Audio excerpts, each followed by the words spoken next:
amount of time to heal from the full-body third-degree burns.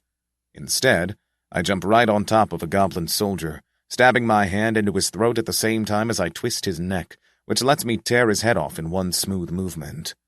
The head itself is only useful as shock material, so I simply toss it at the closest goblin. And thus begins my little massacre. It was far easier than I'd expected, but that was only because I had foolishly assumed that they would have an average level higher than 11. I even saw a few that still had the title Gobbling, so, make of that what you will. Obviously, though, this wasn't enough to make me stupidly spare them or whatever. I just kept going from one to the other, tearing out throats and ripping out spines with speedy efficiency. One by one, dozen by dozen, I took them out. Easy peasy lemon squeezy. As I went along, I eventually realized that even though the sooty sands were now littered with motionless bodies, I could still smell the scent of living goblins. Weird. It seems in my frenzy that I'd missed the most obviously interesting thing on the battlefield. Namely, off to the side, right in the shade of a cliff, a pair of tents had been erected. Only one of them smelled like goblin, though, so I guess that's my next goal, huh? Casually, I stroll up to it. When I pull open the flaps of the tent, a pair of soldiers stab their spears into my chest, impaling both of my lungs. Very rude. In return, I plunge my hands into their chests and tear out their hearts. They fall down, dead. Goblin, level 13, defeated. Goblin, level 12, defeated. That leaves me with the tent's inhabitant, which is Goblin, level 8. Just some guy. Well, sure, he's dressed extravagantly, but he's still just a guy. Though then again, that is a very snazzy crown. Please, he stammers pathetically. Don't hurt me. You may have taken the life of my love, but— Goblin, level 8, defeated. But nothing, because now I've also taken the life of him. Oops. My hand just slipped, I swear, that's all. His blood is sticky. That's kind of gross. I can't smell any other goblins around, so I guess I can take my time now. I wonder how much his crown will sell for. Looks important. I don't think I have the patience right now to skin every single one of these goblins, but this one seems important, so I might— I hear a rustle behind me. Chain. I whirl around, my eyes falling instantly on the being standing behind me. Simel? Is that— Chain broken.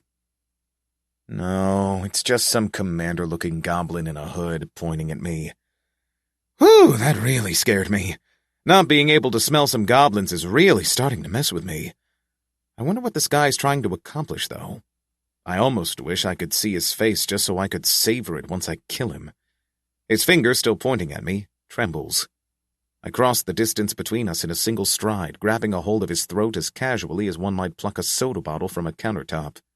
Since every goblin I've met so far is only barely at the height of my chest, it's no difficulty at all to lift him into the air with one hand. Sometimes I remember how this wasn't something I could do just a year back. Heck, if I'd just tried, I probably would have broken my arm.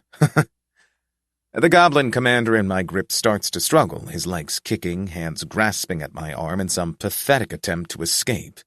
Just choking him a little harder is enough to stop this, though, and after a second or two, his hands fall limply to his side. Great success! Though not seeing the light fade from his eyes feels a bit unsatisfying. I do have a spare hand, so I might as well take a peek under the hood here. Simel? My hand instantly retreats, and Simel, my friend, my good friend, clatters down to the floor like a dropped rag doll, arms and legs in a big, disorganized heap. What? What is happening? Why is he— I fall to my knees, scraping him up into my arms. His head is all floppy. Oh, that's bad. Alive people shouldn't have floppy heads. Grabbing hold of his head, I try to hold it in place. Oh, his neck isn't broken, is it? No, it's not broken. It doesn't smell broken. He smells okay, and his breathing is— I press the side of my head against his chest. I can't hear anything. Damn it, that's bad. Why didn't he say something? If he'd just said something like, I don't know. Hello there, my good friend Fennrick. This wouldn't have happened. Damn it, you... Well, I can't fault him. Maybe he just didn't recognize me. I mean, goblins all look pretty similar to me as a human. They all look kind of the same. So maybe Simel also has that same thing, that most humans look the same to him. And I'm also covered in a lot of blood, so it's not like he did it with any ill intent. I must have just surprised him, that's all. And then I started doing, that, before he had time to say something like, I don't know, hello there, my good friend Lou, which would easily have diffused the situation. But now he's like this, and... A raspy breath claws its way through his throat. Deep inside his chest, I can hear something give a weak thump. He's alive. Oh, thank God. I was so certain that he'd... Not that it's, important what almost happened. It didn't happen, so now it's fine. He's okay. He's all right. Oh, God, Simel. I press him close to me. For a while, I'm not sure how long, I wasn't keeping track. I just hold him close to my chest, tightly. It probably wasn't needed in pure survival terms, but it made me feel better. And besides, when you've almost been in a bad situation, isn't it good to wake up in the arms of a friend? That's what I think. Why, if I were almost in a bad situation, and everything went black, and I were then to wake up, I would quite like to wake up in the arms of a... Simel twitches. My thoughts come to a standstill, and I stare down at him with bated breath. Slowly, gently, his eyes flutter open. His eyes meet mine. I smile down at him. Hi, I say. His eyes roll back in his skull and he goes unconscious again. Hey, Simel, snap out of it! Stay with me here! Damn it. Maybe he still doesn't recognize me. My face is totally covered in blood and soot, so maybe that isn't so strange. I'd best clean up. But not here, and not with Simel in this state. Goblins don't usually like to look at corpses of their own species, so that might also be what spooked him. Holding him to my chest, I stand up, carrying him in a slightly ironic princess carry. I'll need to use my arms, though, so with some tinkering, I'm able to put him on my back in a piggyback ride. Now then. My eye catches the glint shining off the crown on top of the random guy's head. That's just too good to pass up. Before I leave the tent, I inconspicuously grab the crown and pop it into my inventory. Exiting, I remember the fact that I hate this place. I hope Simel will be okay, even in the harsh heat. Just to keep him cool, I bend down and grab the lukewarm heart from a nearby body before squeezing it on top of his head. He won't like it, but it'll keep him cool for the moment being. When I was running at my top speed, I got here in just a few minutes. But with Simel on my back, I feel a rumble in the air and freeze in place. That better not be. Looking up, I find that it is, in fact, it. Dark storm clouds are gathering high above, swirling and foaming like a whirlpool in the sky. Within only a few minutes, the sootfall will begin. I look up at my back where Simel's head hangs low. I don't know what level he is, but it won't be enough to withstand the ashes. This is quite the pickle. Removing one of the snake skins from my inventory, I tie it around both Simel and myself, affixing him to my back. This way, I should be able to do at least some quadruped running. Getting down on all fours, I start sprinting with all I have. I get around 5 steps in before the straps loosen to the point where Simel almost gets thrown clear off. Grumbling, I reluctantly tighten the skin before taking an upright position. This is my only choice, but I still need to be quick about it. The desert turns darker and darker with each step I take toward the round mountain. Soon it's as dark as night, and I can smell the soot forming in the skies.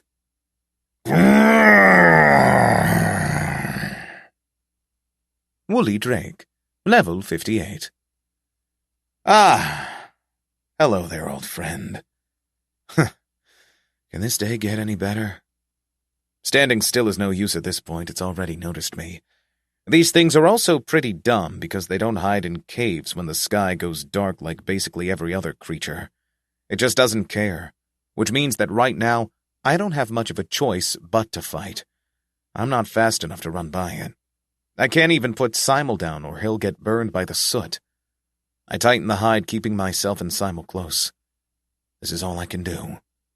The woolly drake bucks onto its hind legs, raising its heavy claws high. It roars, and just as it attacks me, so too do I attack it. Predicting the actions of its simple reptilian brain, I easily dodge out of the way of a powerful strike from its right front paw, just in time to also leap over a swipe of the tail that it probably thought was very clever. With its tail stretched out, it gives me enough time to jump onto its back. Unfortunately, with Simel on my back, I can't afford to use my normal strategy. The woolly drake howls and arches back onto its hind legs, stretching its long neck around to snap at me. This is exactly what I wanted. Grabbing 2 fistfuls of its hair, I sling down to the front of its neck, where I stab my hand into the exposed skin of its underside. I am able to carve out a pretty deep wound, but it swipes at me just as I'm about to hit any vital arteries. And since a hit from this angle would mean Simel getting hurt, I have no choice but to jump off his neck, simultaneously angling my body so that the strike that would otherwise have hit Simel instead simply gouges out the flesh of my chest, snapping a few of my ribs like matchsticks. Simel makes some movement on my back, and I almost get too distracted to dodge the jaws thrusting at me. I try to leap away, but apparently it only barely bit a hold of my left thigh. With my feet off the ground, I'm unable to fight back as the drake snaps its neck, tossing me high into the air.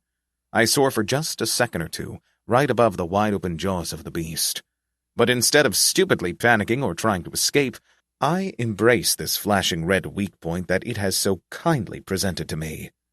When I then fall down, I helpfully thrust my clawed hand into the back of its throat, piercing a hole as I do. The drake, startled, clamps its jaws shut, but it isn't enough to fully amputate my arm, and with my arm still in its throat, there's no way I wouldn't take the chance to tear out its tongue. Finally, with this, the woolly drake realizes that it's fighting a losing battle, opting to simply spit me out. Not that I'll allow it to get rid of me so easily, of course. Hooking my legs around its throat, I stab my hand into the same hole I made just a minute earlier, and this time, I won't let myself get thrown off. I dig, and I dig, and I dig, and I dig, and after what feels like much longer than the few seconds it really took, I finally find that beating hose of blood, which I easily pull out, biting it in half as I do. Blood sprays me from tip to toe, and I leap off the throat and land a few paces away. The woolly drake staggers once, twice, until it finally collapses fully, throwing up a cloud of ash as it does. Woolly drake, level 59. Defeated. Level up. You have reached level 65. Agility has increased by 2. Strength has increased by 2. Stamina has increased by 3. Magic power has increased by 1. Burn resistance has increased by 1. Cold resistance has increased by 1. Stab has increased by 1. As you can see, I've started getting fewer and fewer skill level-ups per level for some reason. But that isn't important right now. A black sootflake just fell on my forehead. Damn it, damn it, damn it, damn it! I need to act fast. Just running won't help right now. I need shelter, but I know for a fact there are no caves until I get to the round mountain. I need to find some sort of solution, some way of doing this, some kind of... My eyes fall on the woolly drake's corpse. Doing a tauntaun is out of the question since the sootfall will cake us in completely, but that doesn't mean it can't serve as some other form of cover. I approach the head of it. I need to act fast, faster than ever before. With near-frantic movements, I cut off the head and neck before splitting the neck into 2 thick slabs and tearing off the lower jaw of the head. And then, just a bit here, and with some time and creativity, we have ourselves a coat. I can't wear it with Simel on my back, so while desperately shielding him from the falling flakes of burning ash, I angle him again to place him against my chest, with the heavy head and neck of the drake atop us, shielding us enough so that I can move at least a little bit. And it works. At least for a few minutes, until the soot fall turns into a true soot storm. I don't have any choice but to take out almost every hide I have and wrap them around Simel. I have no idea where I am. I can't see anything anymore, but I can follow the scent. It smells like home. Everything is black. I hope Simel is okay. The soot has burned off a lot of my body now. I had to wrap the stuff I took from the Drake around Simel because otherwise the soot would get to him, but it's left a bit of me exposed, and it's burning, and it hurts, but I need to get there. Fast. I think the wind or the soot or something stripped off something on my back because I can feel the soot eating and gnawing into my flesh and my ribs and my lungs. My skeleton creaks in ways it shouldn't. But the smell is getting stronger. Home. Home. It's close. Soon. Soon. Soon. My foot breaks off, and I go down into the soot, but I can't fall. I can't fall with Simel beneath me, so I twist. I twist myself as I fall, and the soot goes into my back, burning, tearing, biting like millions of tiny spiders nibbling bites out of me, but Simel is still okay, and that's all that matters. It hurts. It hurts a lot. But I'm still able to pull myself back up, to get onto the one foot I have left. That's all I need. And I hop and I hobble because home is close now. The big round mountain presents a brief moment of solace as the soot lets up and the winds aren't quite so harsh anymore.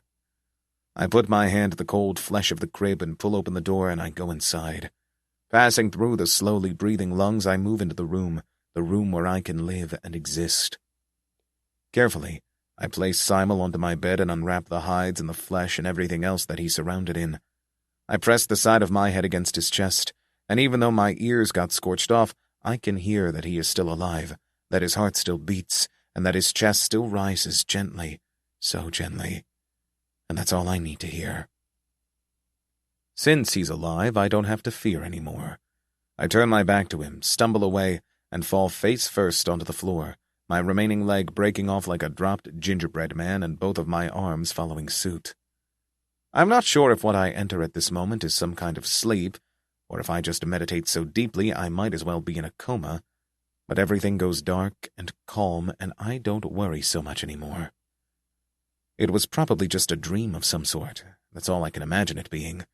But during my time in limbo light, I thought I could hear someone stand up and walk over to me, carefully, quietly, like they were on their tiptoes and didn't want to wake me. Then they just stood over me.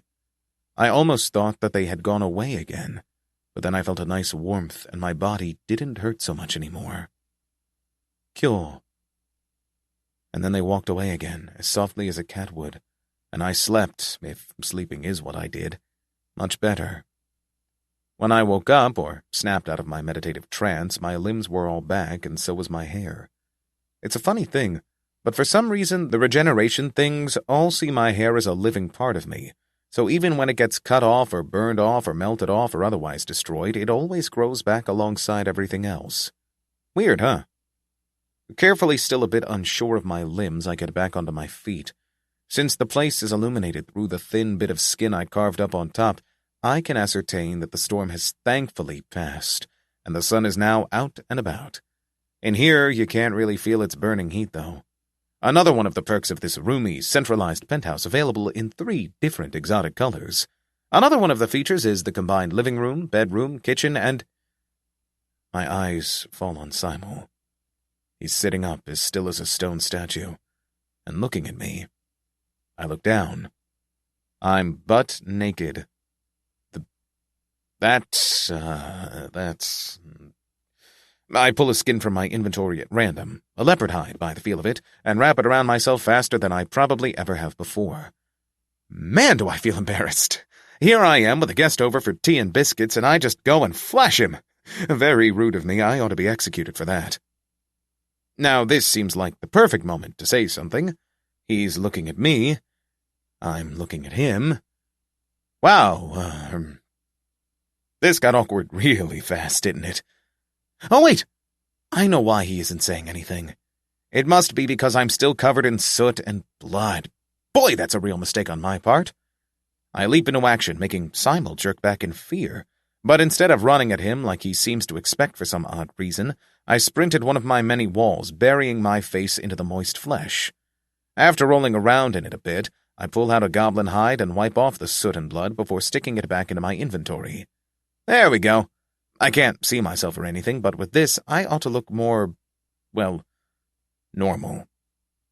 I turn back to Simel. He's gone a shade paler, which is impressive every time I see it. I wonder if he can do it on command. Casually leaning myself against the fleshy wall, I try to make an expression that would to most people come across as friendly and polite. I'm not sure whether it worked, though, because for some reason Simel just looks even more uncomfortable. So, I say after a long while of skin-crawling silence. What's up? He stares at me. I can feel myself start to sweat again.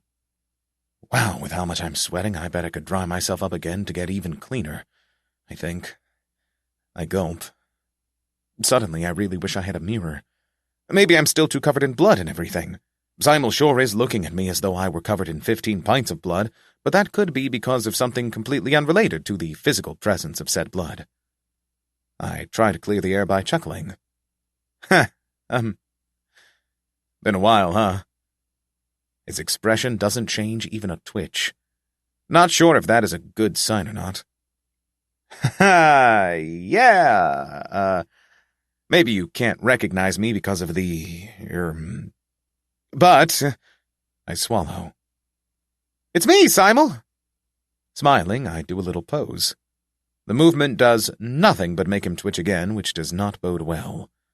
I laugh awkwardly. Not that I'm Simel, just you're Simel, so it's me. Fennrick! His teeth grind together so hard I can actually hear it from across the room. That's not good. Isn't this the moment where he's supposed to fly to his feet and go, "Oh, my good friend Fennrick, it's you!" and then run into my arms? Then again, that might be a bit too cliched, and Simel has always been a bit more, original in his expressions, I guess. A cold, slimy feeling drags its way up my spine. You do remember me, right? It hasn't been that long, has it?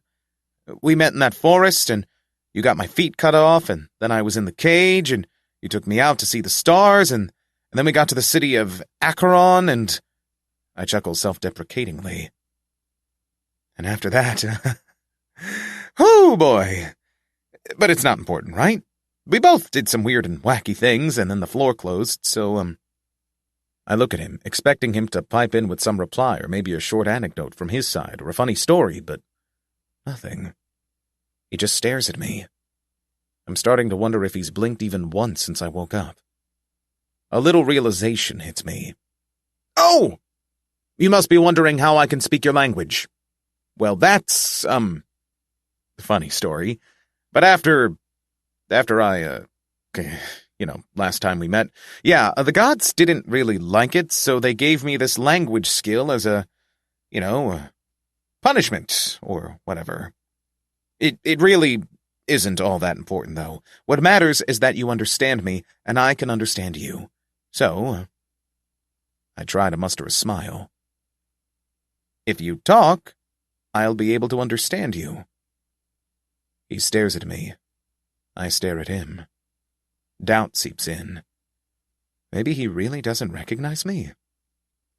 Hang on a second. I pull out one of my many goblin skins at random and try to wipe at my face again, but as soon as I put it to my face, I feel something grab at it. Startled, I remove the goblin skin from my eyes. There below me stands Simel, one hand clutching the arm of my goblin skin, his face twisted in pale desperation. Simel? At my word, at my gaze, his entire body jerks back and he lets go of the skin, practically leaping away from me and back to where he was mere seconds ago. But instead of sitting down calmly and nicely, he stands half-crouched down, hands trembling and his eyes likewise, as though expecting me to attack or something. But for once, he doesn't look only at me with his staring, blinkless eyes. Rather, his eyes periodically twitch down to look at the skin still in my hands. I blink at him. Oh, you want the... I look down at the skin in my hands. Kind of a weird thing to want, but, I mean, I don't see why, but... Tentatively, I hold out the skin to him. His gaze flickers between the skin and me. Slowly, carefully, as though he's expecting me to try to bite him or something, he steps closer. I'm not sure if I've ever seen anyone this tense before. If he moved any stiffer, he'd be doing a total robot walk. The thought makes me smile in its absurdity, but apparently Simel didn't like that, because he draws back slightly, body still trembling like an aspen leaf. I let the smile drop off my face. No emotion. Got it. Is my smile that ugly? I'm pretty sure one of my classmates once told me I smile like an ugly bastard character, but I have no idea what she meant by it. Sure, I'm no looker, but I was decidedly not the product of any extramarital affair. At least I think not. As I sink into uncertainty, Simel finally comes close enough to snatch the skin from my hands, which he does with the ferocious desperation of an animal. He then scurries back to where he first started out, also much like an animal, clutching the skin to his chest. Now that I look closer, isn't that the princess hide I got earlier? In that case, it might actually be a good thing that he took it out of my hands. It is, after all, a limited edition deluxe unique item. I wonder how much it might sell for in the shop. Not as much as her crown, but, still. On the other hand, if Simel would rather have it as a keepsake, then I can hardly refuse him. Though frankly, I would have liked to at least hear him say a simple thank you. Is that too much to ask for? No idea. His wide-eyed stare is practically begging for an explanation, though, so after pulling myself together, I try my best to give it. I chuckle slightly and point at the skin. Yeah, that's a bit of a long story. Now that I think about it, it was really kind of like some fairy tale story, what with me coming to rescue the princess from the clutches of an evil witch and all that. Though it didn't quite go exactly like that, but I try to laugh, but the look in his eyes kills it before it's even left my lips. But it doesn't matter all that much, does it? Suddenly, I feel a strange urge to explain why I was using the skin of a princess as a hand towel. But I can't think of any reason that doesn't describe his species as lesser, so I keep my mouth shut.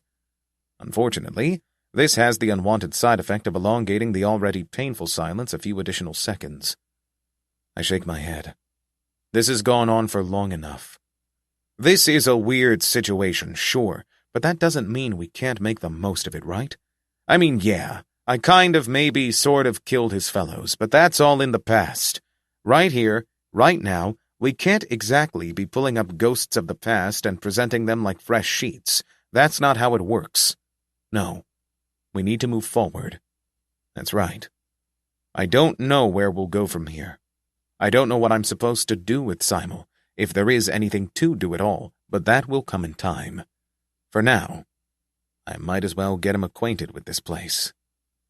I clap my hands together. He jumps back like a startled squirrel.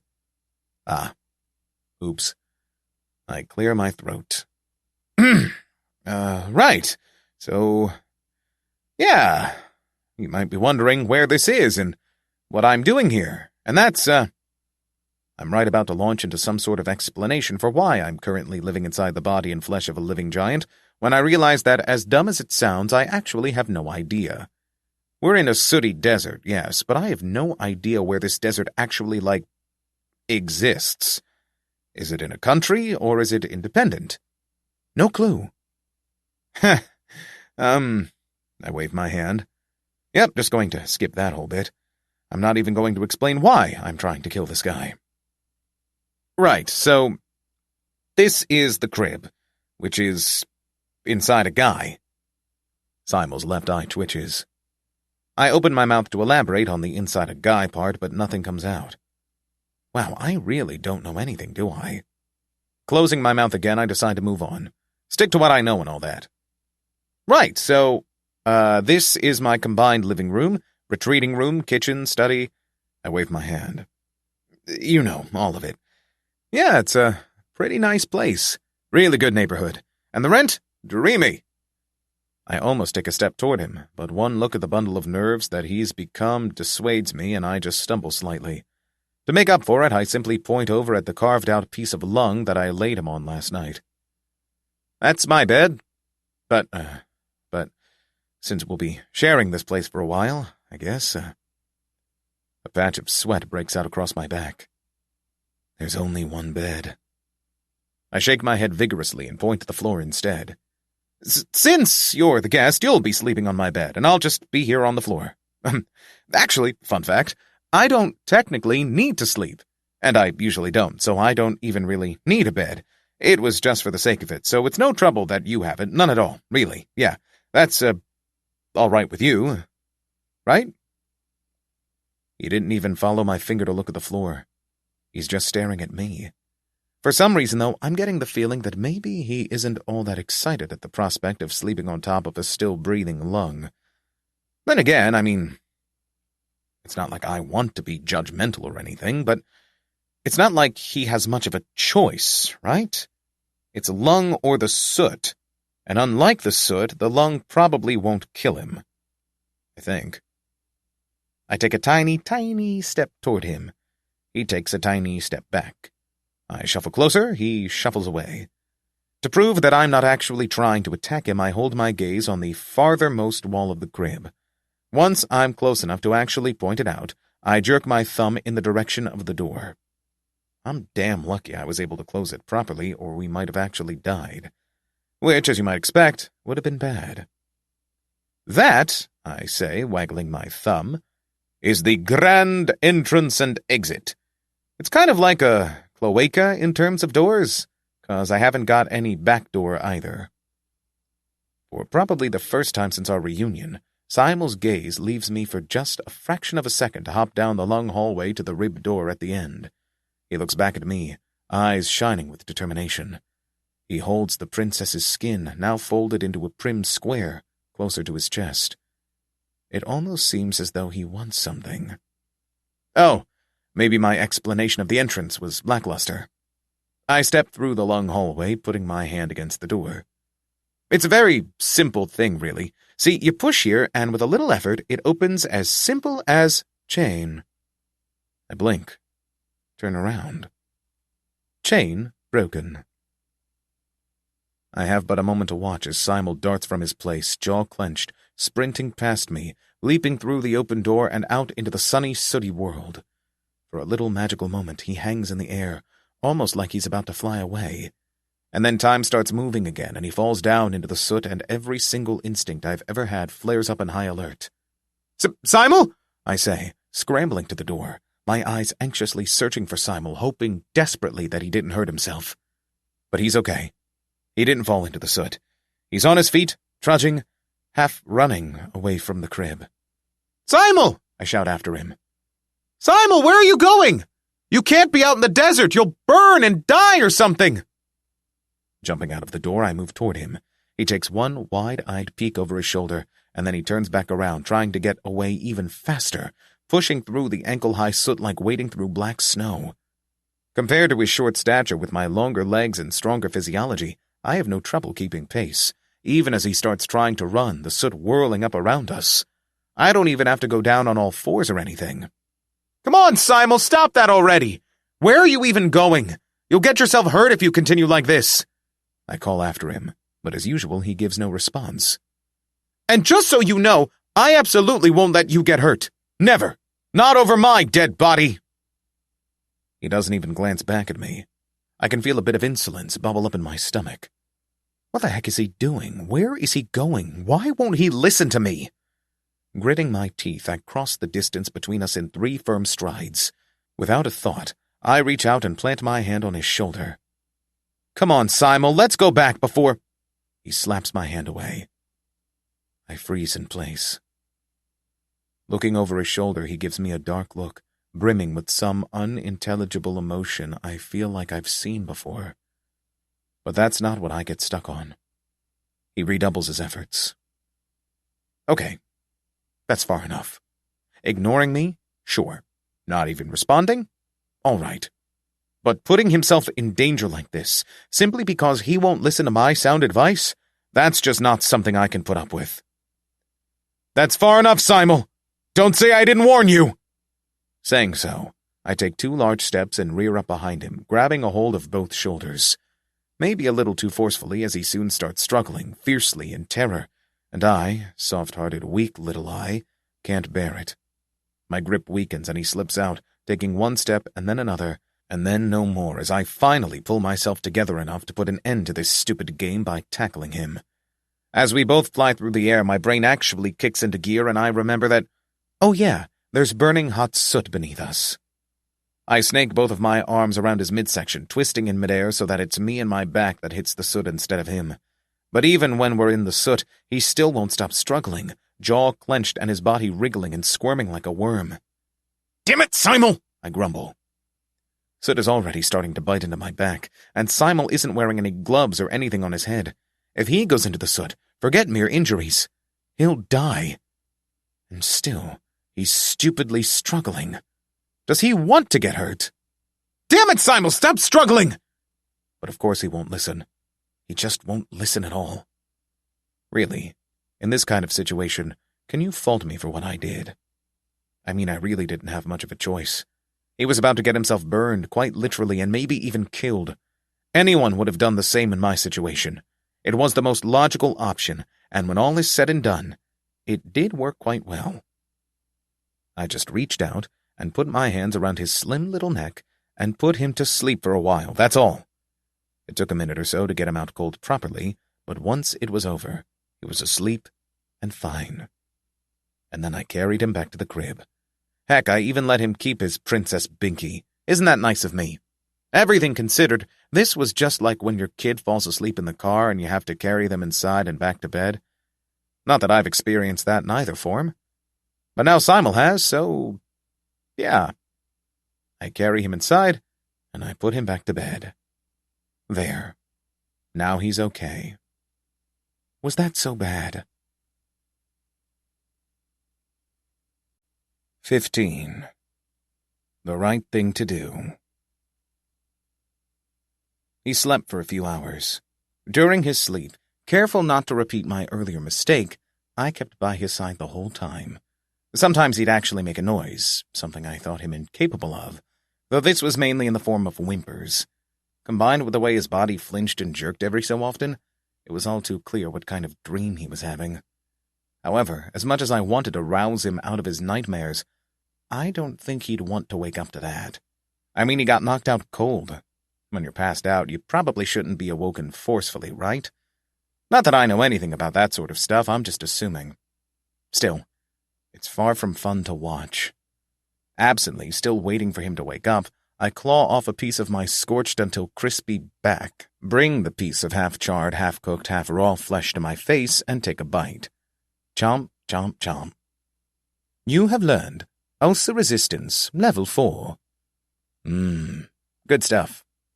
As I start to take a second bite, I notice a bit of movement in the edge of my vision. I glance down and find Simel staring at me, eyes wide. Huh. How long has he been doing that? I almost take another bite of my own flesh before realizing that maybe Simel doesn't like seeing that sort of stuff, so I stick it in my inventory. Man, it's hard having to keep track of what he might or might not like. So far, it's pretty comprehensive, but if he starts to not want to see simple stuff like me dismembering things, then I might need to kindly ask him to goblin up. Oh, yeah, he's not going to say anything. Right, I forget that he's basically mute. So, have you learned your lesson? I try my best to talk in a reprimanding mother voice, but it doesn't work too well. He seems neither confused nor disobedient, just resigned. He's not even trembling now, which would have calmed me down an hour or so ago, but now? Absolutely not. I try to steel my heart, but it's difficult. See, the outside is... There's the soot, yeah, but there's also a lot of dangerous monsters that can kill you and tear you apart and eat your flesh, all in no more than 10 minutes. Of course, I can do it in approximately 3 minutes and 42 seconds, but I won't because Simel is my friend. If you go out into the desert on your own, you're going to die, Simel, or get hurt. And I can't let that happen because you're my friend. And friends don't let their friends get hurt. All right? He stares at me like I'm some sort of exotic predator. I don't really know what to make of his gaze, so I try to continue. Now, I don't know exactly why you thought that running out into Death Desert the experience would be a good idea, but if it was purely to get your adrenaline fix, then I can't stand for it. Dying is bad, okay? It's not good to die. Only losers die. And you're not a loser, are you? He gives me a long, unblinking stare. Right, exactly. I mean, what were you even thinking? That you were just going to stumble out into the soot with no provisions save for that piece of royal skin to go and not die? You're lucky I was there to stop you. Of course, he doesn't say anything in response. Across his neck, a dark blue bruise has bloomed, suspiciously hand-shaped. I gulp and turn away, crossing my arms. Really, if you would just talk to me, then... There's a little grumble. I blink and look back at Simel. He's turned a shade paler. Wait. Is he? Are you hungry? I ask, more surprised than anything. Is that it? Did you run away to get, provisions or something? Of course, he doesn't say anything or even acknowledge that I said anything at all, but the sweat beating on his forehead is all the confirmation I need.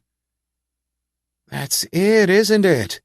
Oh, gosh, Simel, you didn't need to run away for that. If you just told me, I would have gone and grabbed whatever you needed. A little thought hits me. On the other hand, do you really need those kinds of provisions? I've got plenty of stuff on hand. I mean, take for example. Reaching out, I gouge a piece of flesh from the floor and hold it up. It twitches in my grip and I grin proudly. The crib itself! Indeed, much like a fairy tale gingerbread house, this spacious condo is built of 100% edible materials. Amazing, right? Smiling, I hold the piece of flesh closer to him where he lies on the lung. Like a vampire from a cross, he recoils back, eyes wide and hands trembling. The smile on my face twitches a little. What, you don't want it? And for the first time since our reunion, he actually gives a response of some kind. Namely, by vigorously shaking his head back and forth like his life depended on it. My jaw slacks open. He responded. That's wonderful. Too happy to really care about the fact that his first communicative expression was staunch refusal, I quickly move on. Okay, so no crib meat, huh? Cool. Very cool with me. I don't mind. Excited for some real conversation, I put the piece of meat into my inventory, simultaneously pulling out close to a dozen other pieces of meat. Okay, so you've got basically a whole buffet of choices. We have tarantula meat, drake meat, bird meat, lizard meat, goblin. I choke on my words. Moving on sheer instinct, I toss the piece of goblin meat back into my inventory. Nothing to see there. Nope, not at all. Sure, Simel looks like someone drained all the blood from his face and replaced it with white paint, but that doesn't matter. I clear my throat. Yup. Lots of great choices here. I can really recommend the tarantula meat. It's basically like crab meat, but big. He briefly looks away from my face to stare at the several meats in my hands. His body starts to tremble, and he shakes his head again, just as fiercely as before. Huh? I say. You don't want it? He continues shaking his head, which would technically make for a double negative, creating a positive, but by reading the atmosphere, I'm able to tell that he just really doesn't want my meats. Weird. Well, I frown. The meats disappear from my hands and go back into my inventory. There's only really one kind of meat left, but, slitting a line across my forearm, I pull out my brachioradialis, presenting the lean piece of flesh like it's an unresponsive snake. I wouldn't recommend it. My meat is really lean and stringy, not yummy at all. Also, I think it might be slightly necrotic, so... Simel takes one look at my forearm, leans over to the side, and promptly pukes up what seems to be mainly stomach acids and little else. Simel! I cry, reaching out to try to help him, but he slaps my hand away. I look at my arm. Oh, okay, I get it. I stuff the muscle back into my forearm. Is this better? He won't even look at me. He's just taking brief, shallow breaths. Did I do something wrong? This feels like the perfect moment to pat him on the back or something, but I can't bring myself to. In this moment, I don't think he'd like it all that much. I guess, in this position, the only thing you can really do is to move on and try to ignore the puddle of vomit on the pulsating floor. Do you, my gaze briefly flicks down to the puddle. Eat meat, at all? For a second or so, he just sits there, half hunched over the side of the lung bed. Then, after some time, he shakes his head tiredly. I can feel a wave of simultaneous understanding and confusion wash over me. He turned vegan? No, wait. Vegetarian? I don't know, he didn't seem too hyped to eat the tarantula meat, so maybe he's more of a vegan? I don't know. This is kind of worrying, though. I wonder what brought it on. I can remember with fairly good confidence that he ate soup with meat in it while we were in the cage, so this must have happened after that. Unfortunately, it's not like I can actually ask him how or why, so I guess I'll just accept it. No meat, huh? This makes things just a teeny tiny bit more complicated for me. I have eaten the plants on this floor, but I didn't really make any habit of keeping them in my inventory unless they were poisonous enough to let me train my resistances. There was this one cactus that was safe to eat, unlike all the rest, but... Well, I scratch my neck. Look, I could probably go get you some grub and stuff, but, I pull my lips tight. How do I say this properly? I sigh. See, I can't really go out to get you stuff to keep you alive if I can't know you'll still be here when I get back. To accentuate my point, I make a couple of nice visible gestures.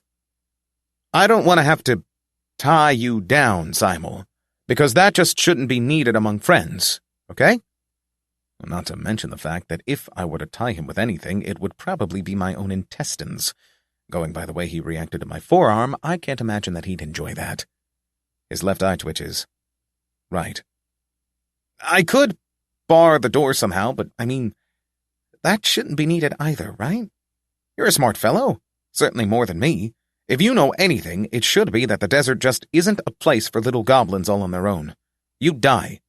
And you know that, don't you?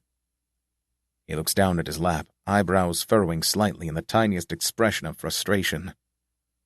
I don't need much, Simel. I just need you to promise not to run out and away while I'm gone, okay? I shouldn't be gone for too long. Unlike most other things, I can't smell you, not even your clothes. If you get lost, I can't save you. I try to catch his gaze, but he won't look at me. No matter. Can you promise me that you won't run away again? He won't look at me. Please, just a single nod will do. The corners of his lips dip into a frown. His hands curl into fists. Head hung low, I let him think. Let my words sink in fully. And, after almost a full minute of silence, he gives a nod. See, was that so hard? I almost want to make a joke about his indecisiveness, but I don't think he'd take it too well right now. Right! Great. Thank you for agreeing.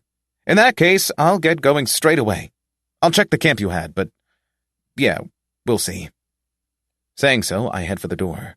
As I grab hold of its fleshy hinges, I keep my eyes on Simel. He's still looking down, periodically checking the little puddle he expelled.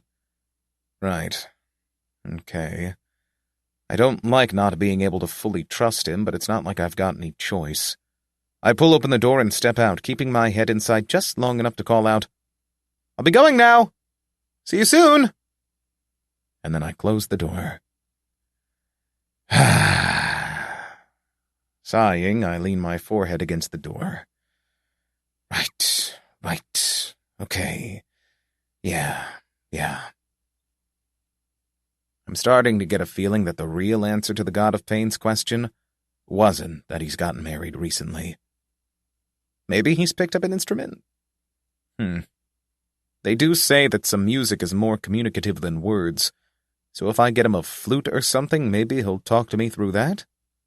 Yeah, that might work. Maybe. Well, no use in procrastinating. I turn away from the giant and take a deep breath through my nose. Sniff. All right. The camp is that way, and if I keep the same speed as I did last time, then it shouldn't take much time at all to get there. Probably. Before I leave, I take a quick glance over my shoulder. Man, not being able to smell what he's doing is seriously messing with my brain. Is he standing up? Is he sitting down? Is he walking around? Is he lying down? I have no idea. It feels weird, but for now I really don't have any other choice than to trust that he'll hold true to his promise. As I grumble and mumble, I pull a pair of snake skins out of my inventory and tie them around my hands and arms. Now then. Going down on my hands and feet, I start running toward the camp on all fours. At this speed, the otherwise sweltering heat of the sun in the sands becomes more of a breeze. Still horribly hot, but it feels slightly cooler than otherwise. Even better, when I'm running like this, I don't have to think so much. It's just me and the horrible searing pain in every single one of my limbs. It's very simple, I suppose. Unlike emotional pain, physical pain is straightforward. It says, here's the thing that's gone wrong, and do something about it. And while you're feeling that white static of burning neurons and electric impulses, nothing else really matters. The brain prioritizes and decides that the pain of my flesh being cooked alive is slightly more critical than the fact that Simel won't even talk to me. My breathing, previously even and controlled, hitches. Still, the pain won't entirely drown out the memory of Simel withdrawing at my touch, of his darkly burning eyes, of his strange, unreadable expression. I bite my lip and chew straight through it, the blood distributing itself evenly between the inside of my mouth and my chin. It cools me off slightly, but even the taste of warm copper won't make me forget the thoughts bubbling to the forefront of my mind. Simel, my good friend, my very first friend. Something clawed and wrong coils around my brain and squeezes hard. Maybe it would have been better if I never removed that hood. My body goes cold. My arms turn frozen, and all of a sudden I can't run, so I tumble to the ground in the soot, and a massive snake of some sort leaps out to constrict me. I kill it. When it's dead, I keep choking it. Once its neck goes crack, I drop it and it falls into the sizzling soot.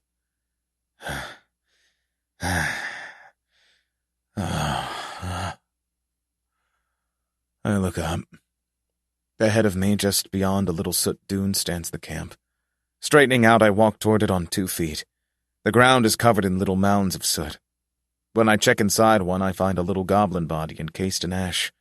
The body is nothing but cinders and bone. I continue.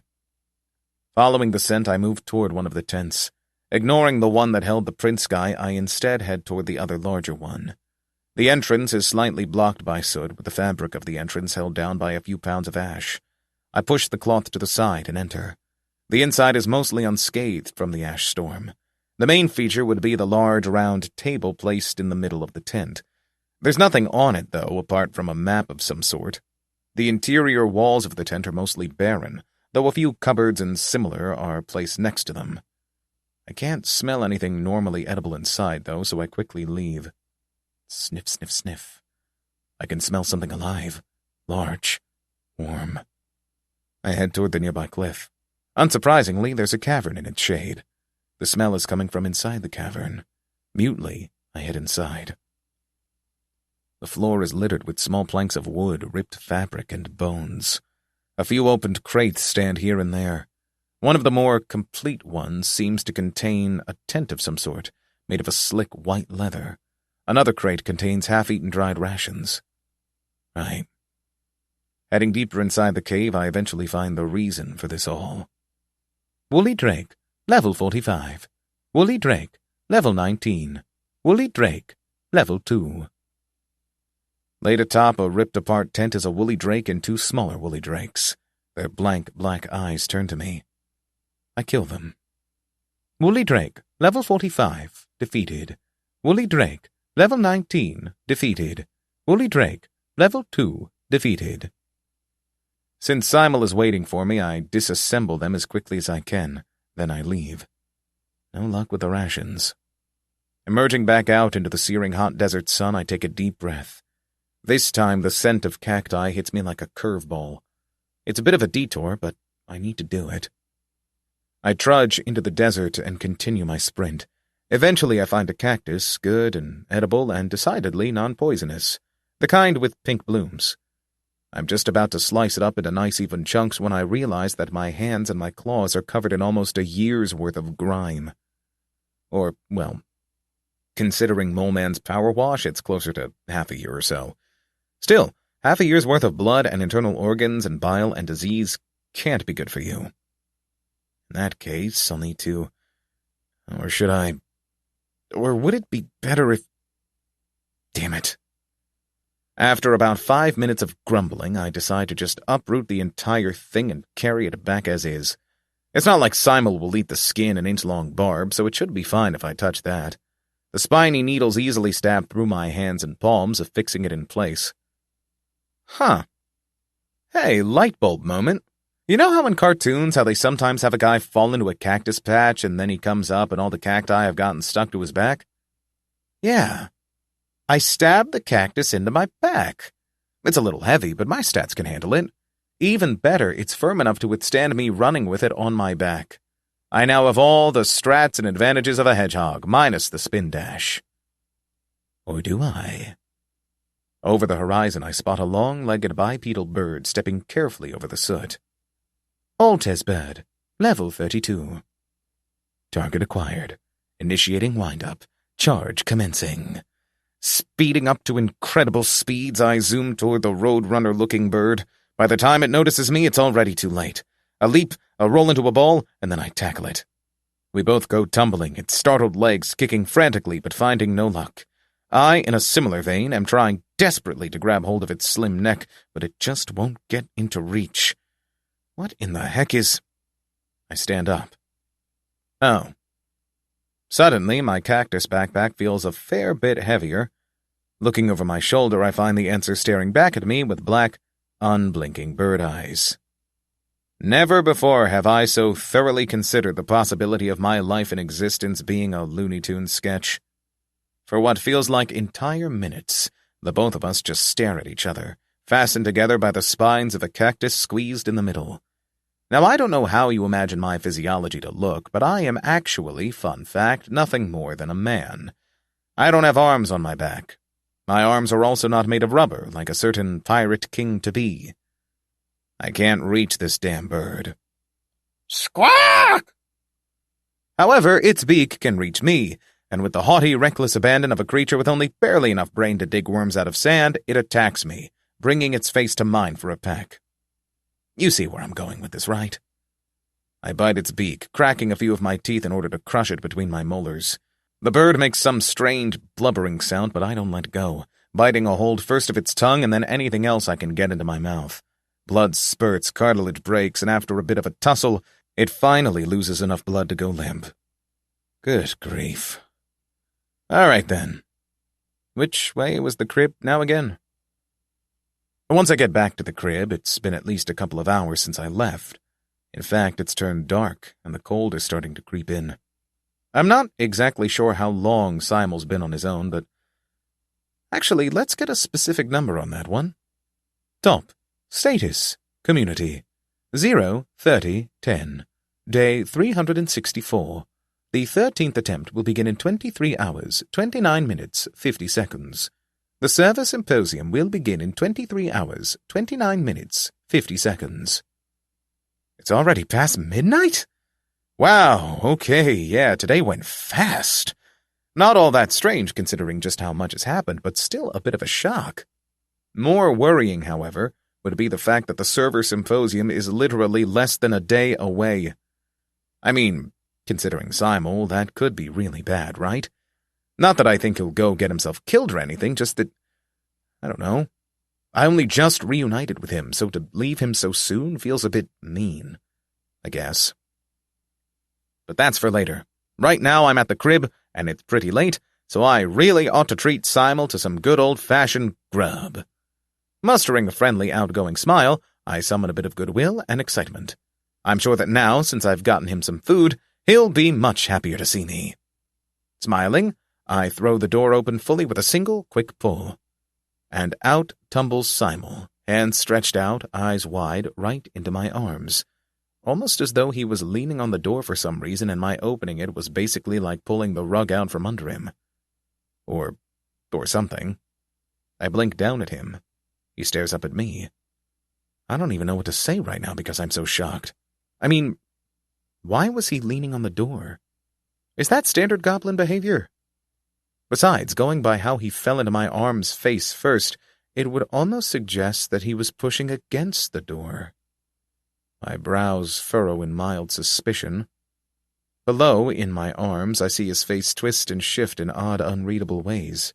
Even more interesting, despite the fact that I am holding him, the both of us as close as we were when I carried him here, he isn't trembling. He's perfectly still. Not even a single movement. I'd assume he was dead if it weren't for his clothes and skin being just slightly warm. I look down at him. The smile that was on my face before is gone. Simel, I ask calmly. What were you doing by the door?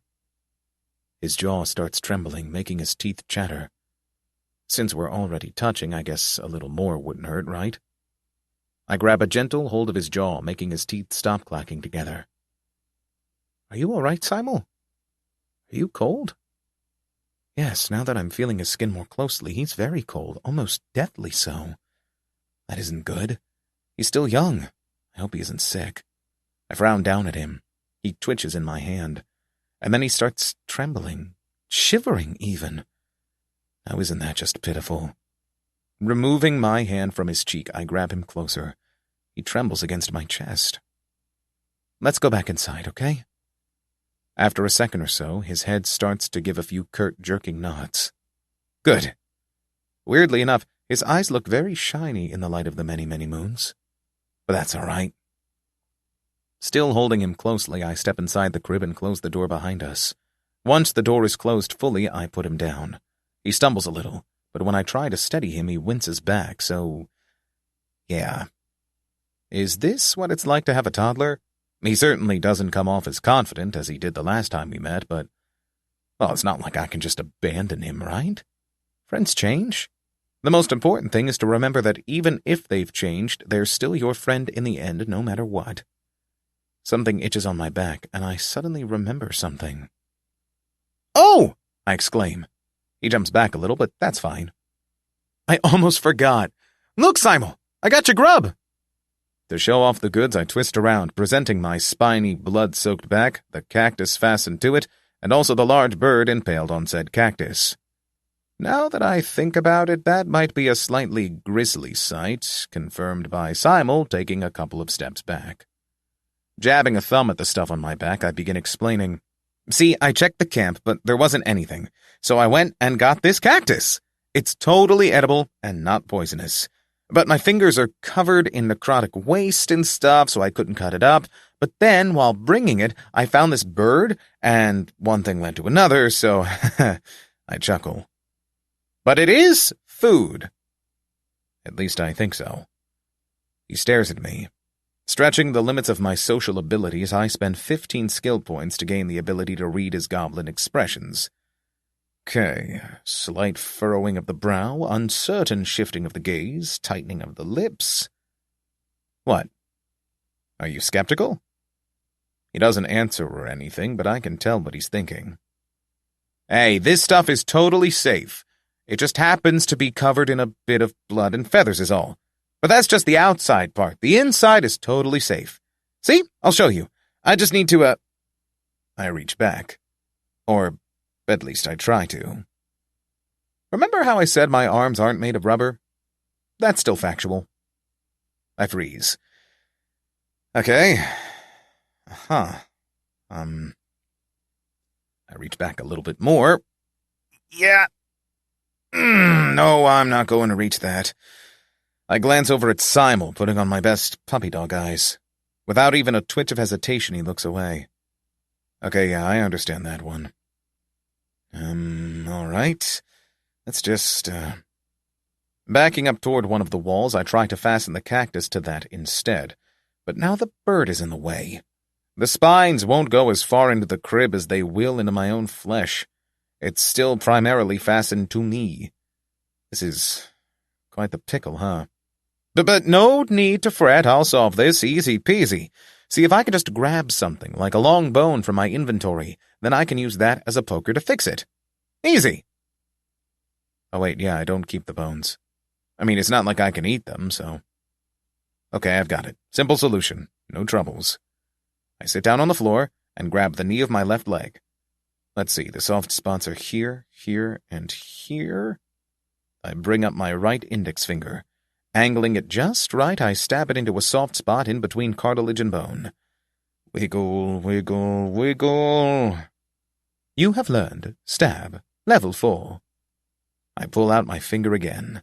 Deep red blood starts seeping out, and I put my finger against a different spot before stabbing it in again. Repeating this a few times, I'm finally left with a knee that looks almost like Swiss cheese, which is what I'm going for. To seal the deal, I bite off the last of it, accidentally scraping my teeth against the bone. One of them goes crack, so I pull it out and swallow it down. And now for the moment of truth. Drum roll, please. I wiggle my leg. With a little tug, it comes off completely, separating by the knee. I hold up the severed appendage by the shin and turn to Simel, grinning with pride. Ta-da! I didn't notice it before, but for some reason he's taken a seat over in the corner of the crib, hunched up with his back against the fleshy wall, knees pressed to his chest, eyes peering at me like a sailor staring out at the pitch-black sea after a devastating storm. For lack of a better word, he seems completely disinterested in my wonderful solution. But I won't let that demotivate me. Hiding my hurt, I turn the leg around and push the foot end into a part of the cactus. For a moment I have the horrible thought that maybe this is some sort of karma, and the gods, wanting nothing less than to watch me suffer, might be so cruel as to make this not work. Maybe my foot will get stuck, and I'll have to try again with another foot, and then another foot, and by the end I'll look like a plate of finger food, but with feet instead of meats and cheese. Pop! Oh, thank God Almighty, it worked! The cactus, the bird, and a pretty substantial bit of the skin and flesh on my back all fall off with a thud, the spines of the cactus finding a new home in the crib's twitching flesh. Task complete. See, was that so hard? Not at all. Simple stuff. To show him the prickly fruits of my great labor, I turn to Simel, doing a fun little pose as I do. Unfortunately, this goes unnoticed, because Simel is currently leaning his forehead against his propped-up knees and is therefore unable to see me. Huh. Well, it might be because the cactus is still covered in flesh and stuff, so if I just fix that, he should be okay. I think. In silence, I pull off the flesh, mournfully munching on it as I do. As a final act, I remove the bird, leaving the cactus free of all flesh and organs and stuff. It's still a fair bit bloodied, but that's just the skin, so it should be okay, right? I turn back to look at Simel, but he's still all curled up in a ball against the wall. His shoulders are trembling a bit, but that's nothing new. Since he's apparently still a bit unresponsive, I guess I'll just keep going. I was going to ask him if he had a knife or something on his person, but I suppose that'll have to wait. Bringing my index finger to my face, I give my sharp nail a scrutinizing look. After a second or two, I pop it in my mouth and try to clean it as best I can. I wonder how much water is in my tear ducts. Or would it be cleaner to use the goop on my eyes to clean it? This is way too complicated. When I pull my finger back out, it looks much cleaner than before. You have learned Poison Protection, Level 7. Hey, neat! Been a while since I saw that one. Doesn't bode well for the cleanliness of my finger, though. Out of the corner of my eye, I catch a glimpse of the cactus's spines. At least one of the clean ones. Aha! Feeling like a real clever fella for once, I snap off the little barb. If it's sharp enough to pierce my skin, then cactus skin should be no different, right? Almost cackling, I hunch down and press the sharp bit of the spine against the cactus. Carefully, carefully. There! The spine slips inside the cactus's flesh, and I feel a rush of victory. So far, so good. Now, to just carefully make a longer slit. After a couple of minutes of careful work, I finally succeeded in chiseling a slit alongside the entire body of the cactus. It would have gone much faster if I'd used my claws, but things being as they are, this is the best I can do. I begin carefully stripping the thing. Halfway through removing the skin, I suddenly realized that I genuinely have no idea what to put the peeled cactus on. The skins in my inventory aren't vegan, and neither is my own skin. Simel still won't look at me for some reason. I eye the cactus. Or I could just use the cactus's own skin. Yeah, that's not my proudest intellectual moment. After a few more minutes, the cactus is fully skinned and on the floor, atop a clean cactus carpet. Phew! And it only took me like an hour. Of course, had this been a goblin or something like that, I could have skinned it in a couple of minutes, tops. I really need to up my skill level in non-sentient skinning. Turning to Simel, I give a beaming smile. He's still in the same position, but I won't let that stop me anymore. Hey, Simel! I call out. He twitches, but doesn't move otherwise. My smile drops a little, but a shake of the head lets me regain my moxie. I finished skinning the cactus, so now you can eat. It's kind of sour, and it doesn't taste too good, but it's got plenty of water in it, and you won't die of it, which is in clear opposition to a non-cactus diet. He doesn't move. All right, now that's just rude. I've been laboring over this thing, going to get food, skinning, and everything for hours, and he won't even look at it? My smile is soon replaced by an irritated frown, and I stand up. I trudge over toward Simel. Okay, listen, Simel. I've done you a huge favor here, getting you food and stuff, and it's fine if you don't want to thank me for it, that's cool. But can't you at least give it a glance? Is that so much to ask for? I'm standing right above him now, his hunched-over form basking in my shadow. He isn't giving a single hint of caring. Yeah, okay, that's it. Reaching down, I grab his arm and pull him up, dragging him off the floor and into the air until his face is level with mine. I bore my eyes into his. Well, is it? But he still won't look at me. His eyes are focusing somewhere off in the distance, moving only slightly, and there's a trail of tears going down both eyes. A bit of snot is bubbling out of his nose. His mouth is open and his breath is quick. Still holding him high in the air, I feel my heart drop and all the anger bubbling in my stomach melt away. Simel? I say. What's wrong, Simel? What happened? Gently, I lower him a bit, but he won't stand on both feet, and even as I lower him, his knees just buckle, and I can do nothing but let him slide back down on the floor, where he curls himself up, still silently sobbing. What? What is... I go down on my knees next to him. Simel, please, what's wrong? Whatever it is, I'll put it right. You know me, Simel, if I want to do something, by God, I'll do it. You know that, so if you ask for it, I'll do it. You know that. I'm your friend. I'll do it even if it hurts. Won't you please tell me how I can put this right, Simel? My friend? Face dark, eyes slightly reddened, he slowly drags his gaze across the floor, over to me, up to my bloodied body and to my face. That unidentifiable emotion briefly surges in his eyes before dying away, replaced by dead apathy. My chest surges with emotions of all sorts, squirming and snapping at each other like a knotted-up ball of rattlesnakes. Is it something I did? Did I do something to you? Did I hurt you? I almost chuckle out of pure absurdity. I would never hurt you, Simel. Never. Is it because of the... I can feel my own face twist like loose dough. But that wasn't... Sometimes to do the right thing, we need to do a few things that maybe don't look so good. And that's just how it is. Isn't it? I almost put my hands on him, but a single glance from his dark eyes is enough to stop me. I pull back my arm and clutch my hand to my chest.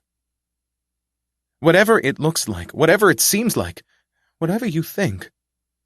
I gulp. All I've ever wanted is to... A change has been made. Tutorial stage. Hell difficulty. 15th floor. Boss stage. Clear condition. Do the right thing. 16. Just talking. I stare at the message before my eyes. It stares back at me. What? There's a little sound below, and I look down to see Simel's face twist in pain. He gives another whimper. My mind is whirling. What? Slowly I stand up. Then I back away over to the other wall. I sit down. What is going on? What does that mean? What is the right thing? What is right? What is wrong? What does this mean? What is expected of me? I don't know anything. The god of cowardice pities you. Huh. Right. But I can't think anymore because across the room I can see Simel slowly rise from where he lies. Still hunched over, he wipes the tears from his cheeks and the snot from his lips. I watch in silence as he carefully stands up, legs wobbling slightly, and steps over to the cactus. He sits down and, without looking at me even once, grabs a piece from the cactus. He brings it to his face, takes a bite, chews and swallows, and then another bite, and another. I watch, enraptured, as Simel actually eats. After a few minutes, he stops, stands up, and walks over to the lung bed. There he lies down. The whole thing couldn't have lasted more than 10 minutes, but it felt like a lifetime. Would it be inappropriate to tell him a good-night story? How about a hug? No? I watch him where he lies, silently, his body turned away from me. After some time, his breathing becomes slower, deeper. As quietly as humanly possible, I stand up once more and tiptoe over to the bed. Saying nothing, thinking just as little, I remove one of the bearskins from my inventory and drape it over his form. Then I walk away, back to the other corner of the crib. There I sit down, cross my arms, and let myself fall into gentle meditation. A canto appears to you. I watch the darkness in my head with curiosity. Maybe it's different? The floor clear requirement changed, so maybe for once the canto might actually be somewhat useful. O vengeance of the Lord, how you should be dreaded by everyone who now can read whatever was made manifest to me. I take it back. This isn't useful in the least. This is, miraculously enough, even more useless than the previous ones. Amazing! Stunning! I am so impressed. What is even happening anymore? Do the right thing. The heck does that even mean? Without really thinking, I glance over to one of the fleshy walls. Giant. Boss. Yeah, that's still the boss. I turn my eyes to look at Simel where he lies on the bed. Simel. I blink at the message. Hey, whoa. That's new. And weird. An hour ago, you wanted me to put this giant out of his misery. Is that no longer on the table? Or are you just testing me to see whether I'll still kill him? Is that it? The gods seem to think he should be killed, but does that mean that it's the right thing to do? He doesn't have a level or anything. By that logic, killing him shouldn't even be necessary to beat the floor. And honestly, how am I supposed to know what the right thing to do is? Isn't the whole not knowing things a huge part of moral and ethical philosophy? Morality is supposed to be subjective. Nobody knows what's truly good or evil, or even if either one of those exists at all. Even things that seem clearly good or evil, like helping people in need or killing another human being, can become just the opposite depending on the situation. Like if you help someone in doing bad stuff, then what does that make you? Likewise, it is an evil to kill someone who's trying to kill you. It's all subjective, so trying to keep track of what's right and wrong is a pointless exercise that only serves to overcomplicate the simple. I shouldn't need to think too hard about my everyday actions. If it feels right, then it is right. You shouldn't need to ponder any further on it, because then you can easily think yourself into a corner. Across the room, Simel whimpers in his sleep. I pause my grumbling to look at him. But he doesn't whimper again, so I guess he's fine. Simel, huh? Yeah, I really have no idea. Logically speaking, if I did kill the giant and it let me beat the floor, wouldn't that also be bad? I mean, that'd leave Simel in the middle of nowhere with nothing to do but starve and die in this infernal heat. I'd basically be sentencing him to death for no reason whatsoever. I shake my head. Yeah, no. No matter what, I can't let my goals here get Simel hurt. Top. Status. Community. 035610. Day 364. The 13th attempt will begin in 20 hours, 3 minutes, 50 seconds. The Server Symposium will begin in 20 hours, 3 minutes, 50 seconds. The Server Symposium, huh? Moleman will be there. I should be able to ask him about it. He should know what the right course of action is. Sure, I'm not exactly immoral or anything like that, but in this situation, there's no way I can assume to know what the gods think is the right thing to do. Combined with the fact that I don't get taken back to the lobby with each attempt, isn't there a chance that I may be stuck on floor 15 for months and years until I do the right thing? Either that or the right thing is a matter of my own mindset and not that of the gods. Who knows, really? Since the situation is complicated enough as it is, I might as well get my thoughts off the matter by doing a little training. I'm just about to take a big bite out of my left hand when I notice Simel shifting in his sleep. Considering the way he looks at most meat, he might not want to wake up to a blood-covered floor. And sure, it's already covered in a bit of blood and it is made of meat, but yeah. Standing up, I tiptoe over to the door and creep outside, closing it behind me so gently it doesn't make a sound.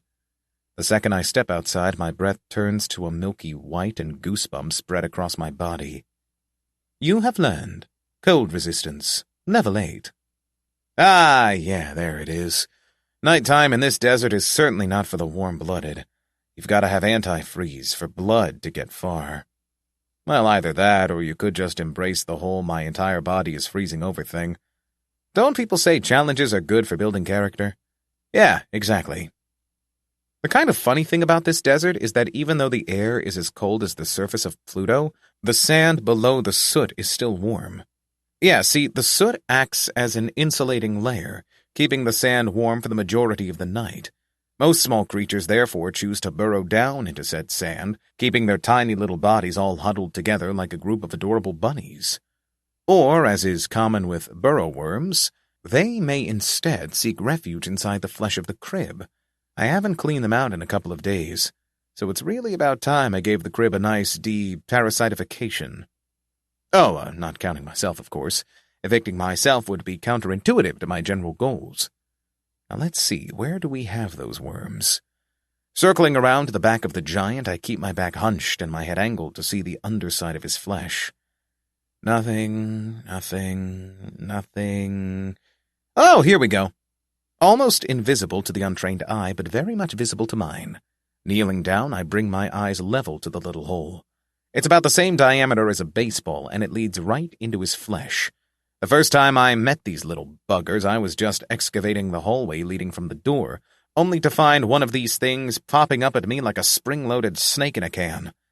But now they're hardly a threat. Same as how I've done it every other time, I slit an incision along my palm before sticking my entire hand into the hole. No hesitation whatsoever. The giant's bodily temperature is weird. His skin is lukewarm at most, but once you get a bit farther inside, it turns room temperature. A relaxed, lovely 37 degrees. But in reality, the burrow worms would prefer something warmer, such as, for example, my blood and flesh. Lo and behold, after less than a minute of waiting, something sharp and wet prods at my hand. I let it nibble for a few seconds, but once it takes a full-hearted bite, I grab hold of it and pull it out with all the strength and panache of a master fisher, the several-meter-long thing flailing out into the cold night air, the sheen of its blood-slick skin reflecting the light of the several moons above. Burrow worm, level 19. It's basically like a big pink eel, but with an exceptionally toothy mouth and a bunch of insect-like grabbers by the front end. Not a pretty thing to look at, but it doesn't taste too bad. Before it has time to try to burrow inside my arm or chest or whatever, I bring its mouth part to my face and bite off its head, swallowing it in one piece despite its tumultuous size. The body of the burrow worm starts flailing frantically and without any sort of logic.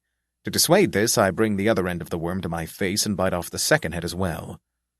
Yeah, that's an interesting thing. It's got 2 heads. I have no idea if this is to make it easier to turn around or maybe to fight predators, but it makes defeating it a 2-bite deal instead of a single-bite one. Burrow worm, level 19, defeated. Level up. You have reached level 66. Agility has increased by 2. Strength has increased by 3. Stamina has increased by 2. Magic power has increased by 1. Burn resistance has increased by 1. Frostbite resistance has increased by 1. Climb has increased by 1.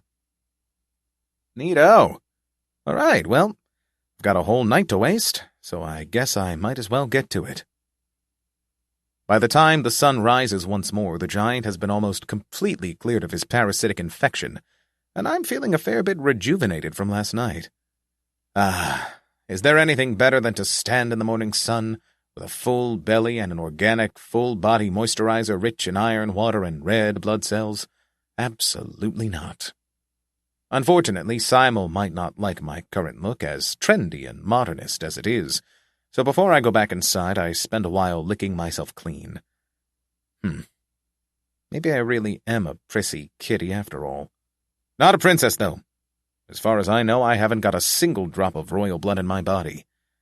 Not that there hasn't been royal blood in there at some point, but that wasn't mine per se, so I don't count it. Happy and clean, I trudge up to the door, but I hesitate a little before entering. Maybe he's leaning against the door again. Okay, honestly, if he was leaning against the door again, I would probably assume it was a goblin thing and not some illogical attempt at getting out of the crib. Wherefore he would ever want to do that. After a moment's hesitation, I pull the door open. No Simel falls out. I breathe a sigh of relief and step inside, closing the door behind me to keep out the ever-mounting heat. But when I move inside the main room of the crib, I find a startling sight. Simel isn't awake yet. He's still asleep, softly breathing, curled up underneath and on top of the bearskin. Well, isn't that just precious? It's almost such an adorable sight that I hesitate to enter lest my arrival might rouse him from his wonderful little dreams. Unfortunately, I've got a few appendages to regrow, and the sands and soot aren't very good for meditating on top of. So, moving as softly and quietly as a panther, I make my way inside the room. I get halfway across the floor before I realize something. Simel is whimpering in his sleep. He was doing that before, sure, but it feels more frantic now. He genuinely sounds terrified, and now that I'm looking at his face, he seems scared too. Like Scooby-Doo levels of horror. Maybe it would be best if I just ignored it. He hasn't reacted too well to my being close during the past few hours, but watching him toss and turn like this is almost pure torture. Well, I'm sure it won't hurt if I stand just a little bit closer, and maybe an inch or so closer. A little bit more.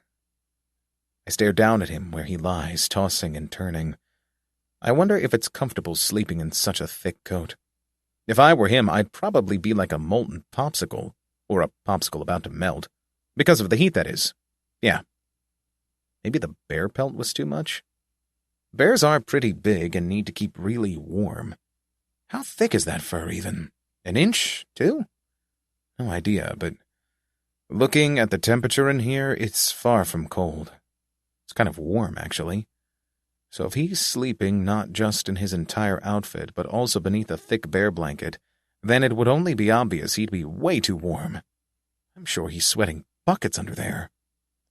So, considering that I was the one who covered him in said blanket, it only makes sense that I should be the one to remove it, to absolve myself of the mistake, one might say.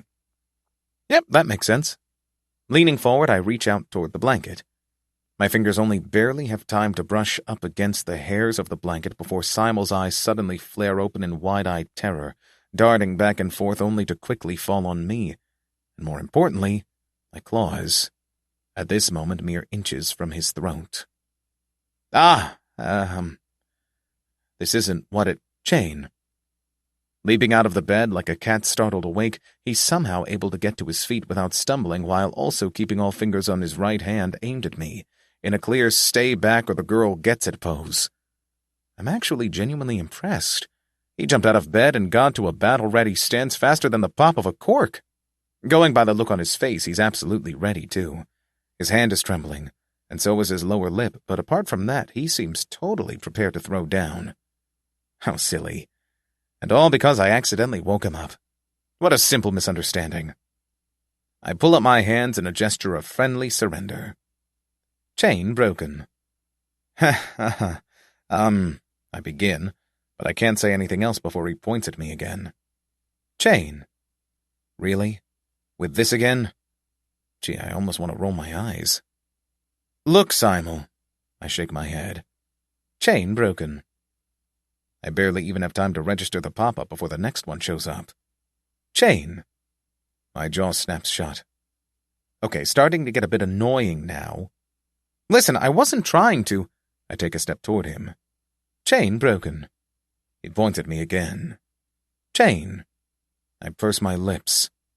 Simel, I don't know if you know this, but I can see every time you do that, and it's starting to get kind of irritating. So if you do that one more time... Chain broken. Not even a single heartbeat later. Chain. I grit my teeth. Okay, you know what? Don't say I didn't warn you, I say, taking one big step toward him. Chain broken. He points at me again, but I'm faster, much faster. So before he has time to do any useless magic stuff, I grab his hand, squeezing the tiny appendage within my large palm. Compared to mine, his hand is almost like that of a child. Tiny, small, brittle. In my grip, it trembles meekly. Thankfully for Simel, I'm not actually trying to hurt him. In fact, I'm trying to do just the opposite. Among his fingers, I dig out his index finger. And just as I remember it, he's wearing a little ring with a little gemstone on it. Using my sharp claws, I am able to carefully remove the gemstone. It shines gray in the light. With my prize in hand, I let go of him. For a second, he doesn't move at all. He just stares at me and at the gem in my hand. And then he looks up at me, his big fawn eyes shimmering. "You can have it back, once you promise to use it properly," I say as I stab my finger inside my shoulder. Once I've got a nice deep hole made, I push the gemstone inside. I kind of wanted to eat it, but that'd be a bit too mean, right? Besides, if Simel can afford to have one of these on each finger, they can't be too expensive, so I should be able to have a taste at some point or another. As I was trying to explain, I said, looking down at him, "This was all a silly misunderstanding. I didn't really mean to wake you up. That was a mistake, okay?" I smile. He doesn't smile back, as usual. "But your reaction was completely unwarranted. Need I remind you that we have to be able to cooperate here? I'm not trying to accuse you of anything, but if we're going to share this crib, I need to be able to wake you up without getting a fistful of magic and spells. Is that so much to ask for?" I would have liked to receive an agreeing shake of the head, but silence works just as well, I suppose. "Yeah, exactly. How would you like it if I went all claws first whenever you startled me? Wouldn't be very fun, would it?" Honestly, I'd like to say a few more words, but I think he's learned his lesson. And I didn't need to use any physical punishment whatsoever. I am rocking this assignment. As I'm mentally praising myself, a short bit of silence falls over the crib. Considering that we're standing less than a meter away from each other, the silence turns awkward remarkably fast. Good. I start, but I'm not sure where to take it after that, so I fall silent again. Now that I think about it, since we're standing like this anyway, I might as well explain what the day holds in store. Okay, so, how should I explain this? I wave a little in the air. Remember when we last met? After I, defeated the king? I sort of just disappeared, right? Specifically, I guess it was 5 minutes after defeating him, but I went poof, right? You remember that? He doesn't nod or make any other show that he isn't both mute and deaf, but this is basically a standard emote by now, so I continue. Right. See, tonight, at midnight, in around 12 hours, I'll be doing that again. His eyes widen by a hair's breadth. But I'll only be gone for 24 hours, and then I'll be right back here again, and we can figure out how to make this all work. For some inexplicable reason, this makes his ears fall a little. They've been hanging weirdly low ever since I saw him, kind of like a scared dog, but now they're even lower than that. Maybe he's hungry? He did wake up like a minute ago, so maybe he needs some grub to get his brain going. That might not be a bad idea. I smile at him. He flinches. How about I explain a bit over breakfast? You still have some cactus left, so, For some reason, the mention of the cactus makes him visibly pale. Or do you want... And then the most peculiar thing happens. Forget nodding or shaking his head. He actually starts communicating. Non-verbally, sure, but by God, does he do it. He gestures toward the hallway and the door and makes a movement like trying to open a door. I stare at him. Wow. I have never felt prouder of someone in my life. Can I take screenshots through the system? I really want to immortalize this moment. His face twists in desperation, and an orange blush spreads across his cheeks. He repeats the gesture again for my viewing pleasure. Maybe I should try drawing it. Or maybe if I describe it in a post on the forums, I can keep the memory alive for longer. That'd be something. While I'm still thinking about such things, he grits his teeth, repeats the gesture, and then adds another one as a final addendum. He gestures down at the front of his pants. What, did he get them dirty? Or what is he... Oh. Oh. Yeah, okay, I'll open it. Just give me a minute, okay? Yeah, I stammer. Moving hurriedly, I go and open the front door and hold it open for him as he quietly jumps out. I almost want to follow him outside, but no. Come right back after you're done, okay? Otherwise, I'll be a fair bit upset. I have no idea if he listened, but he waddles off somewhere I can't see, and... yeah. For some reason, I keep forgetting that my body's weird. Simel's a normal creature. He needs to eat and drink and sleep and... yeah, all that stuff. This might be a bit more difficult than I originally thought. A little while later, just as I was starting to worry that he might have tried to take off, Simel returns from his break. He seems thoughtful as he trudges in through the door, but I'm just glad I didn't check up on him midway. I closed the door behind him. Did it, go well? I ask. He gives a brief glance over his shoulder, but nothing more. Yeah, okay, I don't think I need to ask anything more. In a bit of a position swap, I plod after him as he walks through the crib and back to the main area. I had hoped he would have gone for the cactus, but instead he just goes over to my farthermost corner and sits down, almost as though he doesn't want my company. But that's just speculation on my part, and I have never been that good at reading people to begin with, so assuming he doesn't want to talk to me, or rather have me talk to him, would be a bit silly. Shaking off such thoughts, I trot over to him and take a seat a few meters away. And then I just sort of watch him. He isn't really doing much of anything, mostly just staring out into space with an expression that might unfairly be described as somewhat shell-shocked, but I can't see why he would be making such an expression, so I think this is more of a meditative state. I usually close my eyes while meditating, but maybe this works better for him. He is a mage after all, so there might be some difference there too. Meditation might not be too bad. I generally prefer meditating after I've accumulated some life-threatening damage, but to each his own. Crossing my legs, I sink into a gentle sort of meditation. Do the right thing. Do the right thing. Do the right thing. Ugh. Peeking an eye open, I glance at Simel. Simel? Yeah, right. I really need to ask Moleman about this stuff. I'm sure he'll know what the right thing is. For about an hour or so, we just sit in silence. It feels like we're having some sort of moment, so I don't want to be the first to stand up. But just sitting here and doing nothing is killing me. In the end, I start passing the time by biting off my own tongue, letting it regenerate, and then doing it again. It has a surprisingly chewy texture, but it isn't all that hard to bite off. Right as I chew off tongue number 27, Simel suddenly stands up. I blink at him. Oh, are you? The second I open my lips, a mouthful of blood floods out of my mouth and down my chin to splash the front of my chest and the floor. Simel, who had glanced at me, freezes in place. My eyes flash down to the front of my chest and back up to Simel. Hey, no, this isn't... Talking just makes blood splatter everywhere. Shit. Frantically, I try to wipe the blood from my chin and chest, but it just smears it everywhere. Closing my mouth, I swallow down the blood, but since my tongue is still freshly bitten, my mouth just fills back up again within seconds.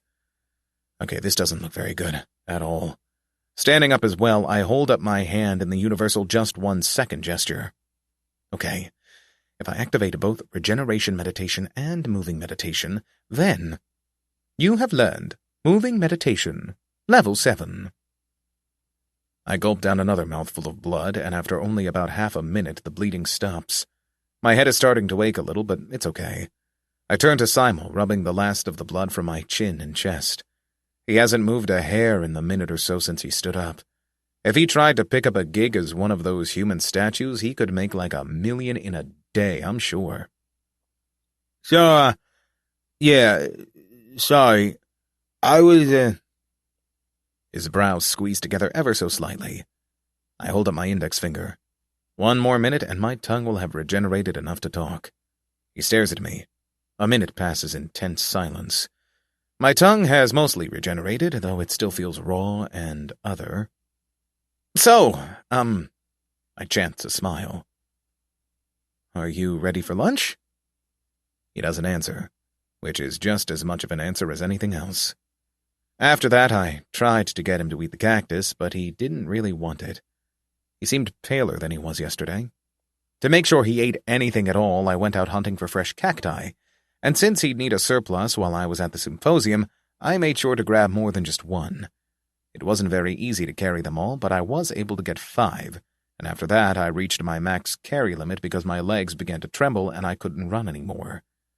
I did, at this point, get attacked by a pack of big tarantulas, but I was able to defeat them by using my weight and the cacti to my advantage.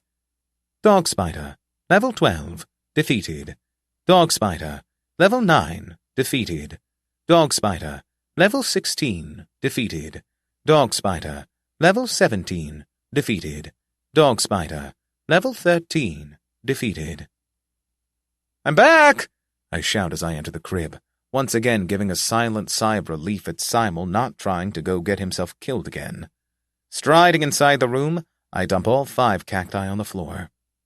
I got like 5 whole cacti, and I think I figured out how to carry them best. If you just stack them atop each other, they'll attach to each other super tightly and everything works out. Hands on my hips, I turn to beam at Simel with pride. He's staring at the cacti. No, wait, I think he might be staring at the curled-up tarantulas impaled on the spikes of the cacti. Oh! Those are, I purse my lips for a moment. First, they aren't poisonous. Second, they're pretty yummy. Not as yummy as goblin. I bite my tongue, thankfully not hard enough to sever it completely. Simel doesn't seem to have noticed. Phew. Third, they aren't poisonous, so you can eat them. I don't know exactly what you goblins need to eat, but I doubt you'll feel very good if you eat only cactus, so yeah. No reaction. As usual, then. Let's see, the time is... Top. Status. Community. 19:30:10. Day 364. The 13th attempt will begin in 4 hours, 29 minutes, 50 seconds. The Service Symposium will begin in 4 hours, 29 minutes, 50 seconds. Yeah, right. Okay. I crouch down next to the cacti and start peeling them. Simel standing over my shoulder, at a safe several-meter distance, and watching. Since it'll be awkward if neither of us says anything, I start talking, almost only to myself.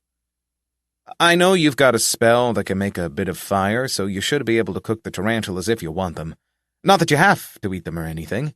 The people from where I come from usually don't eat many arachnids themselves, but there are still some places where people eat them loads, 'cause it's better than nothing. No answer. But I feel like maybe, just maybe, I can hear the padding of his feet, stepping just a little closer. I keep talking. Yeah, the planet I come from it's real big. Not sure if it's any bigger or smaller than this place, but it sure is big. The country I'm from is the best place, though. All the other places suck. Our food especially is the best. I gulp. I think he's standing pretty close now. If he were an enemy, I could probably grab his feet and slice his hamstrings clean off before he could react. That's how close he is. Not that I'll do that or anything, but now I've sunk into a bit of silence again, so to keep my nerves intact, I keep talking. Not that your food isn't good. Yeah, I haven't really eaten a lot of your food, mostly just what, your army guys gave me back when I was in the cage, and also a bit that this buddy of mine, Moleman, gave me a while back. Very good. I fumble cutting one of the cacti, slicing up my palm. I wince at the blood, quickly wiping it off on my pelt to keep it from getting on the cactus. I'm not sure if you'll believe me, but, I do actually think food is tastier than raw meat. Yeah, raw meat is good, it gives me resistances and all, but overall, if we're only talking taste, then, I nod, mostly just to myself. Yeah, real food's the way to go.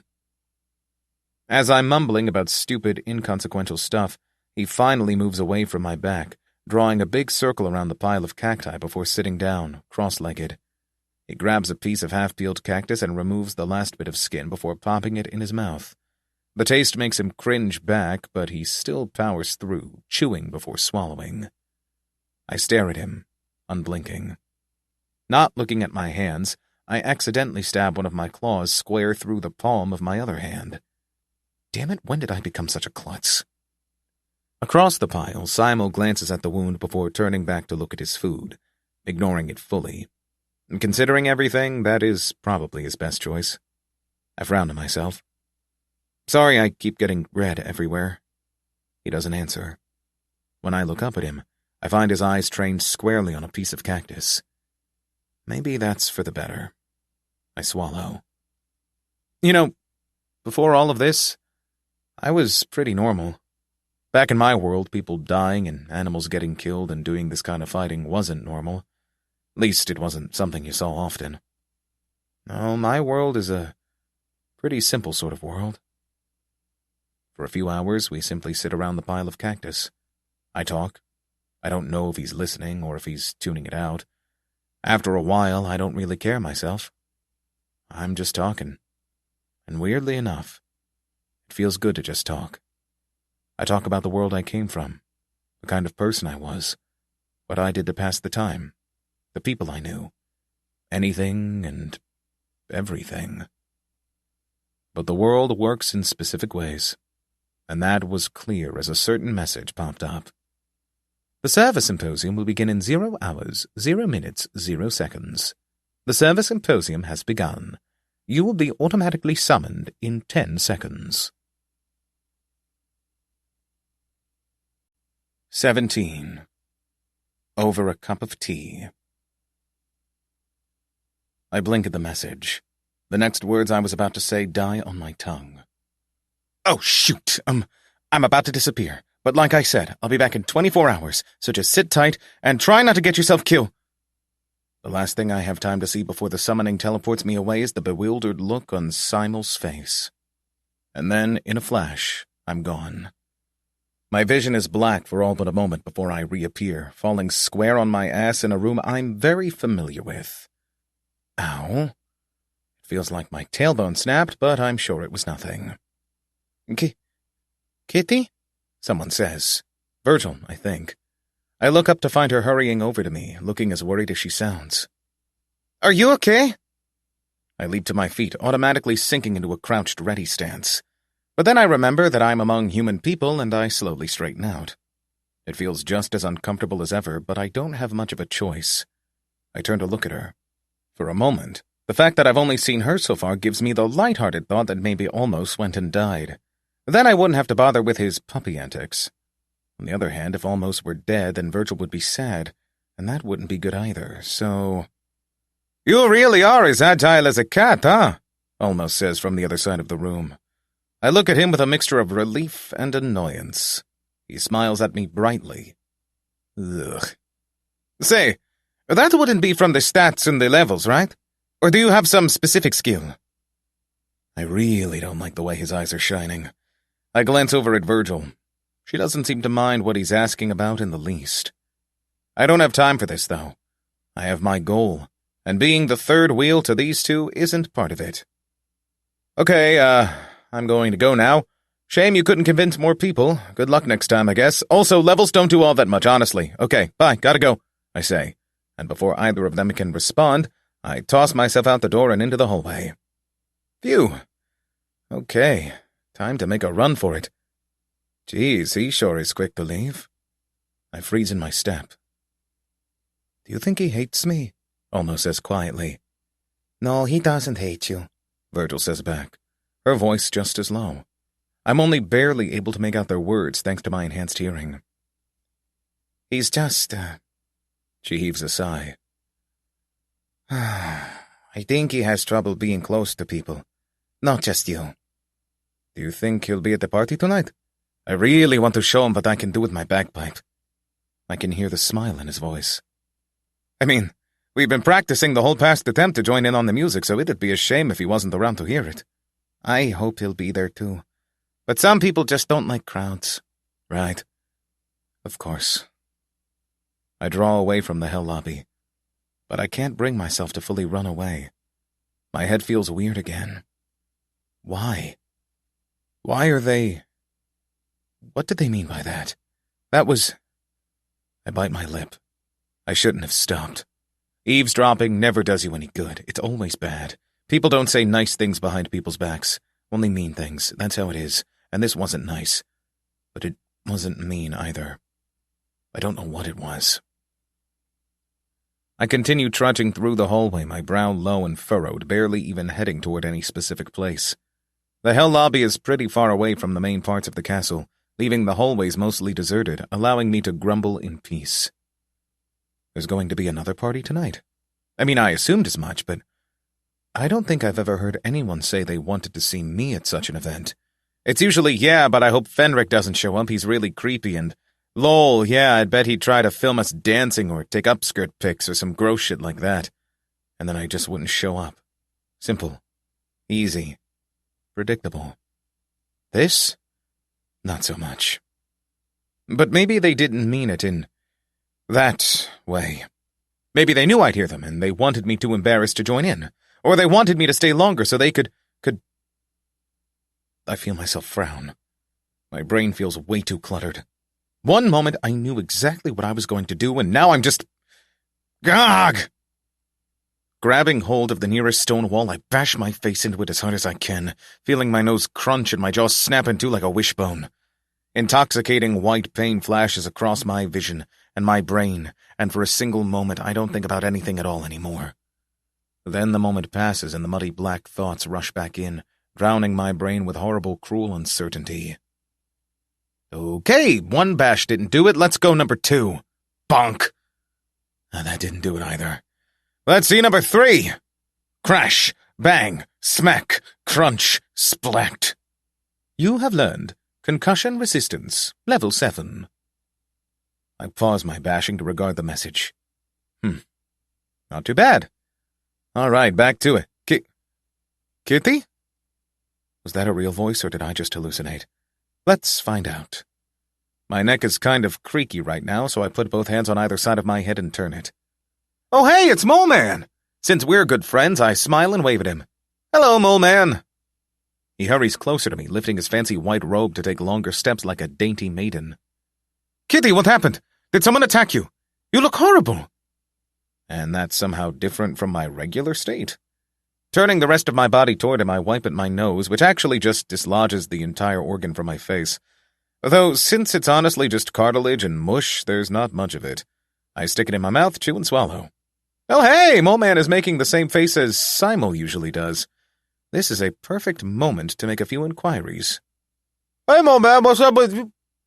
Apparently, my lack of all front teeth was insulting enough for Moleman to point his middle finger at me, effectively flipping me off. Did I perhaps misjudge our relationship? Recover. A wave of gentle warmth rolls over me before assaulting my nose and face, turning it to fire and giving me the genuine feeling of flaming hot coals being pressed to my face. I almost want to ask Moleman what he's doing to me when the pain abruptly recedes, and in its place is a face that feels as soft and tender as an infant's bottom, my teeth all returned and my nose firm and perky like usual. I carefully touch my hand to my face. Wow, it's all healed. That was fast. Are you feeling better? Moleman asks. I nod at him.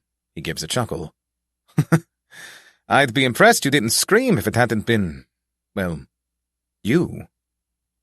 Putting a hand on my jaw, I move it back and forth a little. Wow, it even merged my jawbone back together. Rubbing my chin, I squint at Moleman. I wonder what his current level is. Hey, Moleman, I say. What is it? I open my mouth but close it again. A completely different little thought has suddenly nudged its way inside my head, and although it's probably just me being paranoid, I look Moleman up and down with a heavy ounce of suspicion. All the way from his leather boots to his white embroidered wizard's tunic to the strange shiny headband he's wearing. How did you get to me so fast? I hadn't even been heading toward him all that fast, and then I got stuck, and then he appeared out of nowhere. Does that make sense? Kind of. But not completely. He blinks at me, then his eyes widen. Oh! That's a... Now that I think about it, I really should have asked you about it before I just went ahead and... Smiling meekly, he begins digging around in his pockets, eventually fishing out a little silver thing that looks sort of like a pocket watch, or one of those round makeup containers my sister used to have. He holds it out to me, and at the press of a small button on the side, the lid pops open, showing that it contains neither a watch nor powder, but rather a little compass. Apparently, according to this thing, I'm standing right to the north of Moleman. Interesting. This, Moleman says, is a silver compass. The name is a little deceitful, as it's really not a compass at all. Flipping it over, he shows me the lower bit. Pressing another tiny invisible button, he opens a small compartment on the back, which seems to contain a small vial of something red? It's encased in glass, so I can't smell it, but going by sight alone, it seems to be blood. How grisly. While holding it up, he opens a flap on his satchel and pulls out a little case. Having only one hand, it becomes a bit difficult for him to hold both, so I helpfully take hold of the silver compass. "Oh, thanks," Moleman says. Opening the case, he reveals it to contain 6 other small vials of blood, each helpfully labeled with a pair of initials like B or P. Removing the vial already in the compass, he replaces it with the one labeled B, putting the old vial in the slot labeled K.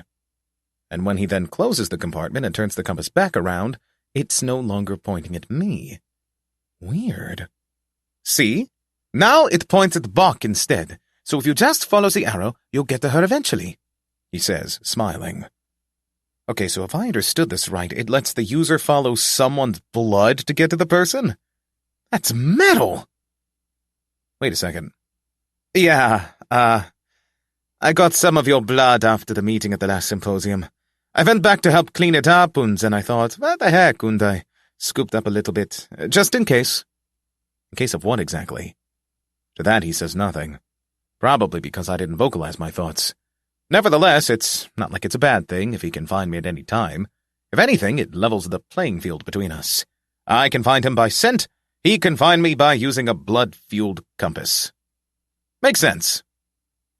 "You aren't mad, are you?" Now it's my turn to blink at him. "Huh? No, not at all. Really, if you ever need more blood, all you have to do is ask. I've got a ton. My bleeding protection is also, really high, so I can bleed buckets. No sweat." He makes that typical conflicted Simel expression. "You know, it's not actually very fun to see you hurt, right?" I wave in the air. That's only if I'm really hurt, though." It doesn't look like he agrees much. That's how it works, right? Moleman pulls his lips tight. "Listen, Kitty. If you accidentally see a guy stub his toe, that's a bit upsetting, even if he didn't really get hurt, right?" I suppose so." "It's the same with you. Even though I know you'll make it out of it just fine, seeing you a gory mess isn't a pretty sight, even if you don't mind it yourself. So what you're saying is..." To give me enough time to pull my thoughts together, I speak slowly. "I shouldn't show you my red." It takes him a second or so to digest what I just said. Pretty much?" I nod gravely. Okay, so the no red rule also applies to Moleman. Right, got it. Speaking of no red, I lock my eyes onto Moleman's. "Moleman, I need your advice." He scratches his chin. "How about we take it over a cup of honey water?" I stare at him. Honey water. My mouth begins to drool. "Yes," I say breathily. "I would love a cup of honey water." He smiles at me and starts walking. It takes me almost a full second to realize the social implications of this, which is just as much time as it takes for me to scramble to catch up with him. Thankfully, he didn't notice my mistake. As he walks, bringing me up a nearby stairwell, he starts talking. "I forgot to tell you earlier, but I've actually almost finished the Purgatory section." I stumble on a slightly raised bit of stone, but catch myself before I fall. You have?" His chest puffs out a little. "Purgatory is really different, and honestly, I've come to enjoy it. Maybe that's a bit ridiculous to say considering the position we're both in, but being in Purgatory has genuinely been fun at times. Camping with friends, meeting new people, exploring undiscovered cultures. It's like being a true explorer." The excitement in his voice is palpable. It took a while, but I'm actually starting to learn proper goblin speak. They have a lot of different accents, and some dialects are near incomprehensible, but it's still satisfying to be able to finally understand what someone is saying and to have a real conversation. I lumber after him, hunched down, looking up at him through furrowed brows. The last town we were in was this desert city.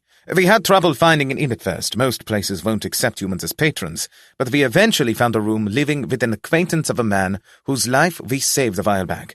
It's funny, the world they live in feels so small. You'd think they wouldn't be connected, what with the lack of modern technology, but they make do. I've been keeping a notebook on all the noble lineages and aristocrat houses and whatnot we come across. There's so much to know. So many intricate rivalships and alliances and everything. His voice is so wistful talking about it all. Dreaming. It's really interesting. Right, I mumble. Stepping out of the stairwell, he pauses for just a moment. I only notice it when I bump into his back, making the strap around his folded back arm loosen. He doesn't notice. Rather, he turns around to look at me. I'm not sure if you want to hear this, but... He compresses his lips into a tight line. I looked a bit into the shore city of Acheron. I freeze where I stand. You did? He turns away from me again. Facing the dark corridor ahead, he gives a small, almost unnoticeable nod. I take a small step back. What did you find? He takes a step forward, then another, eventually finding his way over to a nearby glassless window overlooking the court outside. I slide up to him, taking my place at his side. Down in the courtyard, there's a fair bit of activity. A group of challengers are standing off to the side, playing music. A larger group is gathered nearby, dancing together, some coordinated, some moving by feeling alone. On the other side are a few groups dueling, testing their skills, challenging each other. Yet more are simply sitting on little blankets on the grass, eating good food and sharing words and laughter. My grip tightens on the stone window. There wasn't much left, Moleman says, his voice neutral, as though he's giving a report. Mostly ash and blackened rocks. The castle was the only part still standing, with all the towers and the bodies intact. I never lied, I say sharply, my head whipping to face him. I never said a single lie. You know that, right? I try to swallow to make my mouth and throat feel less dry. I would never lie to you. He continues without turning away from the courtyard. When I went there myself, they'd already rebuilt most of the capital and the streets had been cleaned. But it still reeked something foul, even months later. His eyes flutter closed for a few seconds. I want to say something, but I don't know what.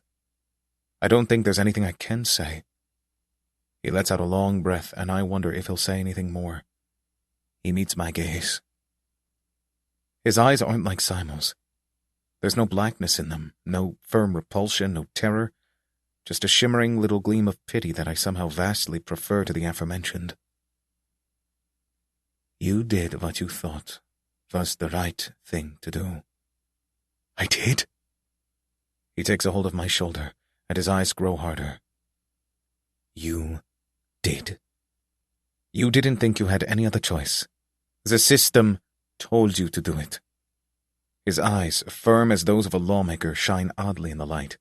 Something deep inside, some little part of him I couldn't remember seeing before, trembles. That's how it was, right? I stare at him, helpless. Because if that wasn't how it was, then... His lower lip trembles. Reflexively, my head begins to nod, up and down, quickly. Yeah, I say. That's how it was. I gulp. That's exactly how it was. I feel his hand squeeze my shoulder tighter, and for a second he just stares at me, his eyes penetrating deep into my soul.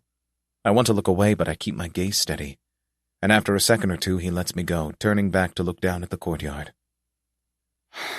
Good, he sighs. In that case... With a wave of his hand, a pair of crystal cups alongside a glass pitcher of water and a small jar of suspiciously brown honey appear, all of which he places on the windowsill. Then, with another movement, he brings out a pair of small spoons and a tiny plate of what appear to be cookies. My previously dry mouth instantly fills with drool, and I stare wide-eyed at the stuff presented. Some water would be very nice right about now. Thank you very much. He effortlessly stops my hand mid-snatch. I resist the urge to growl at him.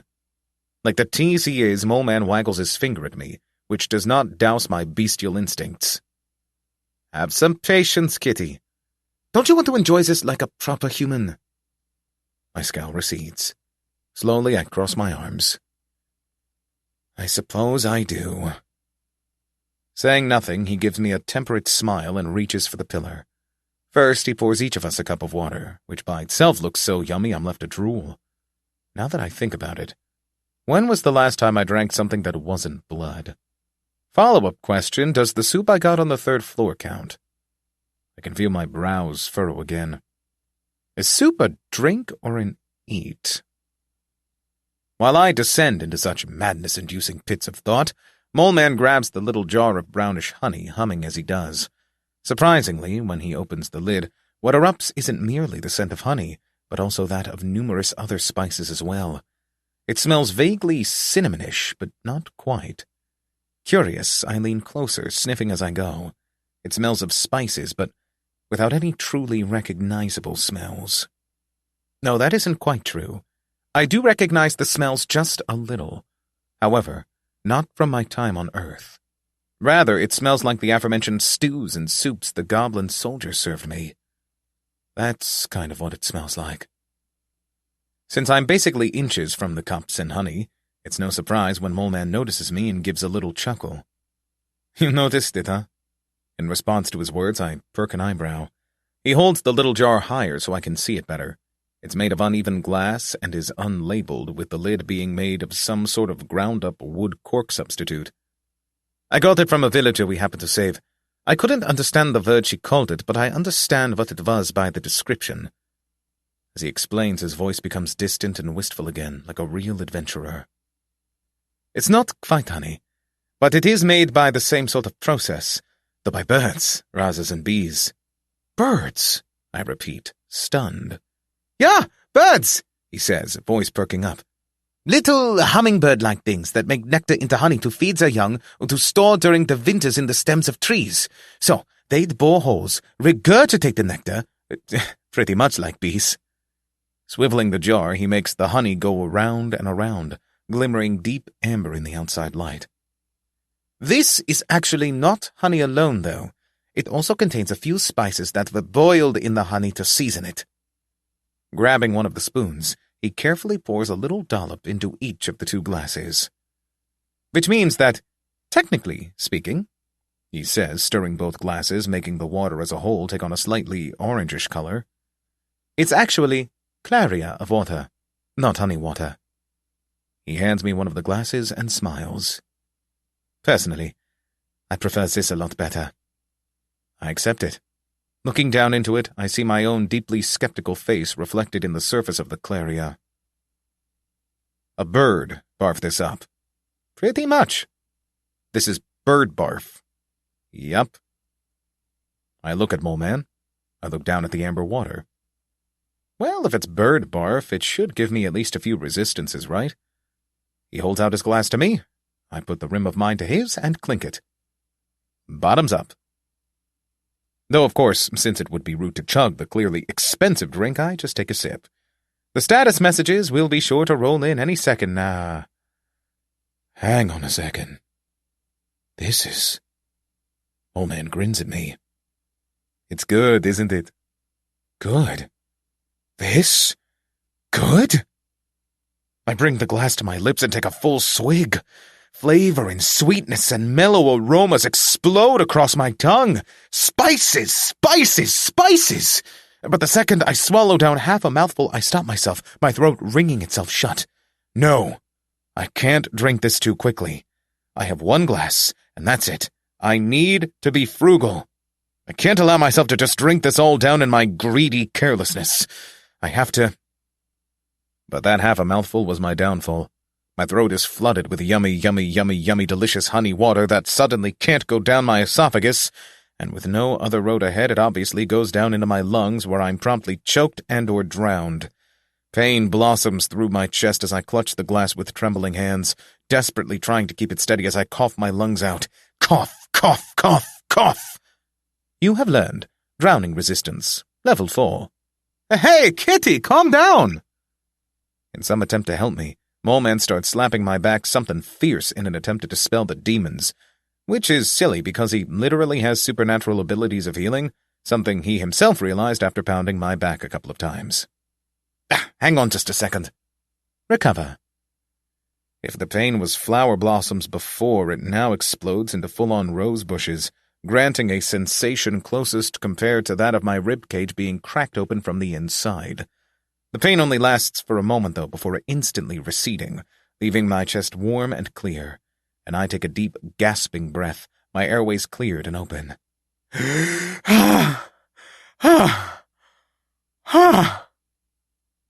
Moleman pats me on the back, this time clearly as emotional support rather than physical. You all right there, Kitty? I nodded him. Yeah, I'm okay. I just got a bit of hubris, is all. My voice is a little hoarse, but it's okay. I'm good now. No more problems. Now I'll be fine. My gaze surreptitiously slides over to the half-emptied glass of honey water. I glance up at Moleman. He doesn't say anything, instead letting his actions speak for him by reaching out, grabbing my glass, and holding it out to me. I reach for it, but he pulls it out of reach at the last second. I glare at him. Only, he says, if you drink it slowly. And don't choke on it. Hanging around you is really starting to drain my recovery crystals. I look at him, and then at the glass of auburn water, and then back to him again. I put on the face of a soldier going to war. I swear I won't drown on it again. He holds my gaze for a second before finally capitulating and handing me the glass. Living up to my username, I snatch the glass from him like a greedy little cat, almost spilling a few drops. I put the glass to my face and take a careful, tempered sip. Ah. Oh, that is good. More than good. Absolutely yummalicious. For a few seconds, Moleman watches me carefully, like I'm some unlucky kitty who always gets caught in the clothesline when his back's turned. Eventually, though, he grabs his own cup and takes a sip. When he puts the cup down, he turns to me, looks me up and down, and asks, So, what did you want my advice for? I gulp down a mouthful of the tastiest liquid I've ever had. Advice? He stares at me. I stare at him. Realization flashes through my head like a lightning bolt.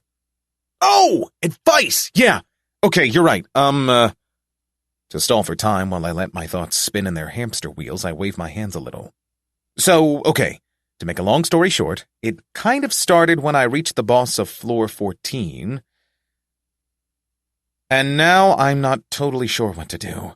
I want to help Simel, but I don't even know how I'd do that, or if that's even what the gods want me to do, and for that matter, do I even care about what the gods want me to do when Simel's life is at stake? With that, I finally turn my gaze back to Moleman. He hasn't stopped staring at me since I opened my mouth. There's a weird look in his eye, which might be attributed to the non-specificity of my question. So, yeah.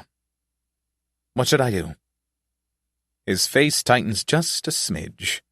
He's been holding the cup during my whole explanation, but it's still mostly full. For some reason, he seems a bit reluctant to say anything. Do you really want to hear what I think you should do? I hope my face is as firm as my heart is. Yes, I say. If there's anyone's advice I trust, it's yours. That seems to put him a bit at ease, as the tension melts from his face a little. Right. Okay. In that case, I really think you should... Beep, beep, beep, beep, beep, beep, beep, beep, beep, beep, beep, beep. Hang on a moment, I say, interrupting him mid-sentence.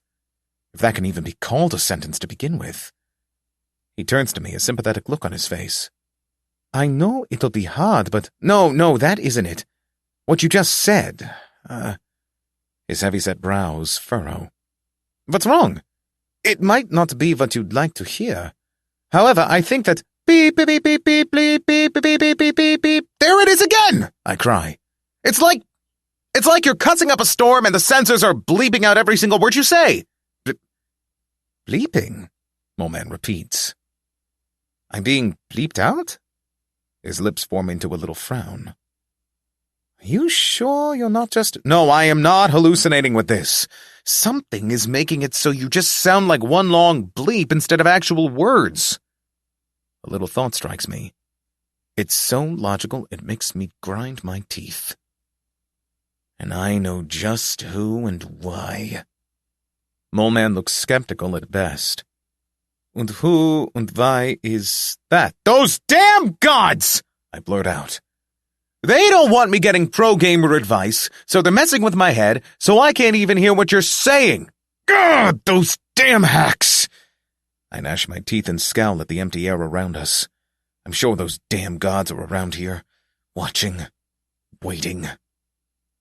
Moleman lifts his hand and almost says something before closing it again, rubbing his chin in thought, and then finally admitting, Honestly, I wouldn't be too surprised. Going by what you've explained before, they seem to really have it out for you. I mean, forcing you to decide for yourself what the right thing is? Clearly they're testing the merit of your morality. For what, though? I grumble. He shrugs. That's the question, friend. Maybe, if you do what they think is right, they'll be nicer to you. Maybe even remove your debt and let you buy armor and food. His words make me rub my chin. That's possible.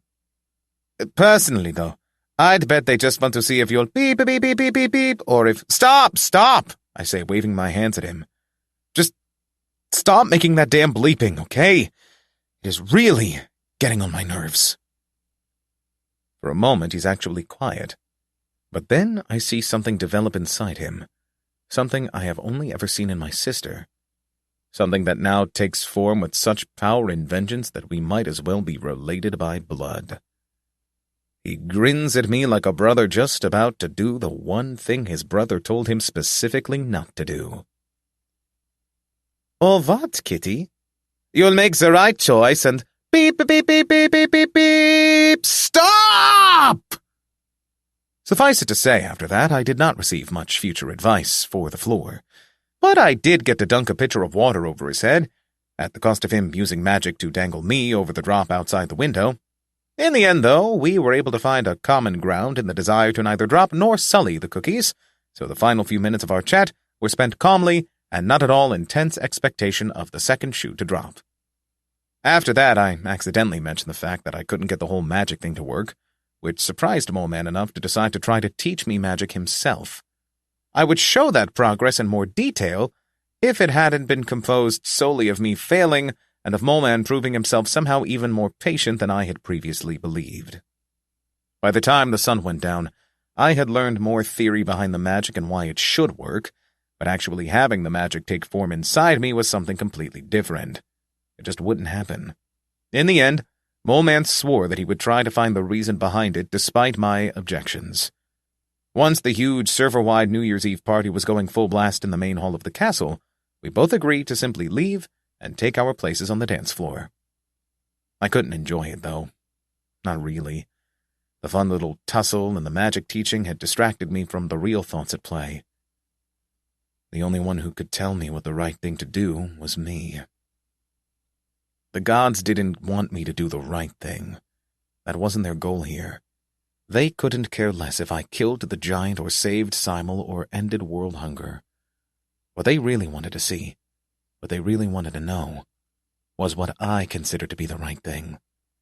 And if that thing just happened to be what they would consider the wrong thing, then what? I don't know. I can't know. That's in the future, a future I don't know, one I can never know. The room is thumping with music and stomping feet, and the air is thick with breathing and alcohol. I don't really want to be here. But I don't want to think either. And when I weigh them against each other, thinking or drinking, one's clearly the winner. I look across the dance floor. Over by the group of musicians stand Virgil and Olmos. They smile and wave at me, and I wave back. I take a swig of the bottle in my hand, though I'm not sure what it is. The sting of alcohol burns a track down my throat, and I take another. The world seems to slow down around me, and I stumble out onto the dance floor. After that, I don't remember much.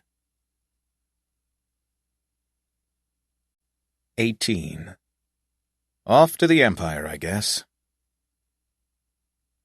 The Service Symposium will end in 0 minutes, 0 seconds. The Service Symposium has ended.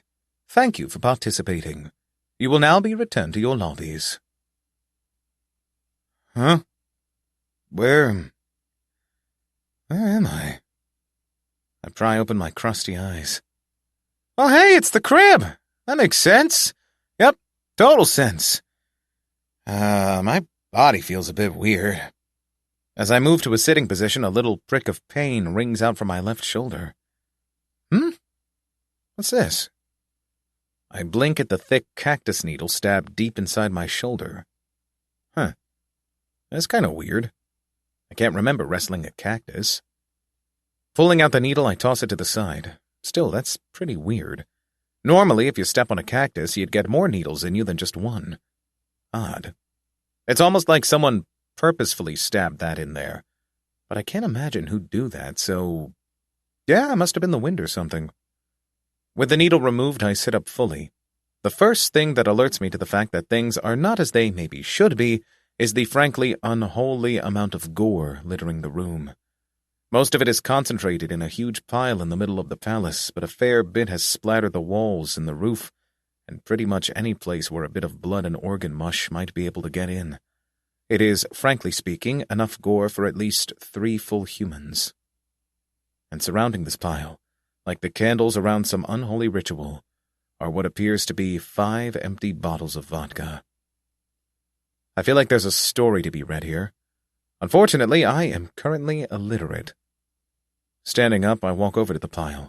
It's very fresh, without a single sign of being spoiled. What exactly could have made this much raw meat and organs? Did some animal die here? No, the intestines are too small. In that case, goblin. My heart rears in my chest, and I start digging through the pile like a madman. Simel! Simel! Oh God, please, don't tell me I... There's a tiny movement in the edge of my vision, and my head flashes to face it. On the other side of the room, as far away as physically possible, I see clearly as Simel squeezes himself closer to the wall. He's covered in blood. Huh. Now that I look at myself, I'm also covered in blood. A lot of it dried. It's clearly from before my current dig. I look back up at Simel. He draws back in animalistic terror.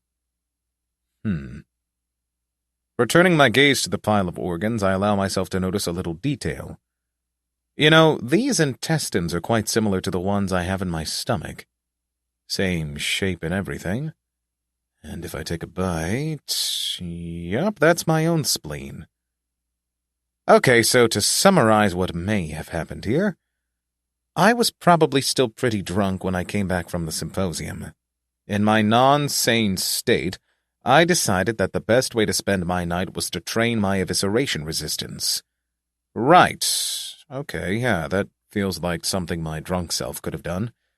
Still, that doesn't explain the cactus barb in my shoulder or why Simel is also covered in blood. Well, we're both alive and okay, so it doesn't matter what happened. Sitting down, I try to make sense of what the best future course of action is. I can't exactly keep this pile of rotting organs. Eating it would be fine, but I don't think that that's something Simel would like to see. In that case, putting it into my inventory... As I furrow my brow in thought, I suddenly notice the sound of gentle footsteps moving over the soggy floor with quiet squelches. I look up at Simel. He jerks back in fear, but after a second or two of trembling, he's able to pull himself together, taking long, deep breaths. With his whole body shivering, he steps closer to me. Our eyes meet. He slowly points a trembling finger toward the door. Do you need to, He doesn't nod or shake his head, but I can pretty much understand what he means. Yeah, okay, let me just put on some sort of shoes. I'm just about to reach into my inventory when I notice a large patch of skin in the pile of gore. The cogs of creativity slowly start moving in my head once again. If I took, and then... could I?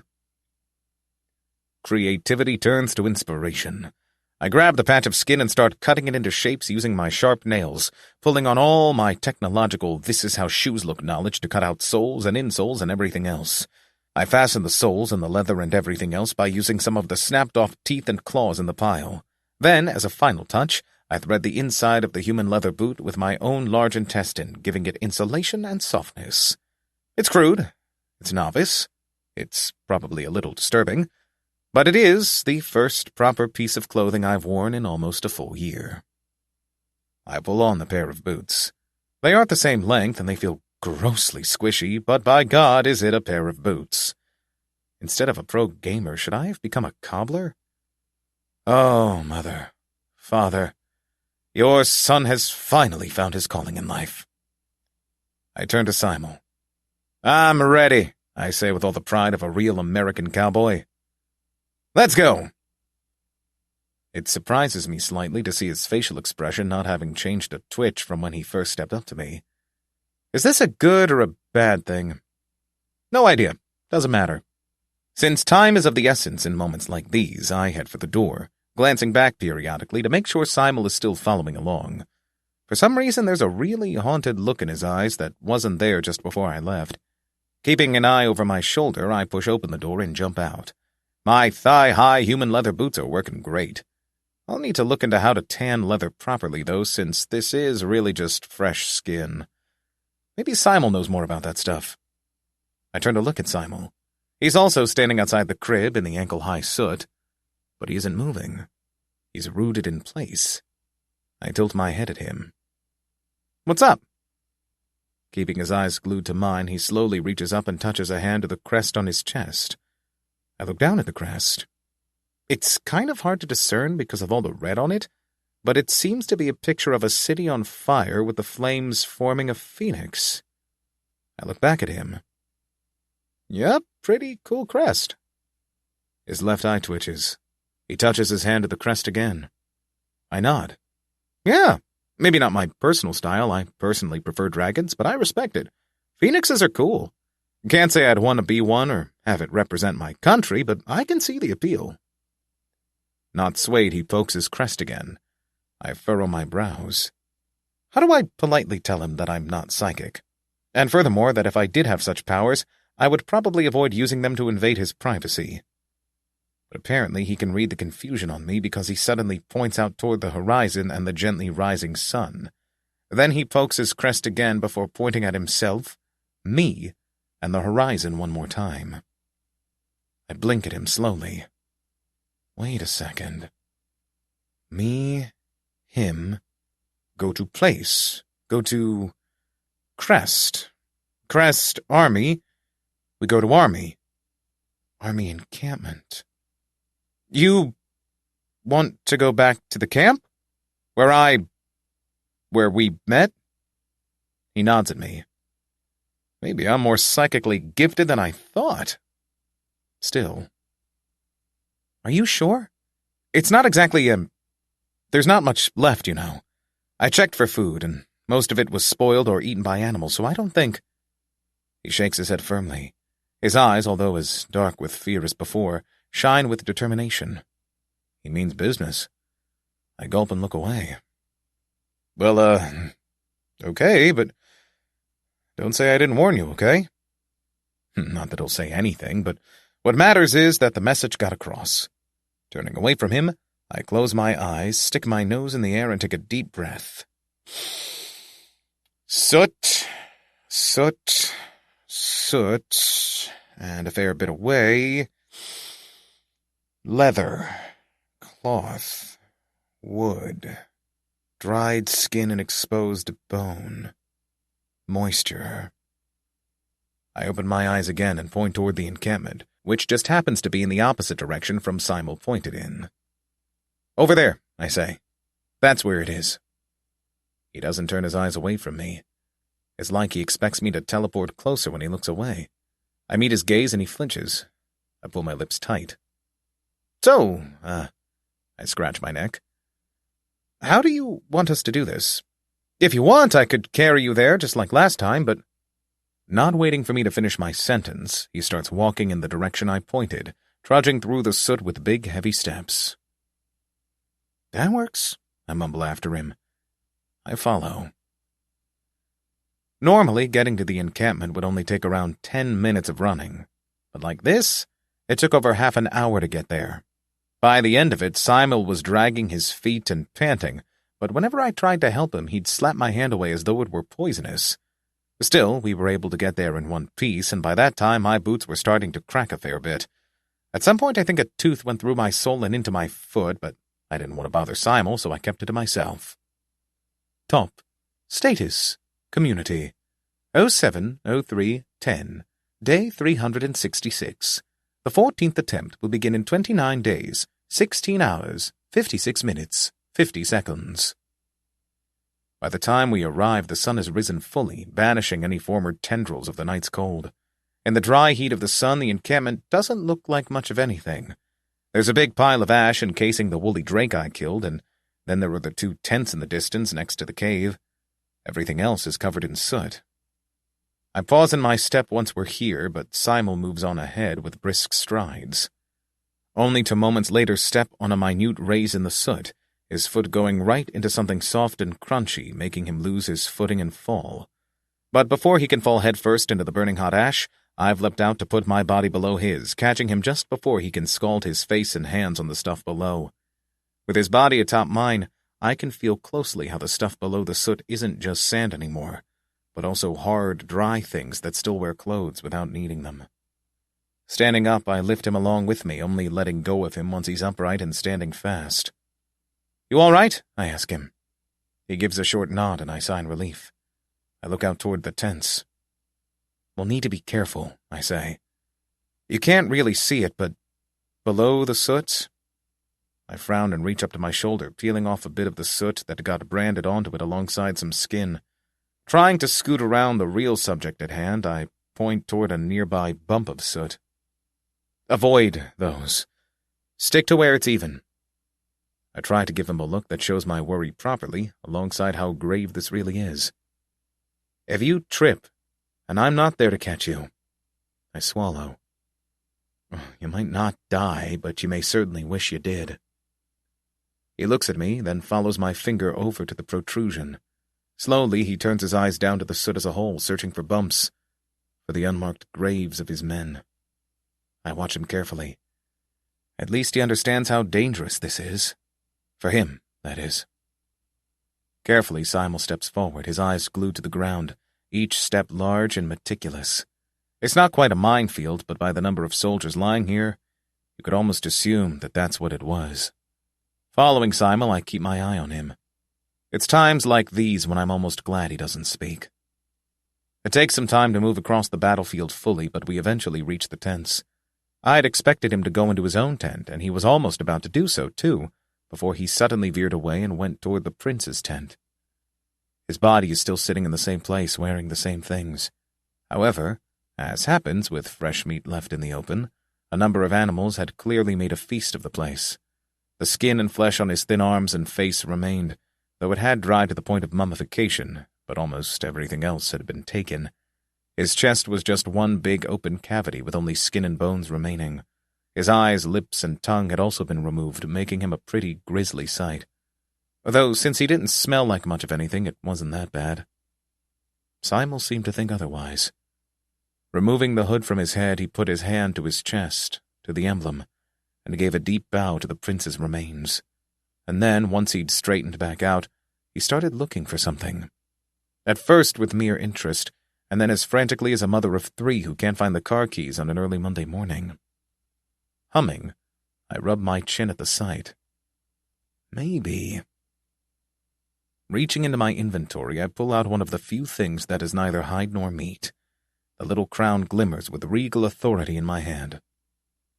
"Hey, Simel, is this—" And that's about all I have time to say before he notices what I'm holding and snatches it out of my hand, simultaneously casting chain as he does. Chain. I'd almost be impressed if I hadn't expected it.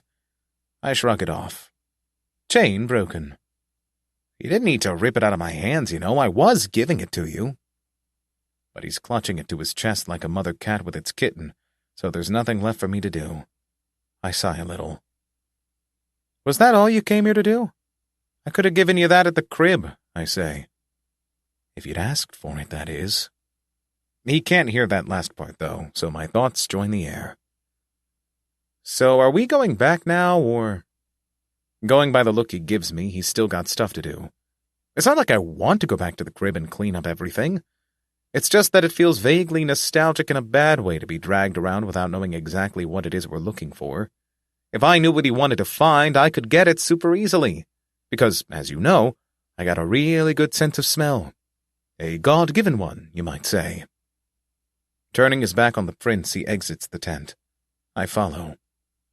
The second I exit the tent, my instincts flare up and alarm bells explode through my brain. But I don't have time to dodge as a massive steel beam of a tail smashes into me, sending me flying back into the tent, a crunching in my chest, making me all too aware of the ribs broken. The second I touch ground, I instinctually pull myself into the fetal position, falling into a roll to spin back around to leap out of the tent, claws ready and back hunched. Royal Drake, level 28. It's a drake, but it looks really weird. Much like the sprint drakes, it stands on both hind legs with short front arms and powerful legs. But the legs are like beyond that. They're downright chunky, the most curious aspect being the ankle parts, which are extremely thick to the point of being blubbery, as stout as the foot of an elephant. With the rest of the leg being muscular, this makes the ankle look kind of like the pom-pom feet of a poodle. Its tail is also as girthy as a log, though not all of it is mere muscle. Still, considering the way it broke my ribs, it's more muscle than fat. The rest of its body is slim, with an intelligent pair of eyes glaring down at me. Aside from the lower part of the legs and arms, it's covered with long, silky white hairs, though the underbelly is smooth. It looks as though it was made for an Arctic climate, but that isn't what startles me too much to attack properly.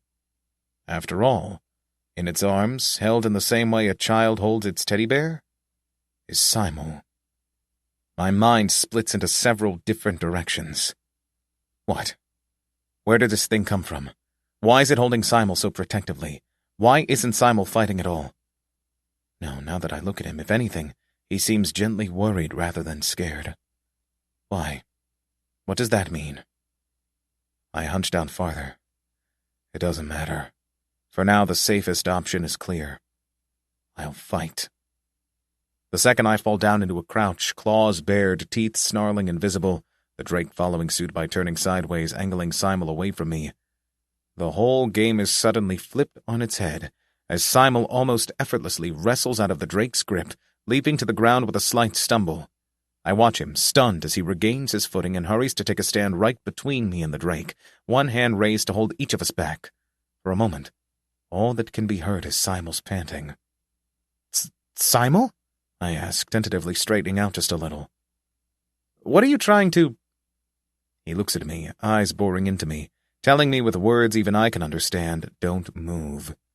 I obey. Slowly, moving with measured steps, still keeping his eyes on me, he approaches the drake. The drake simply watches his approach, the only sound it makes being a gentle murmuring. I want to tell Simel to be careful, but I can't bring myself to speak.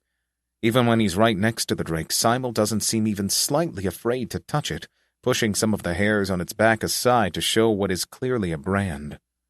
A brand of a city on fire, the fire being in the form of a phoenix. Is that, I say, your mount? Simel nods at me. I look up at the drake and whistle. Not a bad-looking thing, I say. Not bad at all. Stepping closer, I briefly pause as it hisses at me. I bare my teeth at it. Some attitude problems, but if we skin it, I'm sure it'll make for a great coat. That little expression is enough to get Simel to glare at me, too. What? I say. You can't expect me to let you keep that thing. Ignoring me, Simel leads the drake toward the other tent. Right, great. The second I get my chance, I am going to kill that thing. My ribs aren't going to heal for at least an hour. Oh, but I can't complain about that, because he's obviously got to keep his precious oversized lizard. Of course. As I trudge after them, silently seething, Simel stops outside the second tent. He looks up at the lizard before making some little hand gesture that I can only imagine means something like stay. He enters inside and I follow, the lizard growling at me as I pass by. I growl back at it. Inside the tent, the first thing Simel does is rummage through the crates until he finds a couple of reins and a saddle of some sort. It's a pretty big saddle, though, so although he can pull it out, he can't really carry it. He looks over at me. I almost want to let him struggle for the sake of his precious lizard, but that wouldn't be very friend-like. So after grumbling for a second, I finally assist him, grabbing the saddle. As expected, he then makes me also put the thing on the lizard being almost as unhappy as me about it. In the end, though, after only a few minutes, the lizard is fully ready, with everything any sort of steed might need. Right as I start thinking that this might be the last thing we need to do, Simel heads back inside the tent. I follow. Simel, I really don't know what it is you want to do with that lizard, but I think we should do away with it. It is clearly feral, totally untrustworthy. Mumbling such things, I watch Simel as he rummages through the things in the tent, eventually finding a small knapsack. He looks inside it, and I only barely catch a glimpse of its contents. A pair of small books, a quill and ink, a bundle of herbs, a few pouches, a pair of crowns, a bit of jewelry, a sealed envelope, before he fishes out a single item and closes it again, hanging the knapsack over his shoulder. As I inch closer, my eyes fall on the item in his hand. "Oh, hey, I know what that is!" At my voice, Simel jerks, head swiveling to look at me in terror. I point at the little silver thing in his hand. "That's a silver compass, right? My other friend told me all about it. Very cool thing. Is it expensive?" Simel doesn't answer me. Standing up, he pushes past me and over to the large table in the middle of the room, which is still covered in a really large map. The map is seriously big enough to cover the whole table, and since the table is quite big, that's a feat. I wish I could understand the map, but I really can't. All I know is that it's a big map showing cities and oceans and mountains and forests. Oh, and also a big black splotch. There are a few little figurines on top of it, but they're all toppled over, so I don't know if they mean anything. Simel frowns at the little figures and picks up one of them, showing a crowned phoenix. He puts the figurine in the big black area, which I presume to be the desert we are currently in. I'd be genuinely surprised if there were more than one soot desert in this world. Moving with the knowledge of an expert, he grabs the other figurines as well, putting them across the map, some in cities, others in forests. And then he holds a final one. It's fleshy and tainted with red and looks like a tall, hairless wendigo of some sort, with long claws and teeth and carved flames at its feet. It actually looks pretty cool, but I really wouldn't want to meet it if it was real. Might as well ask just in case. "Hey, Simel, that thing doesn't exist for real, right?" He gives me a look that says 1,000 words I can't read. But then he puts it next to the crowned phoenix. Interesting. The craftsmanship on these is really quite something. I reach out to look at the phoenix closer, but he slaps my hand away. Fine, I mumble at him. Ignoring me, Simel places the silver compass on the map. When he flips open the lid, I find the little red arrow pointing at me. That's quite the coincidence. I must just be standing in the way, I guess. But when I cha-cha slide to the left, the arrow follows me. That would suggest that... But I don't really... Why would Simel be following me? My brows furrow. And with an army to boot. Glancing across the table, I watch as Simel removes the red vial from inside the compass and replaces it with another. Going by the way the map is placed, it's pointing to the non-hypothetical literal east. Grabbing a pencil and a long tool of some sort, Simel draws a line along the map from one of the little figurines toward the phoenix and the hairless wendigo. I shake my head. No, I mean... They had the prince, right? Yeah, in that case, he could very well have told them about what happened in the forest. About how I killed the witch and saved the... Well, I didn't save her exactly, but I did save him by proxy, so I still saved a royal. And then I killed him a while later. Yeah, you win some, you lose some. What's important is that Simel marched an army to the witch for whatever reason. Maybe even to rescue the princess. and then instantly started marching toward me, presumably once they'd heard the prince's story. In that case, that would suggest... Scratching my chin, I silently watch how Simel repeats his process with a few other vials and figurines, forming lines and slowly triangulating our position based on our position relative to them. He's clever, all right. I mean, everything considered. Isn't there a chance that he wanted to come visit me? Or maybe the prince wanted to thank me for saving him. Maybe they were even going to bring me back to that empire place to let me have the princess's hand in marriage.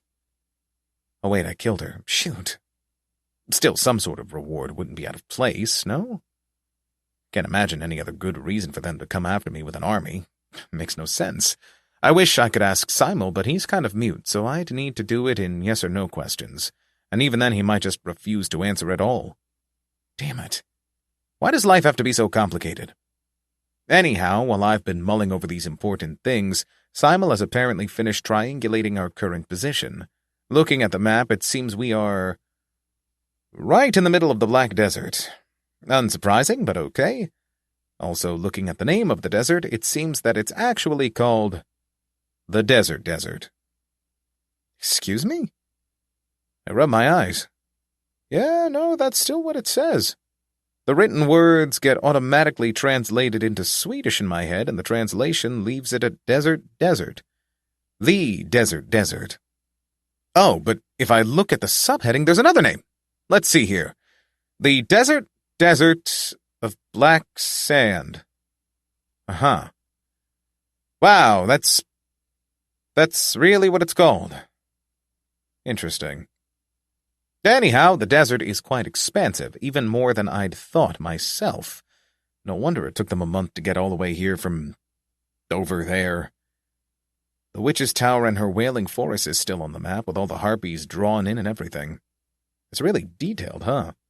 Still, I'm kind of surprised to see it so close to the desert. I mean, there's even a little river going from the tower into the desert. I wonder why it's red, though. Reminds me of the 12th floor, but that can't be, can it? Weird. Nevertheless, we are apparently almost in the perfect epicenter of the desert, so it would take at least a month no matter which direction you went in. As I stare at the map, Simel suddenly points at something in a way that's clearly for me to see. What's that? Oh, it's a little city! It's on the outskirts of the desert, but it's absolutely meant to be a city. While I look down at the city, Simel draws a line from where our little figurines are all the way over to the desert city, and then he draws a long, swirling, twisting line all the way over to a spot on the very other side of the table, where it ends at a large city. A city close to the border, but still within a massive country whose name I surprisingly enough recognize. The Split Horizon Empire. The city Simel is now pointing to is dubbed Crown of the Country. Weird name for a city. Nevertheless, I know what he's saying, and I know what he's trying to express. You want us to go to the Empire? I ask, with no little amount of skepticism. He nods at me, which is nice, because I would like to not have to go halfway across the world because he made a joke. I look back down at the map, at the lines snaking between mountains and across a sea and through cities. I don't know, isn't that maybe a bit far? He stares at me. I huff. I mean, I'll still do it if it helps you get somewhere safe, but... Searching the map, I quickly find what I'm looking for. I point at the little red-colored city. Wouldn't you rather get here, to the shore city of Acheron? His gaze doesn't shift an inch. To dispel the tension at least slightly, I give a nervous chuckle. I just am. Or maybe that's where you live now. The Empire. But the crests don't match up, so I doubt it. The Empire's crest is a red sun split by a blade. That's not the crest Simel wears. Besides, the shore city of Acheron is much closer. Still over a month's trek, but not nearly as daunting as the Empire. Simel's gaze burns into me. I try to swallow down my fears. Honestly, I'm a bit, You know where we met when we were in the prince's tent? I didn't say it then, but I kind of, I defeated him. His expression doesn't show the slightest hint of change. As a matter of fact, he seems thoroughly unsurprised. Sighing, I raise my hands in surrender. What I'm trying to say is that those Empire guys might not be too hot on me being there. I look up and into his eyes that shine with a demand that echoes through my mind. 4 simple words. Do the right thing. My hands twist into fists. But I'll still do it, I say, defeated. I look up at him. I'll take you there, even if it's the last thing I do. That's what he wanted to hear. With my agreement, Simel removes the silver compass from the table and packs it into his knapsack, alongside a few other things. He was even able to somehow find a pair of bags to go on the lizard's saddle. He packs these with various things, including the map and the little figurines. Within only a few minutes, the majority of which I spent just looking at him, he's fully packed. And I'm standing without a single thing in my hands. So, this is it? We're leaving straight away? Not even going to stop by the crib for provisions? Well, anything still in there is tainted by gore, and it's not like Simel eats meat anyway, and I don't need to eat to begin with, so I guess there's no real need to return there. But it still doesn't feel right. Shouldn't I at least be able to bid the crib adieu? Is that so bad? Apparently so. Since Simel is too weak to carry his bags properly, I grab the saddle ones for him. I also hoist them onto the lizard's back, despite its attempts to protest. Simel easily calms it down, though. In that case, we have pretty much all we need. Simel is trying to use a regular compass, but I stop him. He looks at me. I don't need a compass, Simel. If it's where I want to go, I'll be able to get there. Which obviously confuses the shit out of him, but it was a funny line, so I won't explain it to him. Sticking my nose in the air, I take a deep whiff. Since I want to get to the Empire, that's what I'll smell. But first, we need to get to that one city he pointed out, so that's what I try to focus on. Sniff, sniff, sniff, sniff. I turn toward where the sun is rising. Yep, that's the way. I turn back to Simel, only to find him already steering the lizard. I'm just about to jump up next to him when the lizard hisses, and I remember that this feral creature illogically has it out for me. Oh, you don't want me to ride you? Fine, I'll just walk right next to you. How's that, huh? And if we get attacked, you're the one going down first, punk. The lizard, of course, doesn't understand anything I think, but I still got my anger out there, so while still seething a little, we set out into the deep desert. 19. Desert Travels. It starts out pretty okay. We walk at a calm pace, only pausing to fight off the local wildlife or to pick up some cacti here and there. My human leather thigh-high boots broke after only a few hours, though I easily substituted them with some snakeskin, and then the trek continued. We took a break around midday to eat. It was mainly for Simel's sake, though. I ate some random flesh from my inventory, Simel ate cactus, and the lizard ate some of the flesh harvested earlier today. With that concluded, we continue walking. The sun is relentless.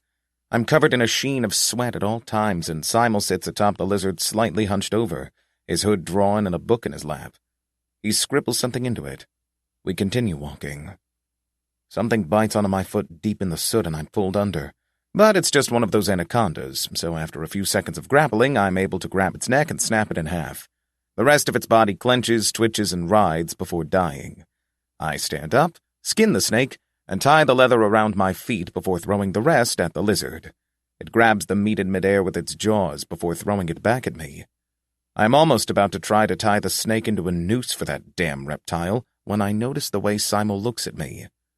Grumbling, I slice the snake in half and stick it in my inventory. We continue walking.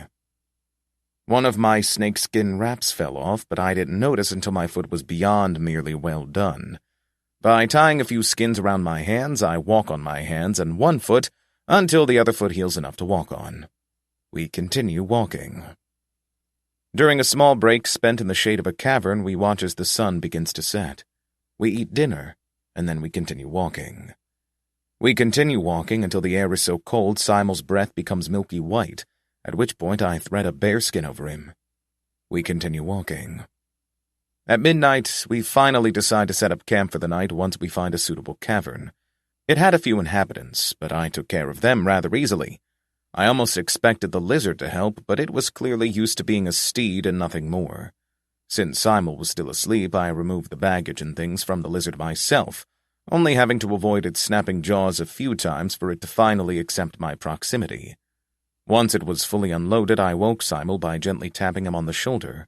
It still startled him to the point of almost falling off, but it did awaken him. We removed the saddle together. Simel seems uncertain, so I set his mind at ease. I don't need to sleep, I say, so I'll keep guard during the night. You could sleep easy. I smile at him. With me around, you have nothing to fear. For some reason, he doesn't seem to trust my words, but he still goes to sleep. Good enough for me, I guess. Apparently, he did seriously bring an entire sleeping ensemble, complete with a rolled-up mattress of some sort, a thick cover, and a pillow. All of this he lays out on the floor in the innermost part of the cave. Before he tries to go to sleep, though, he does some weird prayer thing by kneeling down and putting one hand to his chest and the other to his forehead. I have no idea if he actually said anything, though. If he did, it must have been so hushed that even I couldn't hear it. Nevertheless, with this done, he finally lies down, pulls up the covers, mind you, he is not wearing any pajamas, and pretends to go to sleep. I watch him from the mouth of the cave. I am absolutely certain that he did not fall asleep straight away. His breathing was too quick. If I'd been closer, I'm sure I would have been able to hear his heart beating just a little too fast, too. Is there anything I can do for him? Maybe a night meal? Bedtime story? Good night hug? Before my thoughts can go any further, he abruptly sits up, reaches for the bearskin lying a foot or two away, and suddenly notices the lizard. The lizard, for its own part, is silently curled up across from Simel. At Simel's gaze, the lizard's head slowly rises, like a curious dog. Following with the analogy, Simel silently pats a spot next to him. The lizard perks up, gets to its feet, and practically skips over to where Simel is to lie down next to him, curling up and placing its head across Simel's chest. Then Simel pulls up the bearskin to cover them both. Since the lizard is slightly bigger than a bear, the skin doesn't cover it entirely, but it doesn't seem to mind. And just like that, Simel falls asleep. I can tell it instantly. His hand is on the lizard's back, and the lizard's tail is curled around them both. Bundled up like that, they sleep soundly, both taking slow, calm breaths, not even stirring to shift in their sleep. And I have never before felt such a strong urge to... The lizard's eyes suddenly snap open and its head lifts from Simel's chest, but I've turned away from them, and after a second or so of feeling its reptilian gaze burn into the back of my head, I can smell it lie down again, calming down as Simel gently pets its head. They both fall asleep once more. When a long-legged wolf-like creature later wanders by, I almost feel glad, because it gives me a distraction from how horribly quaint the cave became all of a sudden. Ripping it apart limb by limb was an excellent bit of stress relief. Top. Status. Community. 04-31-33. Day 367. The 14th attempt will begin in 28 days, 19 hours, 29 minutes, 27 seconds. I give them about 6 hours of sleep and then I wake them up. The lizard is easily awoken by stabbing my finger into its behind. Simel is then consequently brought back to the land of the living by the lizard flying away from atop him. For some reason, he doesn't seem too happy to see me. We spend half an hour or so repacking everything and eating breakfast, and then we head out. The day happens like yesterday. For the evening, we find some place to rest, and Simel and the lizard sleep. We wake up and head out again. The day happens like yesterday. Simel and the lizard sleep. We wake up and head out again. The day happens like yesterday. The day happens like yesterday. The day happens like yesterday. The day happens like yesterday. And before I knew it, a week had passed in mindless droning desert. Sometimes it would rain soot and we would take cover. Sometimes we would meet animals and I would kill them. Sometimes, to relieve myself of the endless dull monotony, I would specifically seek out animals to kill. Not to eat, just to have something to do. Sometimes I would look at Simel and at the lizard and wonder how fast I could skin them if I really tried. But skinning Simel is a bad, not good thought, so I stop and don't. Sometimes I consider turning back around and killing the giant and finishing this damn floor already. But the day would always end eventually, and I'd sit down for a few hours and I'd be left with the black soot inside my head, the dark ashes that burn through my skull and cook my thoughts until they're nothing but charred guilt. And then the sun dawns and we head out again. Dull. Dull, dull, dull, dull, dull, dull, dull, dull. I decide in my head at some point when my thoughts are the most charred and the heartbeats of Simel and the lizard are the most synced that I am going to find any excuse necessary to kill the lizard. It needs to die.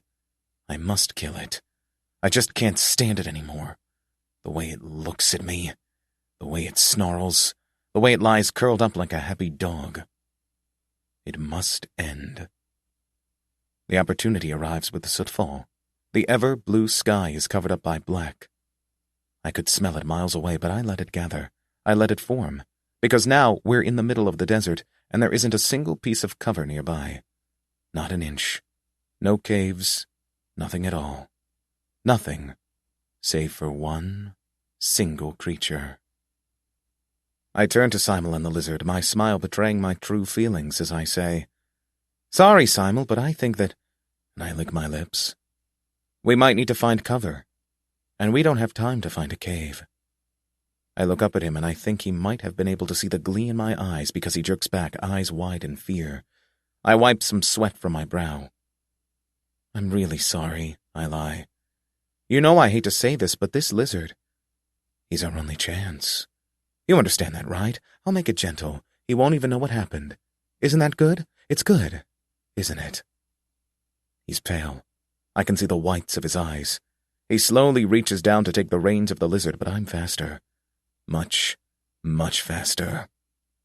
I cross the small distance between us and put my right hand on the lizard's forehead. Touch of reversed stroke resistance, level 2. Touch of reversed organ failure resistance, level 2. Touch of reversed brain damage resistance, level 2. It drops with a dead thud. Simel cries. I have to pry him away from the lizard's empty-eyed body. Getting him into the empty cavity I made of the lizard's abdomen is even harder. By the time I climb in as well, the only bit of Simel's possessions I was able to bring along being his satchel, Simel's curled up into a little ball, sobbing. But we survived the sootfall. That's good, isn't it? I think so. It took a bit of effort to dig us out of the caked soot, but it all worked out. Simel didn't want to leave the lizard's body, but I was able to drag him away. He didn't want to talk either, but I was able to pull him along. All he did was stumble, hiccuping between heaving breaths. Telling him to get himself together didn't help. I guess if he wants to mourn some stupid overgrown lizard, that's his choice. We continue walking. Since Simel has to walk with his own legs now, we have to take more breaks, more rest time. But that's okay. Toward the end of the day, I have to carry him on my back. He feels hot and cold both at once, and while I'm carrying him, I can feel him sob into my back, leaving wet stains on my pelt and my neck. Eventually, we reach a small cave. The only inhabitants were a small family of tarantulas, but I take care of them. Halfway through the battle, Simel stumbles right into it, right in front of them, but I act quickly enough to throw myself between him and the tarantula's fangs. Then I kill the rest of them. "That was dangerous, Simel! You could have died!" I scold him, but of course he doesn't listen in the least.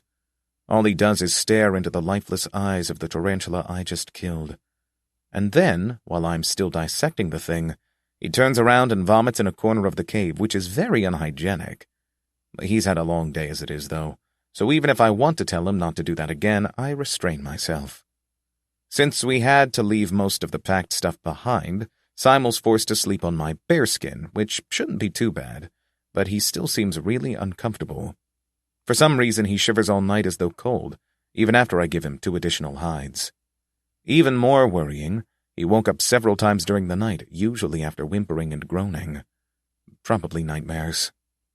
Each time he woke up, his eyes would flare open, searching for something, only to suddenly stop, and then his face would slowly move over to look at me. And even though I took care not to look at him, I could feel just how intense his gaze was, burning with some emotion I couldn't discern. But then he'd turn over and go back to sleep again. And just like that, the night passed rather uneventfully. In the morning, I noticed a little patch of what seemed like black mold growing around the area where the tarantula had bitten me. The bite itself had already healed, but the black stuff was growing strong regardless. You have learned lichen tolerance, level 1. Lichen? That's new. If I'm not misremembering, lichen is some sort of cross between fungus and algae and plant, right? Or is it just plant and algae? No, hang on, isn't algae already a cross between fungus and plant? Okay, I honestly have no idea. Still, it's a new type of tolerance, so I think I'd best let it grow a bit to really milk the levels I can get from it. With the dawn arriving, we head out again. About halfway through the day, I feed Simel the last bit of cactus I had in my inventory.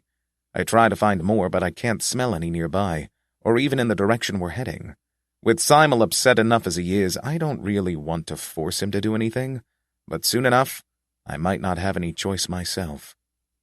As we take a small break in a cave, I sit him down to have the talk. I take a deep breath. Simel, I really don't like saying this, but from here on out, you might need to eat, meat and stuff.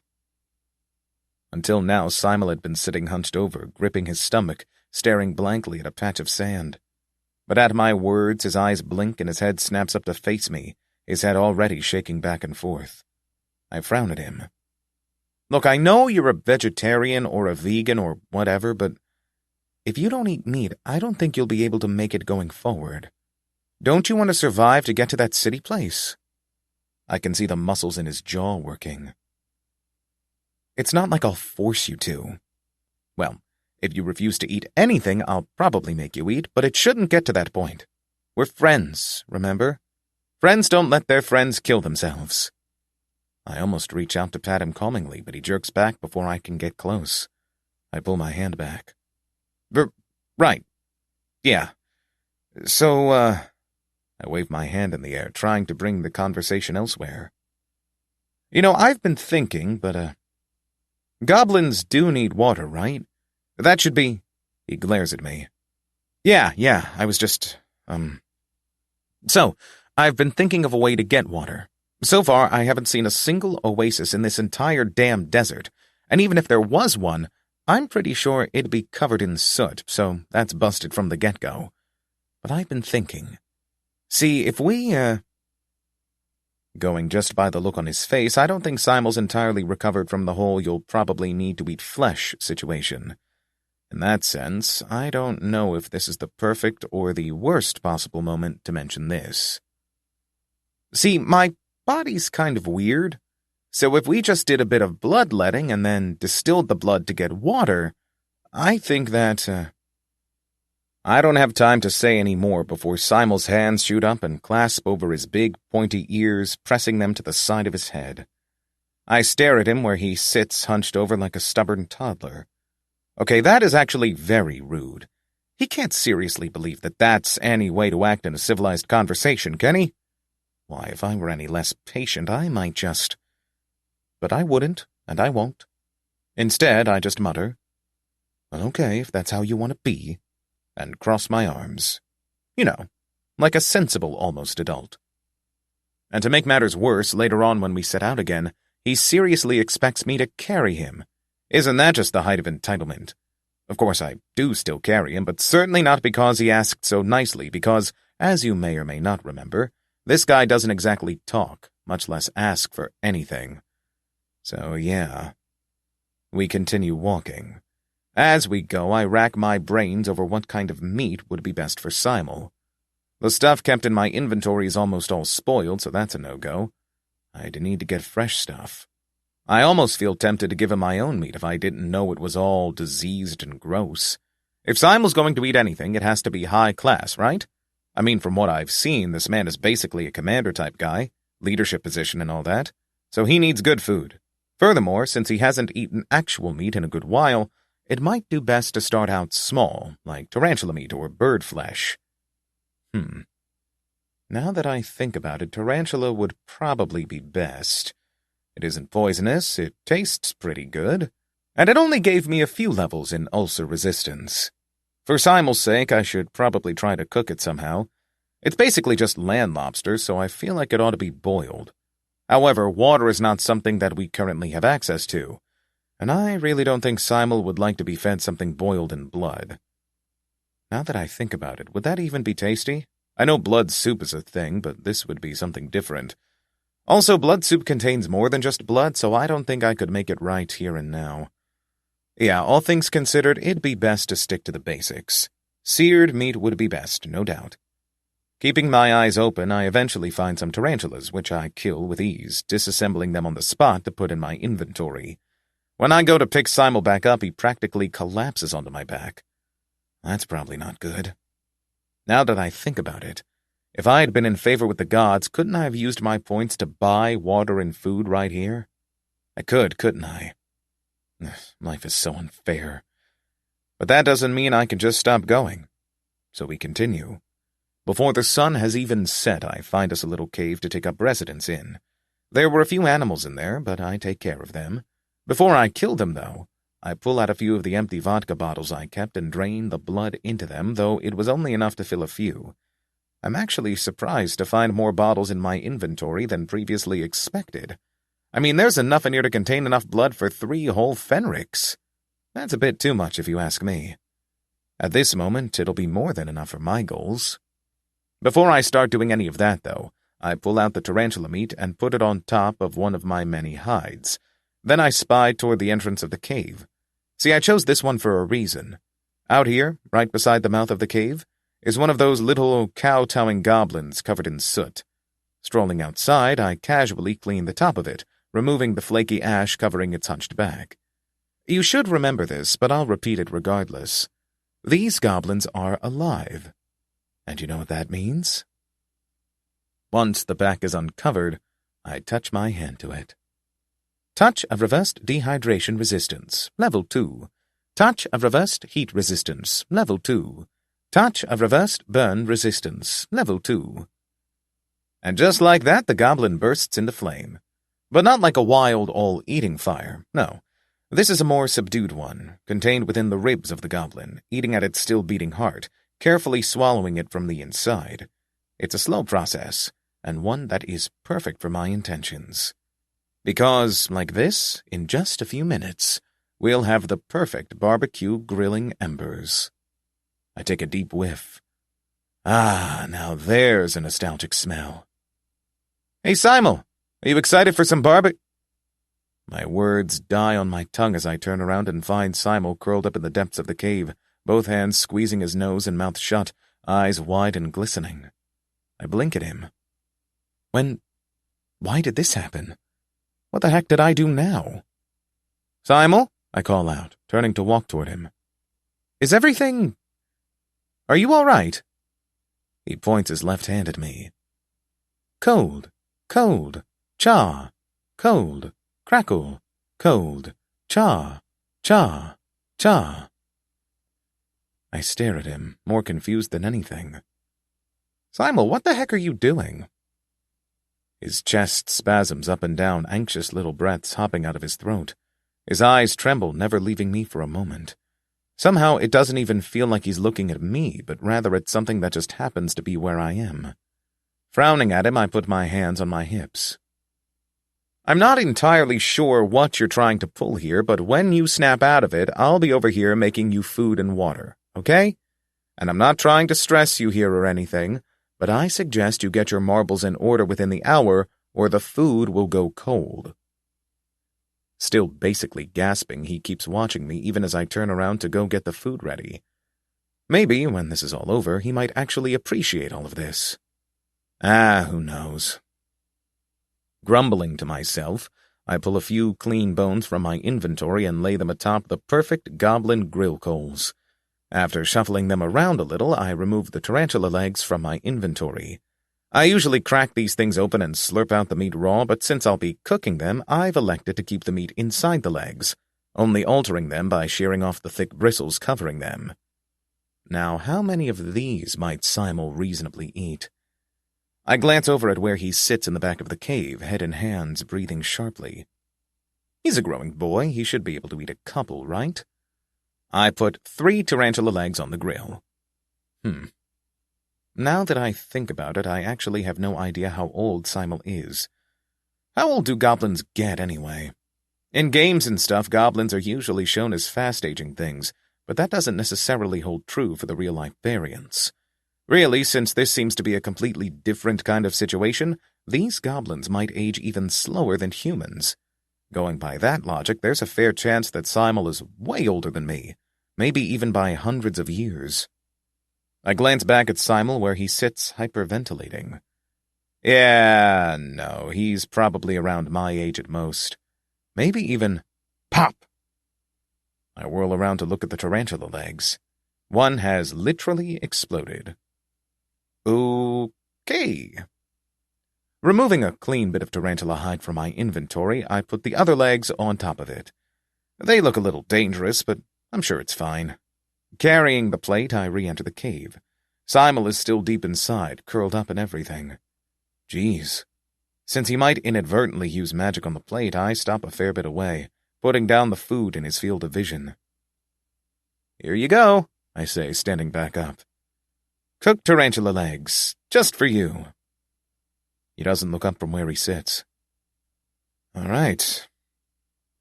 Leaning down again, I crack open the legs, scalding my hands as I do. The inside is filled with rich steam, and it honestly doesn't smell all that bad. There. How's that? I know it isn't gourmet, and I didn't exactly have anything to season it with, but it's better than starving by far. I stare at him for a moment. He doesn't budge. I sigh. I'll leave you to it, then. I wander back to the grill. There's still some tarantula splattered here and there. I take a piece and taste it. Very bland, but it is food. Personally, I prefer the texture of the raw variant, but this is fine too. While the grill is still hot, I start enacting my latest and greatest plan. For this, you'll need 4 items: an empty vodka bottle, a cleaned-out small intestine, a few pieces of hair, and a snake fang. Step 1 is to grab the small intestine, and if it isn't clean, you clean it using your mouth. Once you can't taste any flavor on it, you loop one end over the mouth of the empty vodka bottle, fastening it in place with some long hairs. Then you secure the other end of the intestine around the snake fang, making sure that the sharp tip is pointing outward. And just like that, you've got yourself an impromptu bloodletter. With that done, you just take the snake fang part, find yourself a good vein, and pop it right in.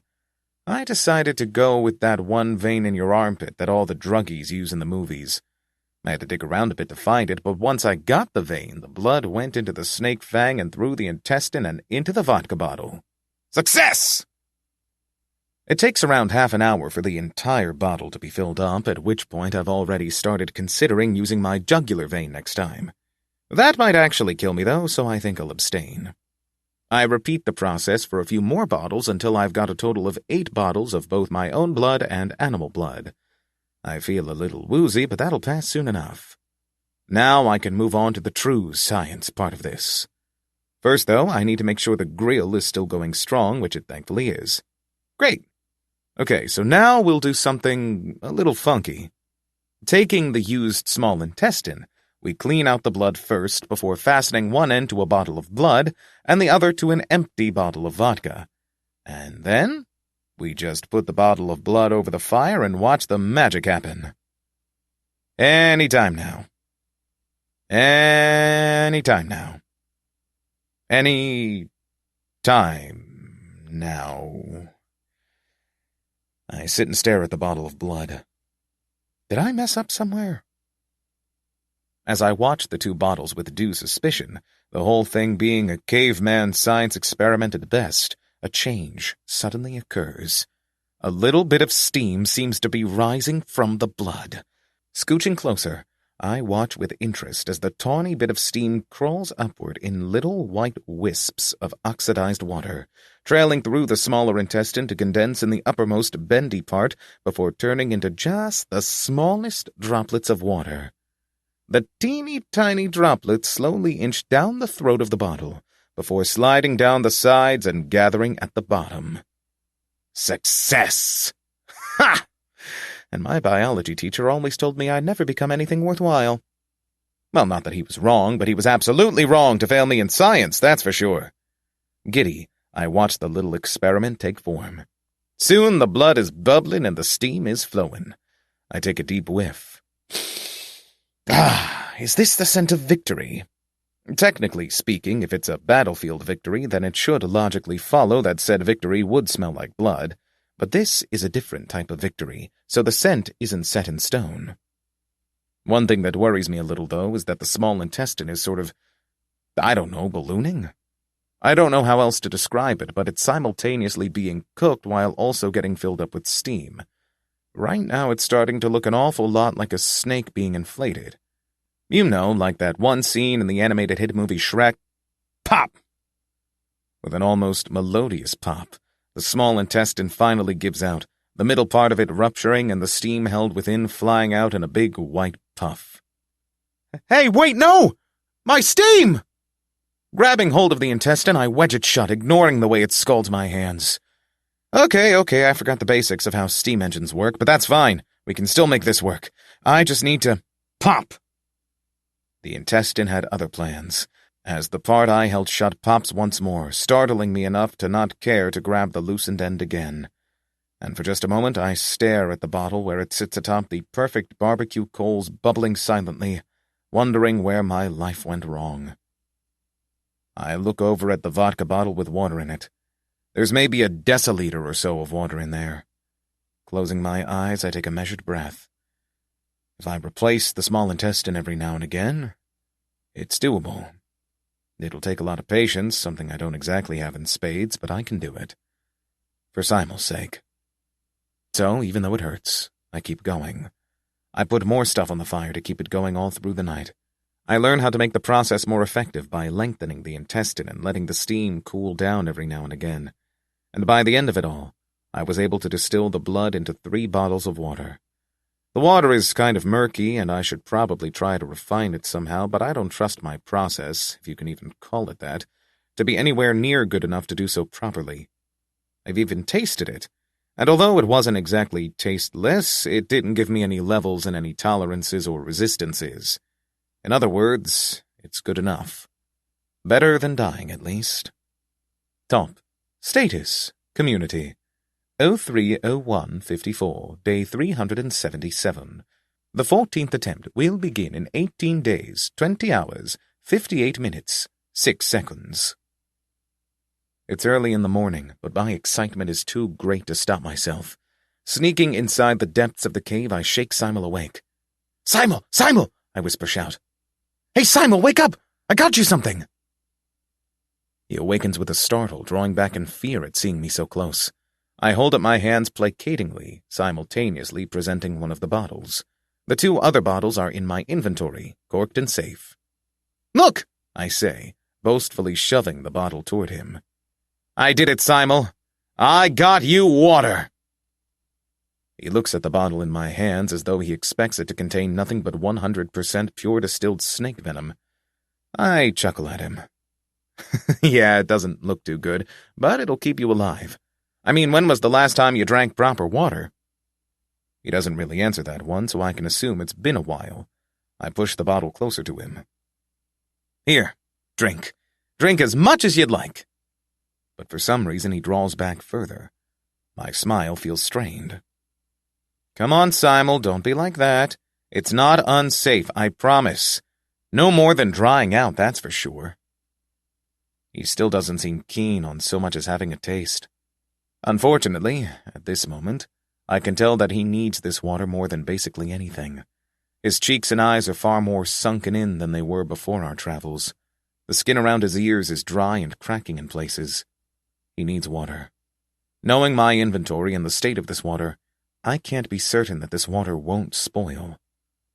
So, even though I hate to do it, I force him to drink. It's true. I do. I had to. You understand, don't you? I didn't have any choice. The taste made him puke a few times, but I still made him drink. Until he no longer puked, and he still had water in his stomach, I forced him. I didn't like doing it. It hurt, but it had to be done. I didn't have any choice. After such a night, I wanted to let Simel sleep, but he didn't want to sleep. He just kept awake, curled up, hiding inside a cocoon of bear pelts. So, to avoid wasting the hours, I decide to set out again. You have learned Lichen Tolerance, Level 4. I absently scratched the spot on my right arm where the tarantula bit me. The black lichen is spreading well, a little too well, maybe. My other resistances don't seem to be hindering it in the least, which confirms the slightly worrying theory that resistances are mainly very specific instruments and useless against other stuff. Interesting. I think I'll let this lichen stuff keep going until I get to resistance, but at that point my body might fight it off on its own, so it should be fine. We continue going. Simel only has the energy to walk for about an hour before he collapses, only avoiding a face full of burning soot because I was fast enough to catch him. The thing is, I know exactly why. He didn't need anything last night. I was able to force the water down his throat, but he left the tarantula completely untouched. In the end, I was left to use the legs as bait to catch a few more creatures. He needs to eat. He needs to drink. He needs to sleep. I can't let him kill himself. Around midday, we take a break, and I use the sun and the hot soot to cook a few more tarantula legs. I try to give them to Simel. He doesn't even look at them. Maybe someday in the future he'll understand why I'm doing what I'm doing. But for now, I'll just have to do what needs to be done. Once the legs have cooled down, I crack them open, pull out the flesh, and do what needs to be done. I hate doing it, but it needs to be done. So I hold him down. I force him to the floor, and I ignore the magic he tries to use against me, and the kicking of his legs and the pressing of his arms. I hold him down, one knee on his chest, mumbling, I'm sorry, and then I pry open his mouth and force the meat inside. I move his jaw for him. I'm sorry, I continue. Please swallow, please, Simel. And I hold his mouth and nose shut. I know it's bad. I know it's not good. But he needs to eat. Eventually, forced to breathe, he swallows it down. I loosen my grip on his face, and he takes a few panting, gasping breaths, snot running down his nose and his eyes red. Then I feel his stomach and chest spasm beneath me, so I hold his nose and mouth closed. Stomach acids are important liquids. I'm sorry. I mumble down at him as he spasms and his eyes bulge, but after a few seconds he finally swallows it back down. I let go of his face again. And for just a minute or so I keep him beneath me, pinned down. But he just lies there, breathing heavily, precious tears rolling down his cheeks. I remove my knee from him and step off. As I watch in silence, he crawls up into a little ball, hugging his knees to his chest. I glance over at the other two cooked tarantula legs. Something in my heart clenches painfully, and I look back at Simel. Please don't make me do that again, I say to him. I don't know if he heard me or not, but I'm not going to repeat myself. I don't want to do that again, but if he gives me no other choice, then what else is there for me to do? While he's still lying there, I put a bottle of water and the other two tarantula legs next to him. Then I move over to the mouth of the cave. I sit there for around an hour. That's more than we usually take for lunch break, but I can tell he needs it right now. In the meantime, I just sit at the entrance, staring out across the sands and the soot. After a while, I decide that enough is enough and stand up, turning around to it, Simel. All right, let's head back out. I freeze mid-turn. Simel is still curled up, but the water in the bottle is gone and the tarantula legs have been emptied and lie tossed to the side. I blink at the sight. Something warm wells up to my cheeks and I wipe at my eyes. I gulp down a lump in my throat and walk closer, plucking the empty bottle from the floor. Hunching down, I put a hand on Simel's back as gently as I possibly can. Thank you, I whisper at him, my voice trembling only a little. Thank you, my friend. I bring him to his feet and we head back out. In the evening, I do some more bloodletting and distillation. I don't know how much Simel needs to drink on the daily, but I think it's better to have too much than too little water. I cook some tarantula legs for him, alongside some bird legs. I'm beyond relieved to see him actually eat them, though he did almost vomit twice. I give him some water and he drank it. During the night, while he slept, I continued distilling more water. And for once, when morning arose, I felt a strange sense of hopefulness for the future. During the coming days, Simel both ate and drank. His cheeks slowly regained color, and his eyes weren't quite so sunken in. and he could walk farther every day. For my own part, I was also doing pretty well. The lichen thing was spreading more and more, and it was starting to itch to high hell, but that just meant my tolerances were increasing. After a couple of days, I started feeling oddly tired. While bloodletting, I would at times suddenly black out, only waking up a couple of minutes later with no idea what did it. At one point, this blackout even lasted a full hour. That wouldn't normally have been the last drop, but combined with the fact that I always felt tired and weak, I decided to do away with the lichen. So I sat down one evening, poked a few holes around the area covered in the black crusty lichen, and then I just cut it out in one big flap. When I did, I found a bunch of stringy things inside my flesh, which is maybe not good. I don't know. I'm more worried because the wound won't stop bleeding. Not that my wound's bleeding a lot is anything new. No, it's just that for some reason, my regeneration meditation isn't helping, nor is my moving meditation or anything like that. It won't heal, and it won't stop bleeding. In what was absolutely not pure desperation and a dash of panic, I took some skin and hides and hair and whatnot from my inventory and used it to tie a tight gauze around the wound on my arm. I can't really afford to spend too much time and effort on a simple flesh wound. The next day, when I give it another look to check if it's still bleeding, I find that not only is it still open, but the flesh itself is starting to grow black spots of lichen. Aha. Yeah. Okay, that might not be all that good. My arm is starting to feel worryingly cold, too. With it being my right arm, losing it would be detrimental at best. Redoing the gauze, I decide to just not think about it. Once my resistance catches up, it'll heal in no time. After about a week more, I decide to amputate it. We continue. Leaning down, I poke Simel. "Hey, Simel," I whisper. My throat hurts. "Simel, we need to go. Wake up." He doesn't move. I poke him again.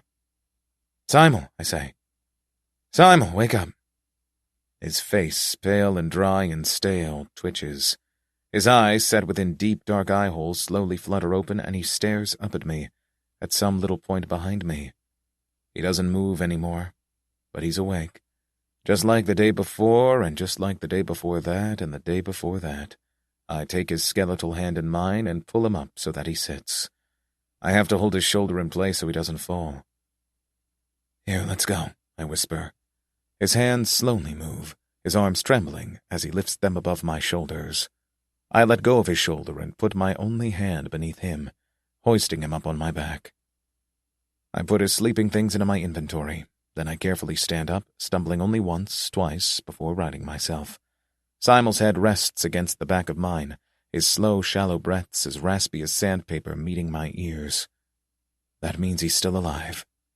Even after a month on these black dunes, he's still alive. I head out. As I walk, I take slow, shallow breaths. Everything smells like soot and death and cold bone. But I can smell it. A city, distant but closer with each staggering step I take. It smells like spices and living skin and dusty clothes, like greasy hair and polished sandstone and milk, like people living and existing together, children and adults and elders and the rich and the poor and the beggars and the believers. I smell them, their collective breath carried on the dry wind, close, nearby. I pass by a little cave. I can smell the things living there, hungry and dry and starved. I pay them little more than a glancing thought as I continue walking, wading through the ankle-high soot. I'm thirsty. I'm hungry. I'm hot and I'm cold, and I almost feel like I'm already dead. I can't feel my feet, but I can feel the lack of my right arm. It's healed into a stump, but it's still useless. But I'm close now. We're close. I can smell it. Closer. Closer. The sun begins to set. I can feel Simel's heartbeat against my back. Weak, gentle, slow. When was the last time he ate? He hasn't been able to keep anything down for the past week. I forced water down his throat, but it didn't help. He's still so weak. He can't even muster the energy to stand or to sit or to look at me with any emotion but bland apathy. He's dying. Simel is dying. I can't stop. If I stop, I don't know if it'll be the last time I lay him down on a bear's hide to sleep. I can't tell if this is his last day. I can't let him die. He's depending on me. If he dies, what kind of friend does that make me? I keep walking. The sun is down. The cold is starting to claw its way up through the sand and the soot, freezing my breath white, leaving my jaw to chitter and chatter. I only pause to pull the bear hide out of my inventory to cover Simel. Then I keep walking. His breath is so slow. His heart, too. I can hear it, as soft as a dying clock. I can usually smell when something is dead before the light leaves its eyes. But I can't smell Simel at all. Never could, never can. I wonder if he's already dead, and I've only been carrying his corpse with me these past few days. I can't know. I can't know. I pass over a hill and freeze in place, the only movement I can muster being the beating of my heart, the breathing of my lungs, and the trembling in my jaw, as I finally lay eyes on something that is neither soot nor sand, nor rock nor cave. Before me, just down the hill, lies a city. 20. We made it. Simel! The word erupts joyously from my throat, and I turn my head to look at his face. Simel, we're here! We made it! Simel, the city, it's... He doesn't react. His face is slumped over across my back, eyes closed, mouth slightly open, ears drooping. I can feel my chest rising and falling. Simel? The world stops turning. The wind stops howling. My heart no longer beats, and my lungs no longer breathe as I stare at the silent, lifeless face slung over my shoulder.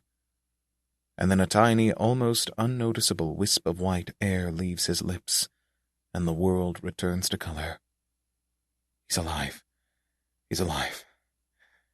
He's alive. He isn't dead. But I don't have any more time.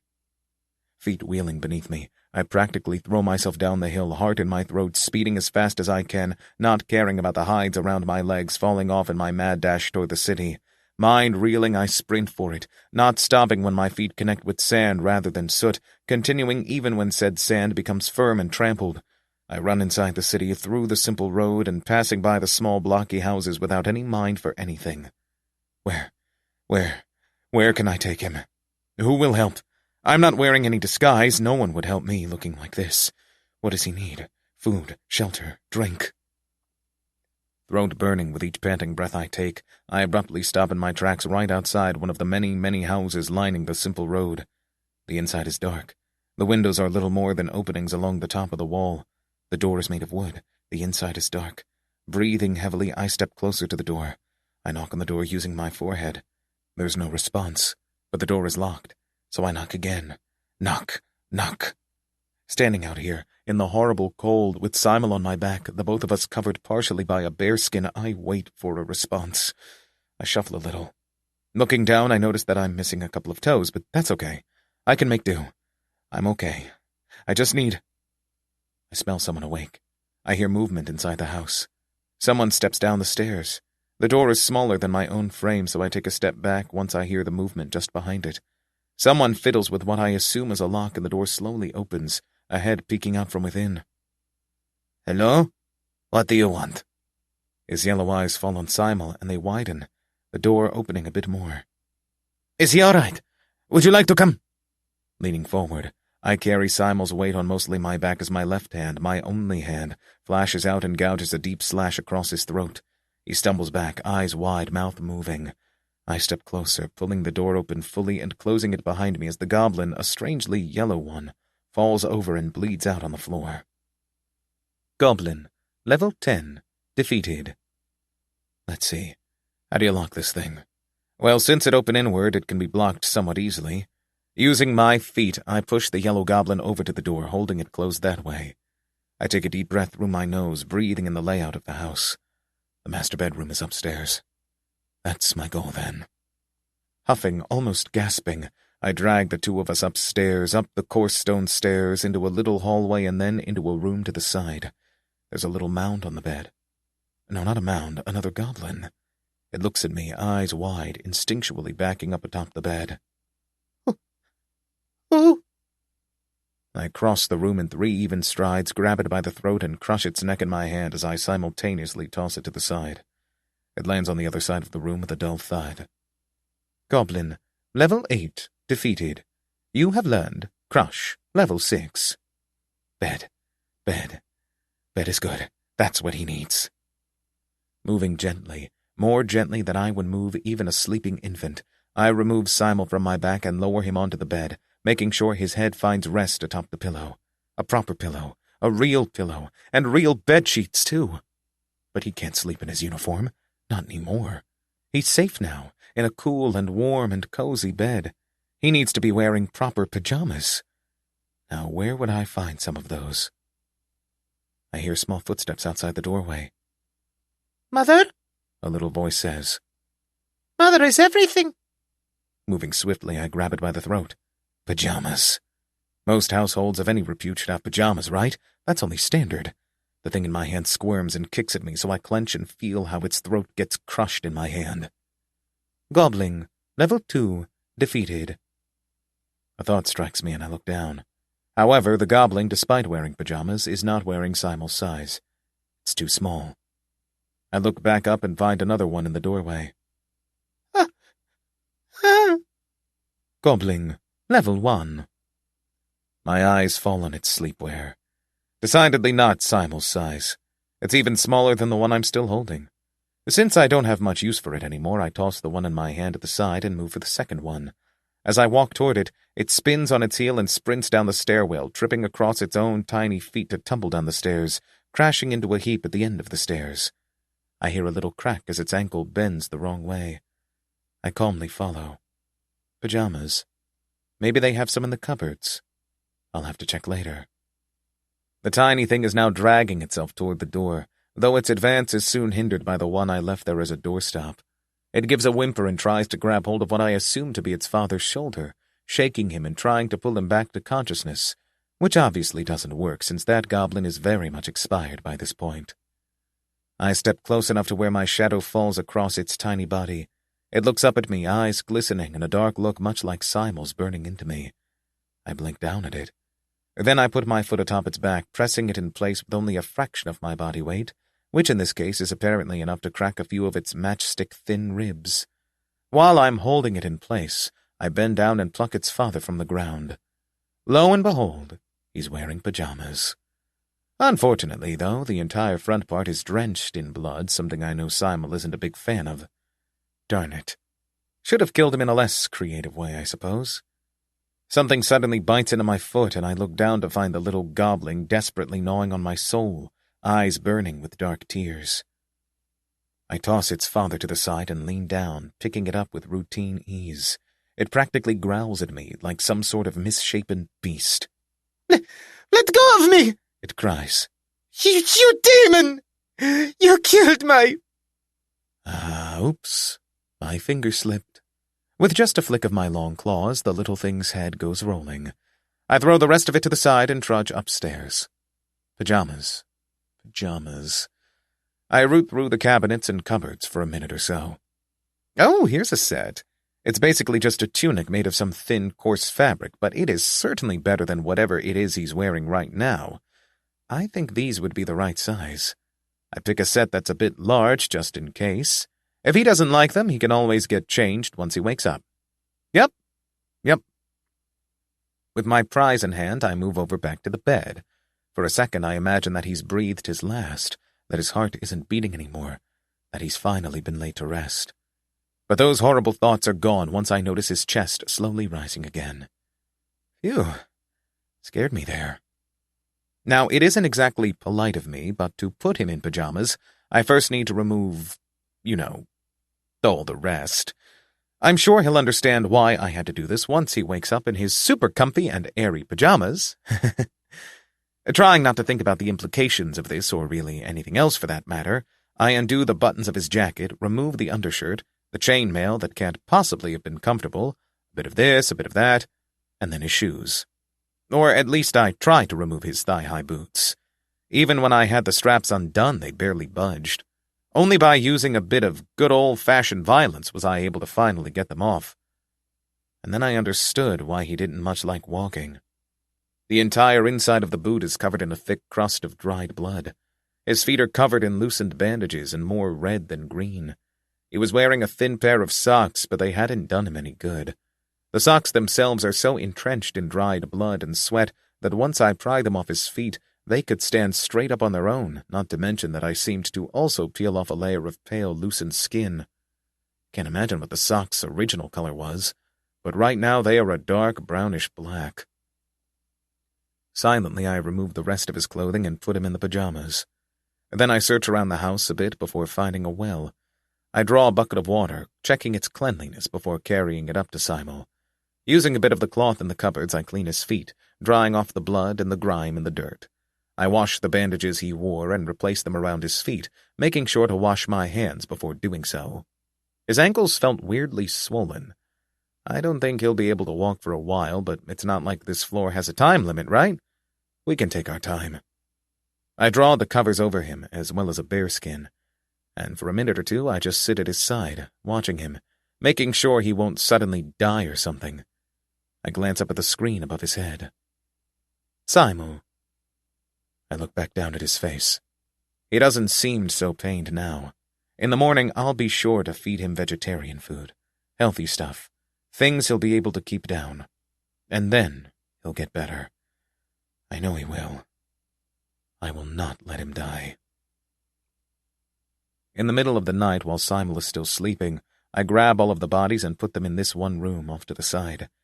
I'm not sure exactly what kind of room it was originally, but like the front door, it was one of a few rooms protected by both a door and a lock, said lock actually having a key to it. The key is small and made of what I think is brass. After locking the door, I put the key in my inventory. And then I return to my seat next to Simel and wait for morning to arrive. I know I should probably have spent this time scouting out the house or searching the city for more materials or something like that, but I just can't bring myself to leave his side. I mean, what if he were to up and croak while I was away getting berries or whatever it is they have here?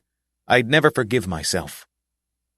Crossing my arms, I lean farther back in the little chair I dragged over to be by the bed. It isn't exactly as small as one of those toddler chairs, but it isn't quite normal-sized either. I'd say it's about 70% the size of a normal chair. In other words, I can sit on it in relative comfort, but it still leaves my knees only slightly too bent, which is a little straining. It's the best option I have apart from sitting on top of the bed next to him, though, so this will simply have to do. Regardless, I can't bring myself to feel fully relaxed. I let my eyes wander over the room. It's mainly made of a semi-white sort of stone with a coarse, rough exterior that would probably leave your feet calloused if you walked on it too much. The room itself is sparsely decorated with only a cupboard and nightstand for furniture. In terms of decorations, it's even less interesting, with the only real things I can notice being a tiny statue and a small crude tapestry on the wall adjacent to the bed. It looks almost as if a child made it, though.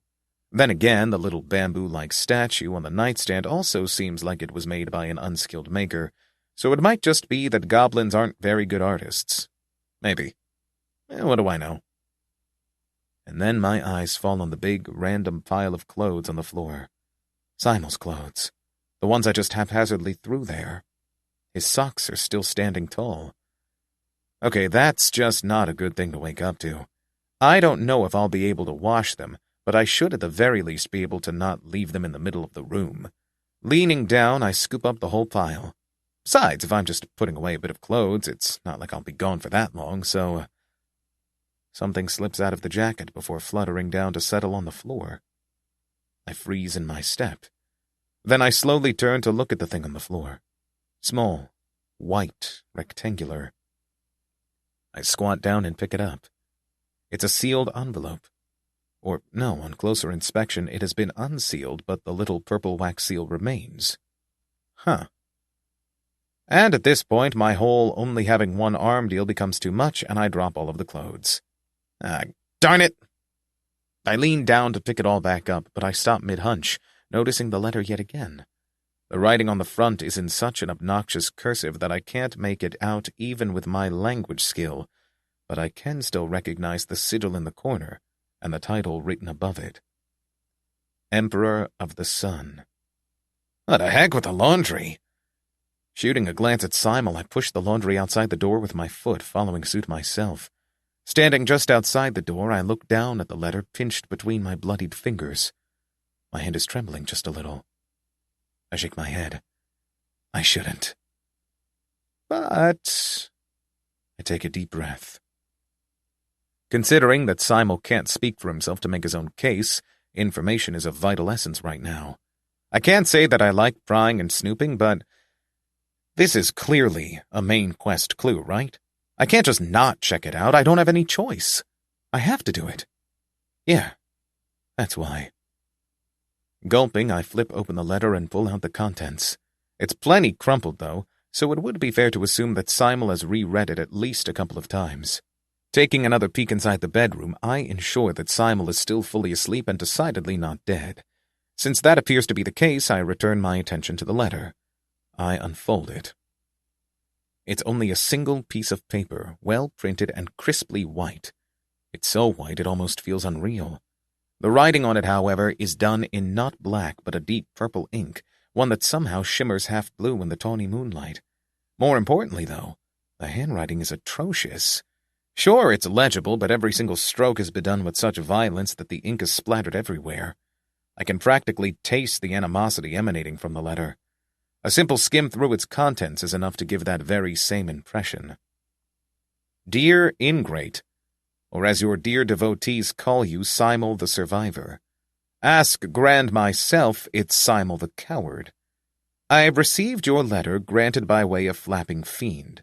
Bravo, you rescued my son. 15 pardons if the following statement should be deemed incorrect.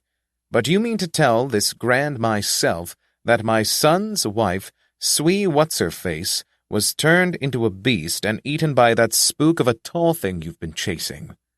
Are you aware of how the Queen of Retin will take this? It may mean war.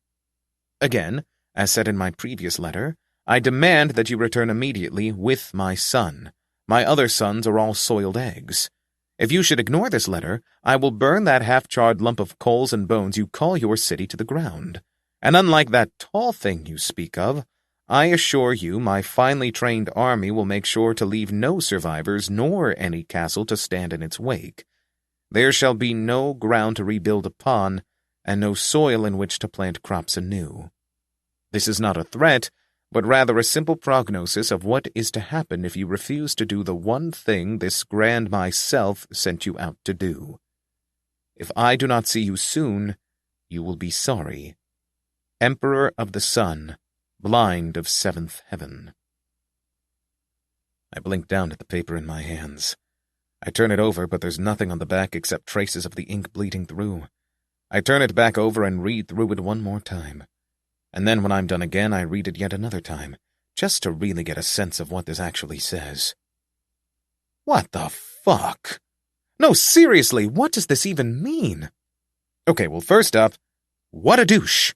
Who refers to himself as this Grand myself? What a prick. And the way he insulted Simel, too, threatening his city? Nuh-uh, no way. That's just totally mean. I mean, he practically told him that Simel alone was to blame for some war that's probably not even going to happen. That's just cruel, I'd say.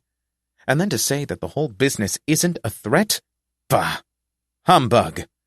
This Sun Emperor fella is really grinding my gears, that's for sure.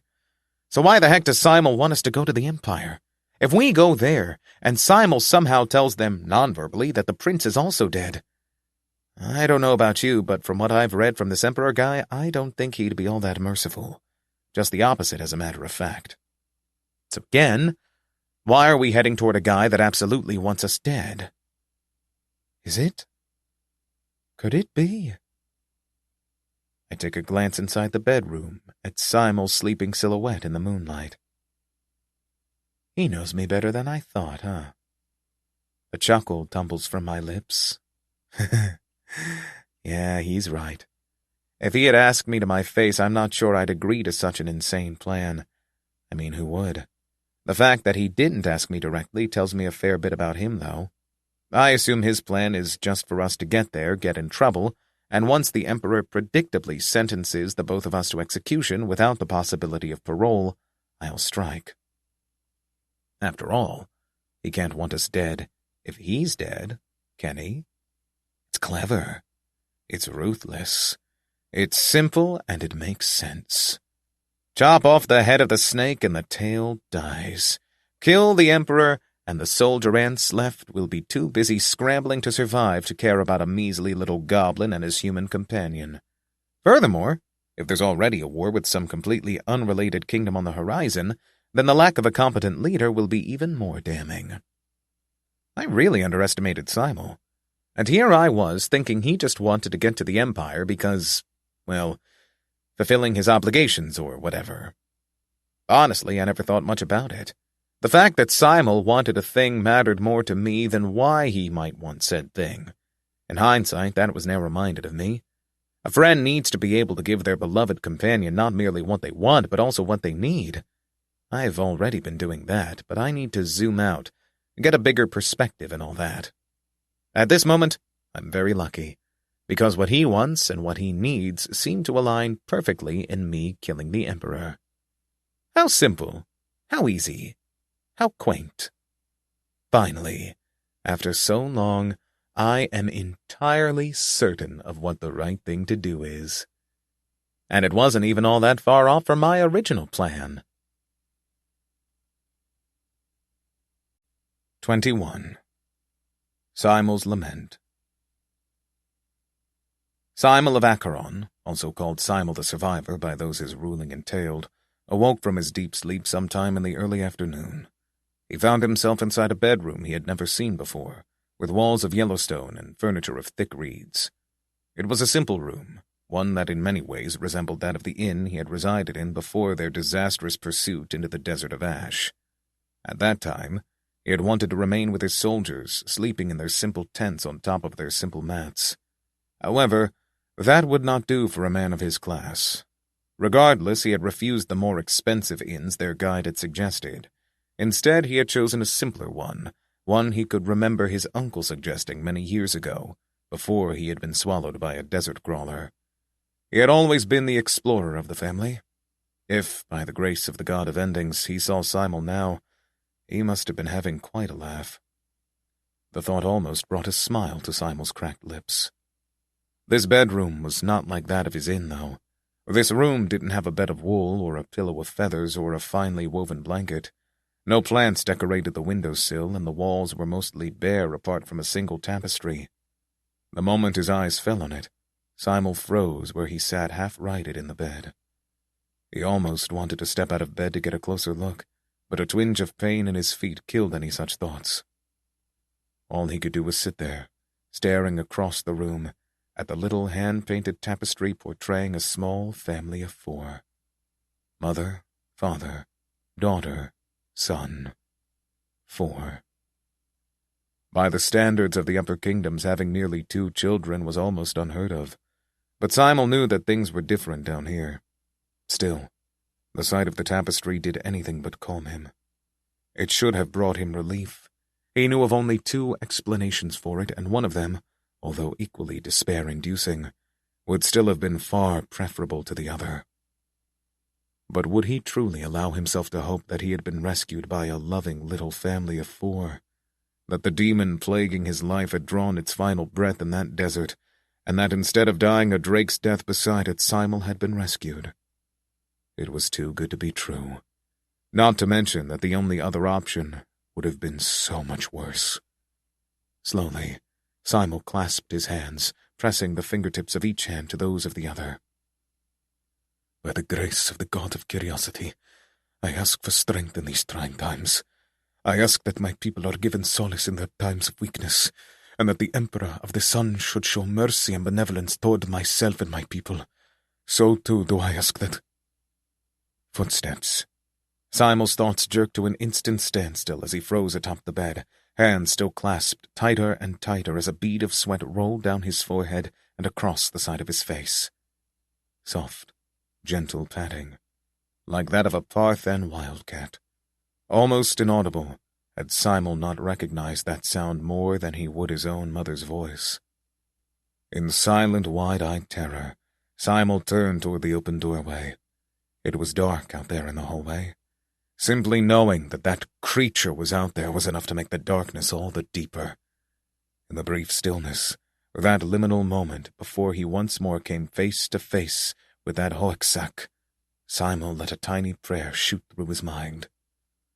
And then the creature stepped out of the darkness and into the light. For just a moment it stood there, midway between the room and the corridor, staring inside with intense orbs of yellow and black. Its eyes, small and deformed, peered into the middle of the room. Not at Simel, not at first. Only after a moment did its beastly eyes slide down to look him in the eye. Simel couldn't repress the instinctual twitch or terror that ran through his body. "Ah!" the creature said. "You're awake!" Its voice was a terrible thing. To any refined audiophile, its voice would have been an effective weapon. Nasal, neither high nor low, but rather some horrible middle thing. It cracked at times, suggesting to the scientifically inclined Simel that this creature, as ungodlik as it was not even a fully grown adult. Not to mention that no matter what it did, it never seemed to hold the slightest twinge of emotion any which way. It spoke as though the world was a specimen to be observed and analytically commented on. The only time Simel had ever heard any true emotion in what that thing said were during moments he would rather forget. With those words, the creature's face twisted, upper lip furling to show its horrible teeth in what might by itself be called a smile. Then it lurched inside. Saying that it walked would be an insult to all bipedal creatures under the grace of the gods. Its gangly, bone-like legs brought it closer. Some childish instinct deep inside Simel's mind wanted to try to move away, toward the window, away from that horrible thing. But adult logic spoke louder, firmly. There is no escape. Mentally, he chanted that mantra, 2, 3 times as the creature stalked up close enough to the bed to be able to kill or restrain Simel without having to step any closer. Even though it only had one arm, that would be enough. Simel had seen it tear apart creatures capable of taking out entire villages with one arm alone. A single goblin would be nothing.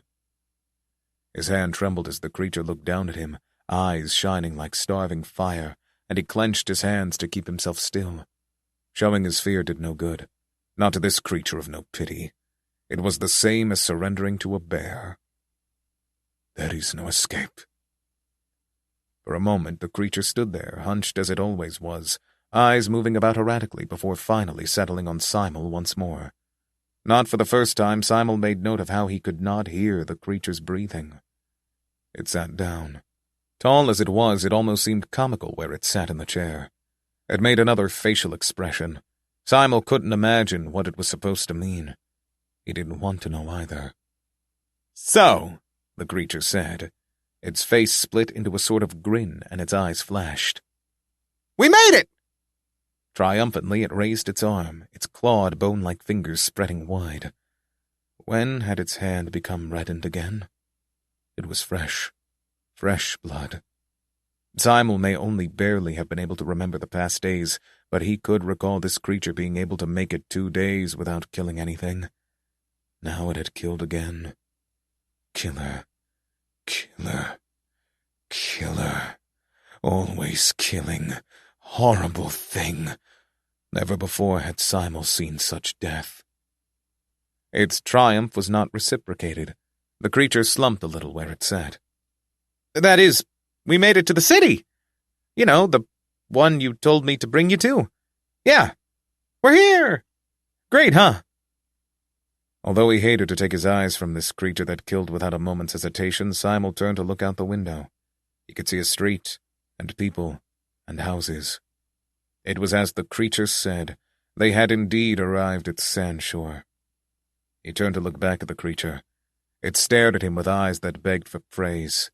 Simel gave it nothing.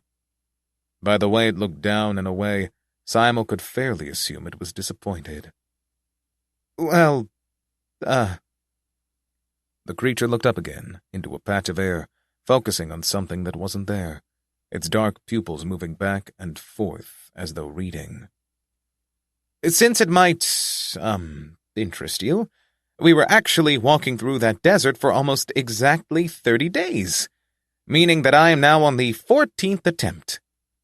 Its thin, scabby eyebrows squashed together in thought, and Simel let a prayer rattle through his mind, hoping that the creature wasn't thinking of causing any more bloodshed.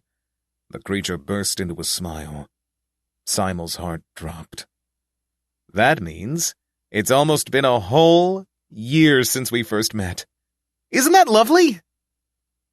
The words sent a shockwave of memories, each more horrible than the last, flying through Simel's mind, all of them as burning and terrible as a four-winged dragon. Only a few memories weren't scalding to touch, but all they did was bring to mind the bitterness he had felt so long ago. It had almost been a year since it all happened, since his world ended.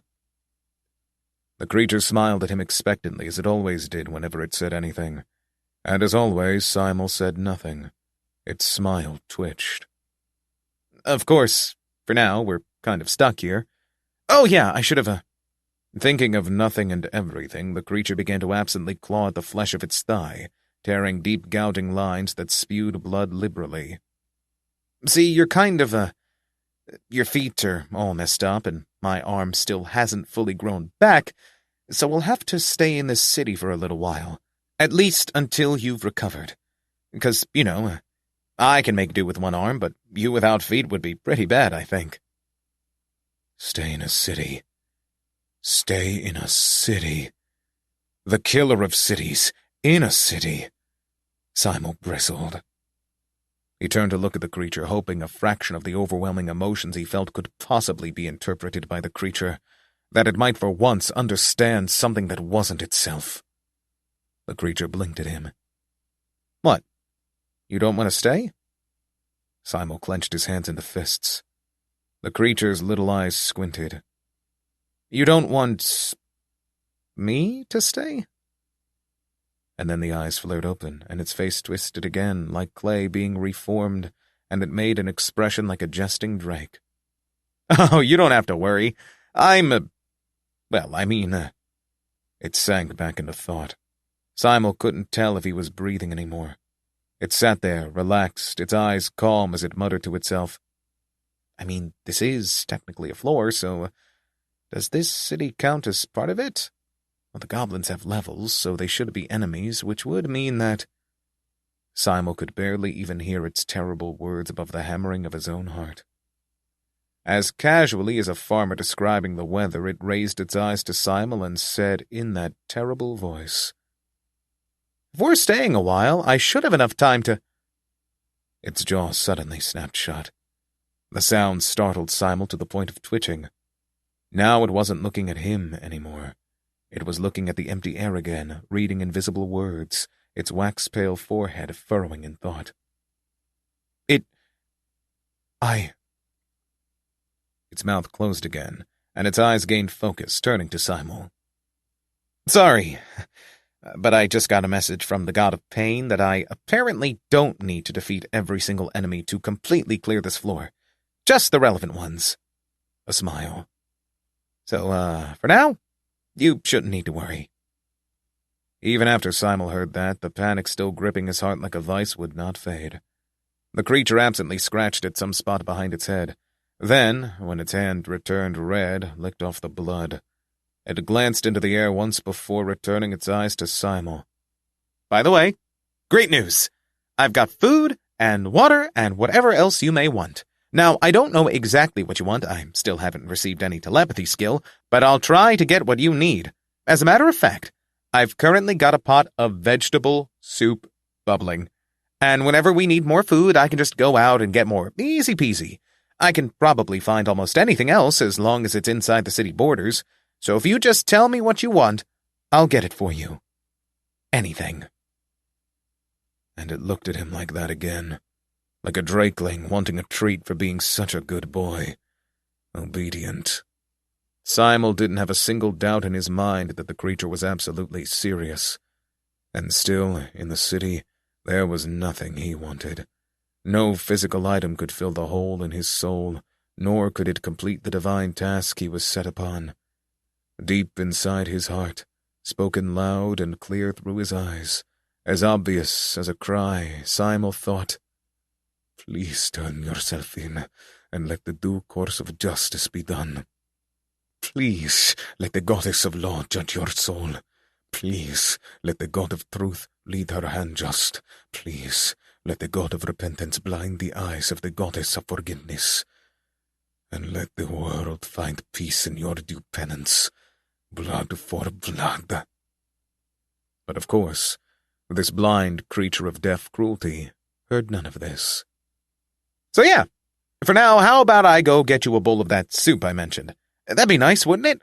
And just so you know, there's no meat in it whatsoever, and the broth wasn't distilled from any blood, so it's totally pure and fresh and healthy and all organic. Saying so, the creature stood up. Just sit tight and I'll be right back, yeah? There is no escape. As though Simel could leave. With that promise of return, the creature left, and for the first time in many minutes, Simel could breathe again. For a few seconds, he simply sat there, breathing, letting the beating of his heart slow down. He had survived. Again. Would the gods ever let him rest? No. As they had a plan for that creature, they had a plan for him too. He could not escape his purpose. Gritting his teeth, Simel leaned down, lowering his head. He should have died. But before his thoughts could devolve further, he noticed how he was no longer wearing his uniform, and his boots weren't on his feet, and his satchel was gone too. An arrow of panic pierced his chest, and he frantically removed the blanket, finding himself dressed in a simple, coarse tunic that went below his knees. Had the creature dressed him in this? Why? To weaken me? To make me easier to do away with when it no longer cared for me? No, that wasn't it. No cloth or armor could hinder that beast any more than paper would hinder a spear. Then why? With his body uncovered, Simel could see his feet. They had been gently washed and wrapped in clean, tightly fitting bandages. The soft padding of feet in the doorway alerted Simel, and he quickly covered himself in the soft blanket once more. "Here you go," the creature said as it strutted inside, holding a tray containing a bowl and a cup of water. He set it down atop Simel's lap. The bowl of soup was still steaming, still warm. Warm like flesh scorched upon the burning body of the desert's faithful. The memory made Simel feel bile rise to the back of his throat, but he couldn't let himself puke. He could never puke again. As expected, the creature wasted no time sitting down next to him, watching, waiting for him to appreciate all its hard efforts. Simel stared down into the bowl. It was a simple soup. That was all it was. His gaze slowly slid up, eventually finding the tapestry on the opposite side of the room. 2 children, mother, father. Simel turned to look at the creature again. It smiled back at him. Trying to hold back everything he didn't want to think about and everything he didn't want to remember, Simel picked up the spoon, put it in the soup, and brought it to his lips. He ate, he drank, and that was all he did. Afterward, he was glad to see the creature leave him. He was less happy to hear it explain in excited tones that it would be heading out to scout the place. Nevertheless, this left Simel alone for a little while. He found his satchel on the floor, next to the bed he was on. For a moment he took out the old king of Acheron's crown, held it in his hands, and gave a prayer, the latest of many, promising justice to the creature that had ended his reign. Then he put it back into his satchel and removed his simple diary and his spellbook. For the remainder of the evening he took notes of the events surrounding himself, the latest crimes of the creature whose unwilling guest he remained, and where the future might be headed. The day passed. The creature returned in the evening, bringing a little bag of sweets. Stolen, maybe robbed, possibly worse. Then dinner. Soup again. Once the sun went down, it seemed the creature expected him to somehow be able to sleep. Even worse, with the past few days being what they were, that was exactly what Simel did. The next day, the creature woke him up with breakfast, cleaned the wounds on his feet, replaced the bandages, put him in a new tunic, and gave him warm water with bark syrup to drink. It took care of him, nursing him, caring for him as a mother cares for her child. Simel endured. After a few days, Simel could finally stand without it being unbearably painful. He could have quickened the healing by using Cure, but low-level healing spells of that type would often cause unintended complications when used too often or carelessly, so he refrained. Still, to recover, he chose not to walk too often. More importantly, he didn't let the creature see how much he'd recovered. At this point, Simel had decided that in order to bring the creature to justice, he would need to contact the Archjudge of Sandshore. They would listen to him. They would know of his quest and had already agreed to assist in restraining the creature and holding it captive when the time came. Archjudge Gant would know his face. He would know how to handle this. If Simel had continued his previous plan of bringing the creature before the Emperor of the Sun himself, he was no longer certain that he would survive the journey. The creature would keep him alive, he knew that. That wasn't the issue. The issue lay in his own strength of will. Could he bear to see the cruelty of this creature during the course of the months it would take to reach the Empire? Would he not choose to cut the journey short? He could not know. A month ago, he'd believed himself strong enough to see anything this demon was capable of. Had he not already seen the deepest depths that these beings called humans could achieve? Their depravity. That was not the case. It had been a week since they reached the city, and for the first time in a week, Simel heard a voice downstairs that was not that of the creature. A thick accent, so heavy it might almost have been a different language. The voice itself was deep and brassy, nothing like that of the creature. It was a real person, an actual goblin. Not thinking, Simel stepped out of bed, wincing at the pain in his soles before pulling himself to his feet and tiptoeing over to the doorway, his eyes moving down the stairs to the front entrance. There were 2 goblins, one inside the house, the other outside. The creature was nowhere to be seen. Simel gripped the doorframe tighter. "Are you sure you're okay? Plenty of lads go to work even with a sickly wife and kids in the house. Ain't no shame to go and provide, if you get what I'm saying," the baritone voice said loudly. Through the gap beside the goblin inside the house, Simel could see what kind of man this goblin was. Large, burly, yellow skin with deep orange freckles. A standard Sandshore resident, built for heavy manual labor. "You get me?" "Huh? Oh, yeah, sure," the other goblin said. But it wasn't right. The goblin's voice was familiar. Too familiar. It was tall, too. Far too tall to be any goblin. And still, it felt as though Simel saw double. Both the goblin that couldn't be a goblin and also a completely regular man, just standing there, speaking with a clearly faked accent. "But, one problemo, she's got, the missy's got AIDS, yup. Real tragic story there, that's for sure. Sure, you get me?" "AIDS?"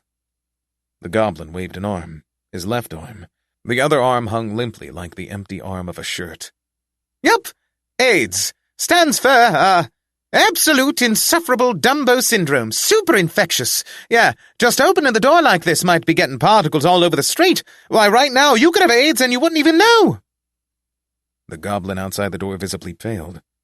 Is that so? Well, in that case, I suppose I'll just, leave you to it, then." "Thanks for visiting, Tromb." Without replying, the other goblin hurried away. The goblin inside the door closed it and gave a deep sigh. "Whew, what a wet nose." And then he turned around. It turned around. A goblin. Not a goblin. Something else. Something that was too big for the skin it wore, with thin, gangly legs that pulled the skin tight and a head that was a little too big. The face was stretched across the skull like leather out for tanning. And from within the sockets of what had once been a face, 2 dark eyes peered out and up and right at Simel. "Oh, hey, Simel," it said. "How come you aren't in bed? Your feet are still hurt, so you really should be taking it easy." But Simel couldn't move. He couldn't even muster a horrified tremble. The eyes within eyes blinked up at him, and a mouth within a mouth twisted into an amused smirk. "Oh, you don't recognize me, do you? Well, maybe this'll help." It grasped at an open part of its throat and pulled up, skinning itself, removing the face from the face and revealing that horrible ash-pale face of the creature, looking as proud as though it had won a war. See? It's just me, Fennrick. And that it was, wearing the skin of a dead man.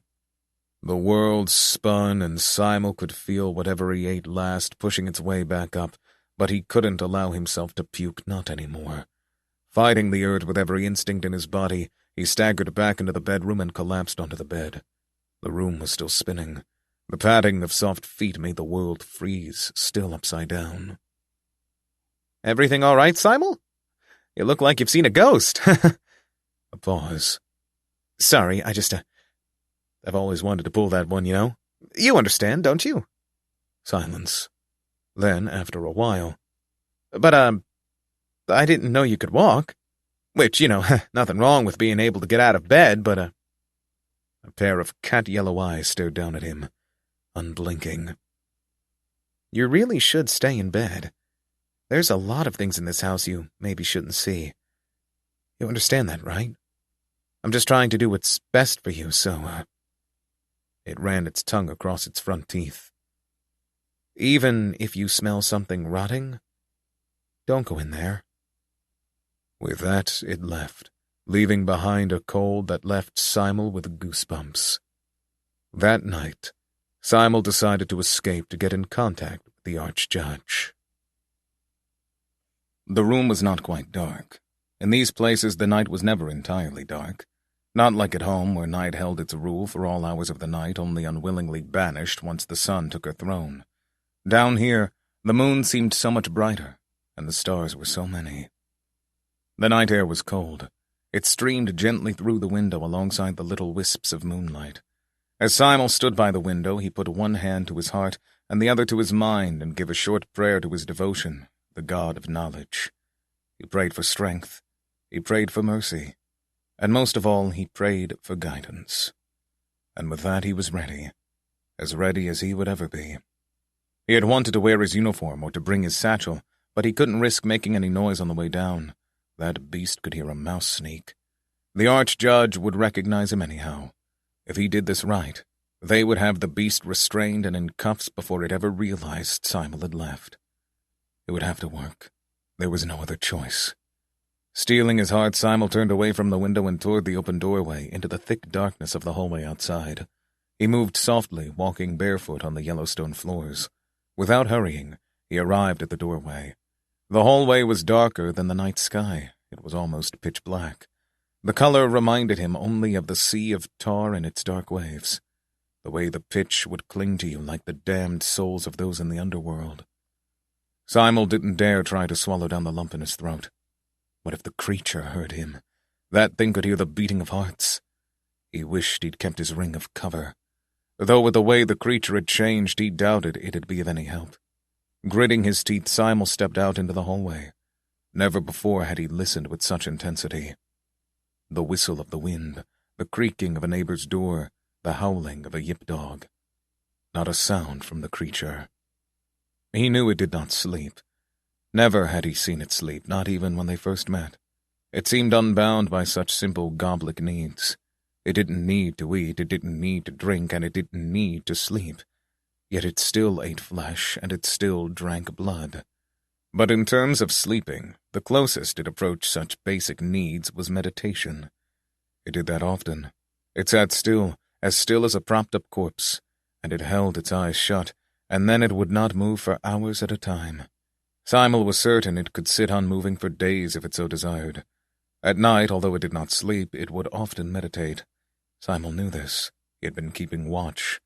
He knew that the thing would spend its nights in a room just off to the side, sitting as still as a corpse, meditating. This was the spider that wove his plan. With the creature in dead meditation, Simel would be able to effortlessly tiptoe down the stairs, slipping out of the door with ease and into the night. And that would be it. Then it would all be done and over with. He would no longer feel any need to rule Acheron. They could find some other king for all he cared. He just wanted this all to be over with. But as he moved through the doorway, as silent as a chapel mouse, he was struck by a scent he hadn't felt that morning.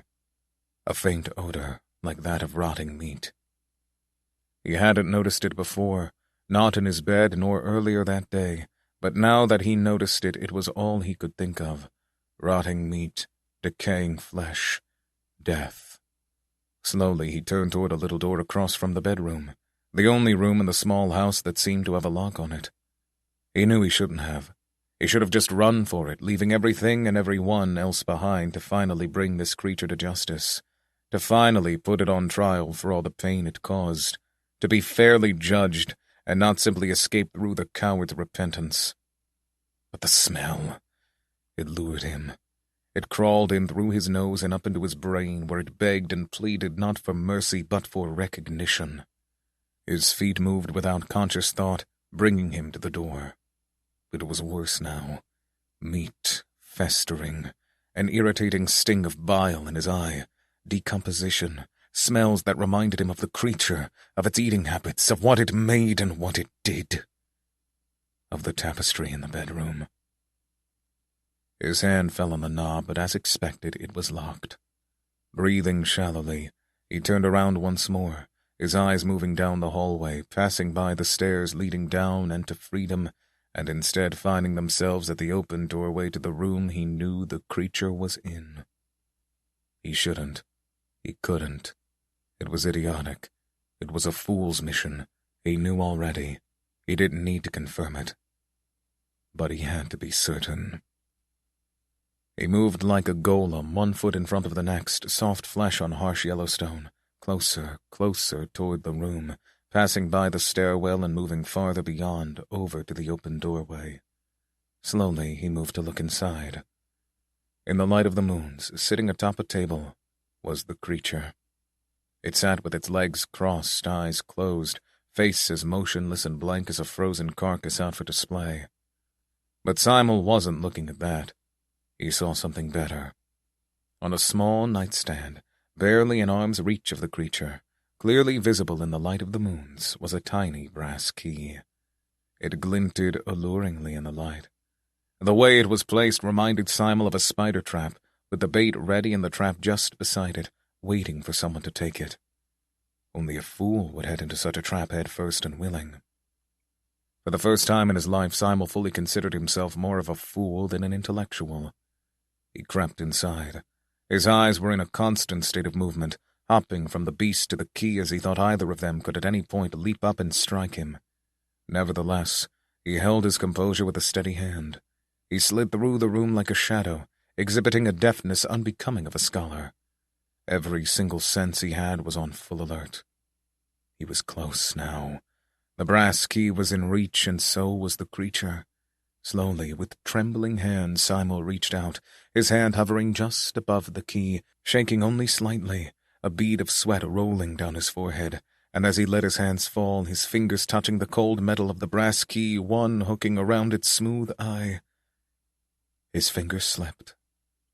Clink. There was a sharp inhale.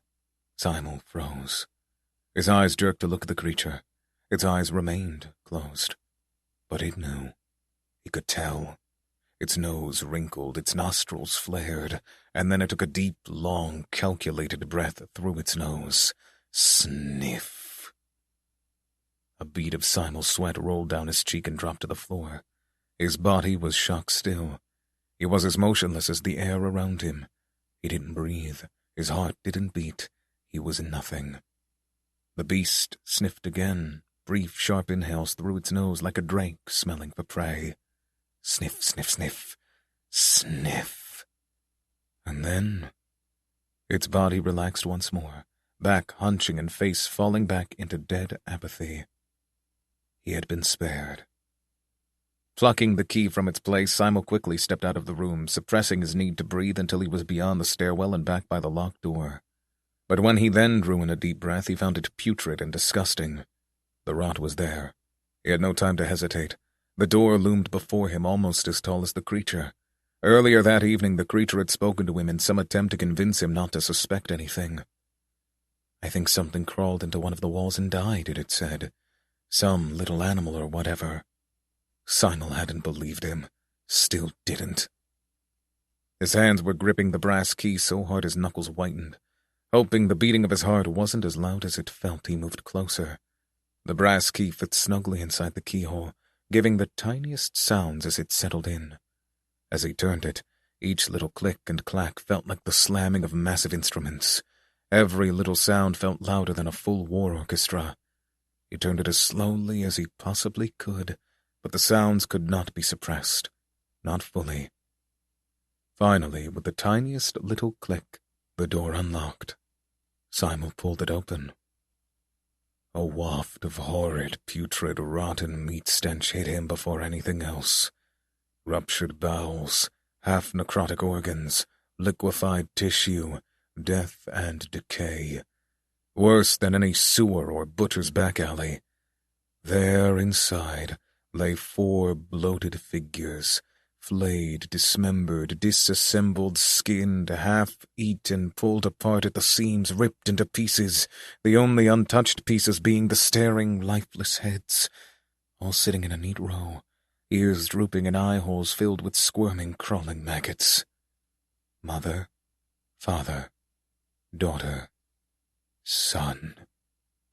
Blackened, rotting flesh, bloated, distended abdomens, a smell more putrid than a morgue, bite marks on the mother, the father fully skinned, the daughter curled up in a ball, the son almost fully eaten. Simel buckled over and released what little he had been able to force down during the day.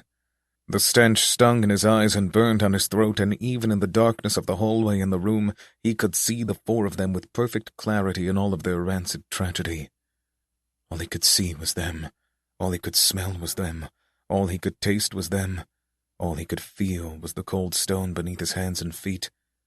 All he could hear was the sound of his own throat retching, trying to force more up, trying to break his own promise again. In the empty silence, he heard the soft padding of footsteps.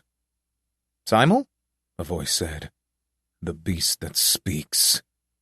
"Simel, what are you doing up this late? You'll catch a cold. You need to get some rest, so—" The voice stopped. Its owner saw.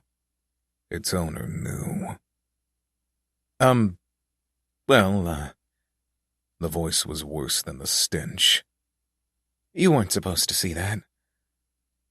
He was on his hands and knees, but at that moment it didn't matter as Simel threw himself to his feet, flying past the outstretched hand of the creature, ignoring its cries of, "Wait, Simel, I can explain!" and "It's really not that bad, I promise!"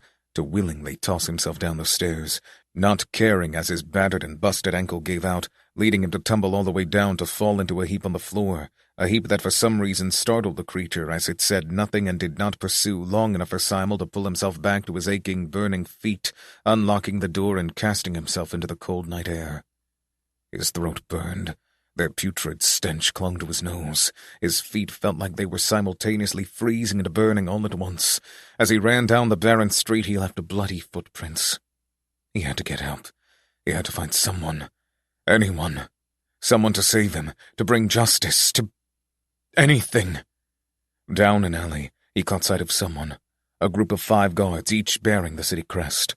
Hope reared in his heart like a long-forgotten love, and he bounded down the alley, panting and gasping for air. The 5 turned toward him as one, suspicion and concern painting their faces in equal measure. "Is everything all right?" one of them asked. "Do you need help? Are you being chased?"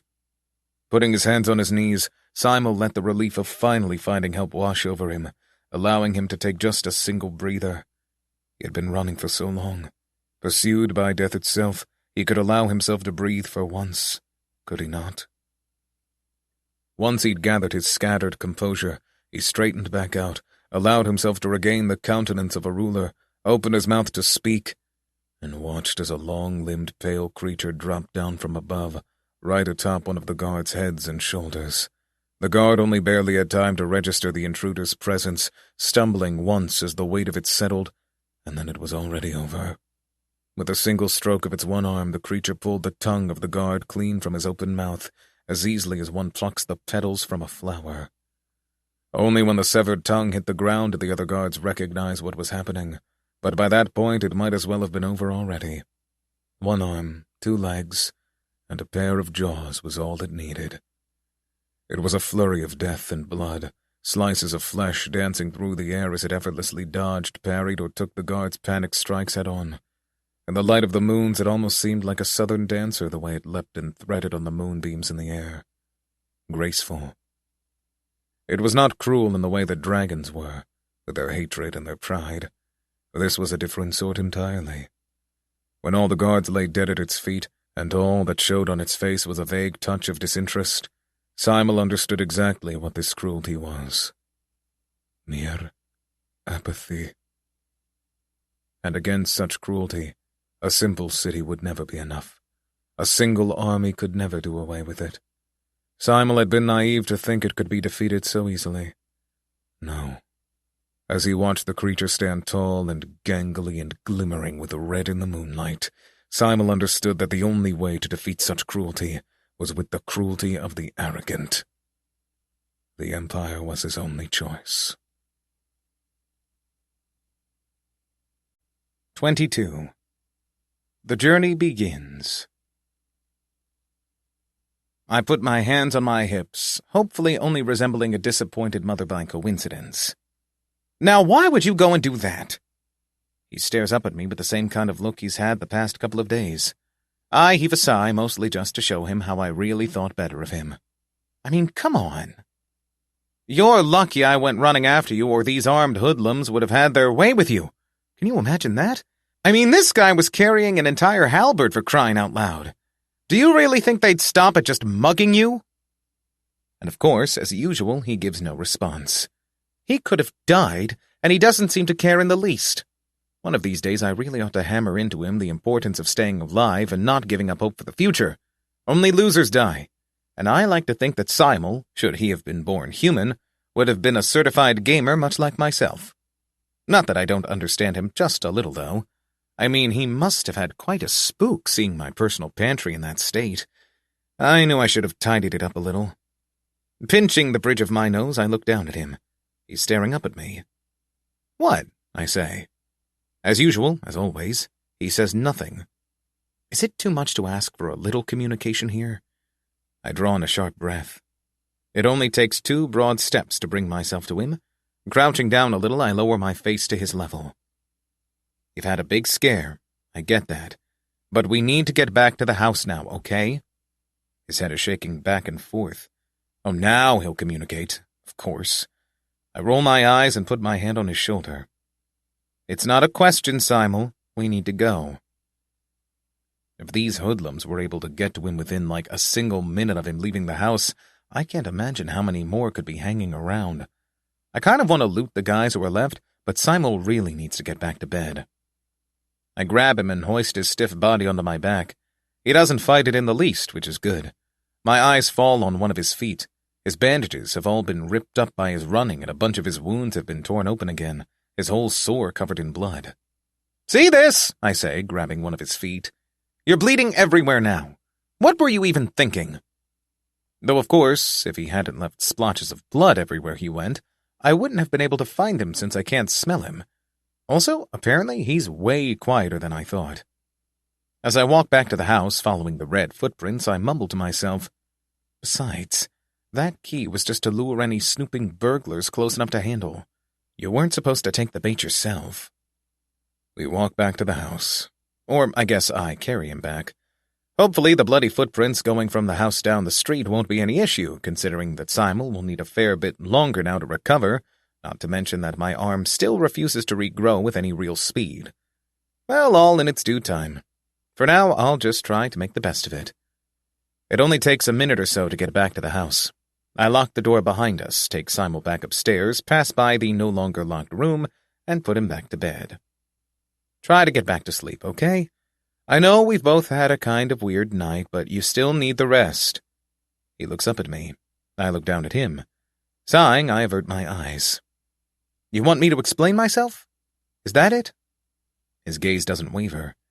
I can feel my lips twist into a frown, and I turn back to him, hand clenched and jaw set. Well, there isn't any. I did what had to be done. That's obvious, isn't it? We needed a place to stay, so I got us one. So why...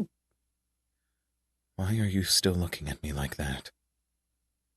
I can feel my breath rattling through my throat. My hand clenches and unclenches, claws prickling against my palm. My eyes briefly drop down to look at his slim throat. But then I notice the marks, still lingering even after a month, and everything in my chest melts away, draining through my ribcage down my spine. Okay, I hear myself say. You don't like that. I get it. My eyes fall down to look at the floor, at my reddened feet. You don't want me to do that, do you? My voice is a whisper. His eyes speak. I can read them. I know exactly what he's saying, but I don't want to hear it. The anger wells up again, burning like flaming, boiling tar building up all the way to my eyeballs. How do you expect me to do this, then? I know what you want. You really think we can get there without a little bloodshed? Are you really that naive, Simel? My voice isn't mine anymore, but his eyes are his, and I can't stop looking at him. He isn't trembling. He isn't sweating. He isn't scared. He sees me, but I don't want to be seen. I feel like a misbehaving kid. But I didn't do anything wrong. Haven't I always done the right thing? I turn away from him toward the doorway. I'm going back to meditating, I say. If you try to do something like this again, I choke down what I was about to say. Some of the tension roils off my shoulders. Just stay here. Don't be an idiot. I leave him. His eyes scald me as I go out into the corridor, but I can't turn around anymore. I'm just not strong enough. Returning to my little room and to my little table, I sit back down again. But I can't bring myself to meditate. My head feels like a big wasp's nest, buzzing and chittering and stinging with it all. Does he seriously think we can travel across the continent without getting our hands dirty? I knew he wasn't exactly trigger-happy, but this is too far in the other direction. I mean, really? Ugh, my head is starting to hurt. Okay. Let's think about this rationally. I can't exactly compromise on my actions just to satiate his apparent need for a clean conscience. But I also really don't want him to glare at me for the entire trip. The way he looks at me normally is bad enough. Luckily enough, I have a perfectly reasonable compromise where we're both content and neither of us has to go unhappy. Once morning dawns and I bring Simel his breakfast of totally not stolen fruits and totally not robbed flatbread and totally not looted jam, I tell him my thoughts. Simel, I say, putting as much regret as I can muster into my voice. I've had a change of heart. It took the whole night to understand what you were truly trying to say, and now I get it. A nod for effect. You're right. Defeating goblins too liberally will totally alert the Empire to our mischief before the intended time. If we want to get there safely, we'll need to keep a low profile. So, I glance away, speaking through my teeth. To do so, I'll keep the defeating on the down low. He blinks at me. What? I snap at him. Is it that surprising for a man to change his mind? He looks away. Yeah, that's what I thought. I gulp. So from now on, I'll keep it to a minimum. Or something. He seems genuinely shocked, and not in an entirely bad way. My gaze falls to my feet again. His eyes, suddenly bereft of that scalding fire, bring me nothing but black, cold shame. Why? Well, almost everything I just told him was total horseshit.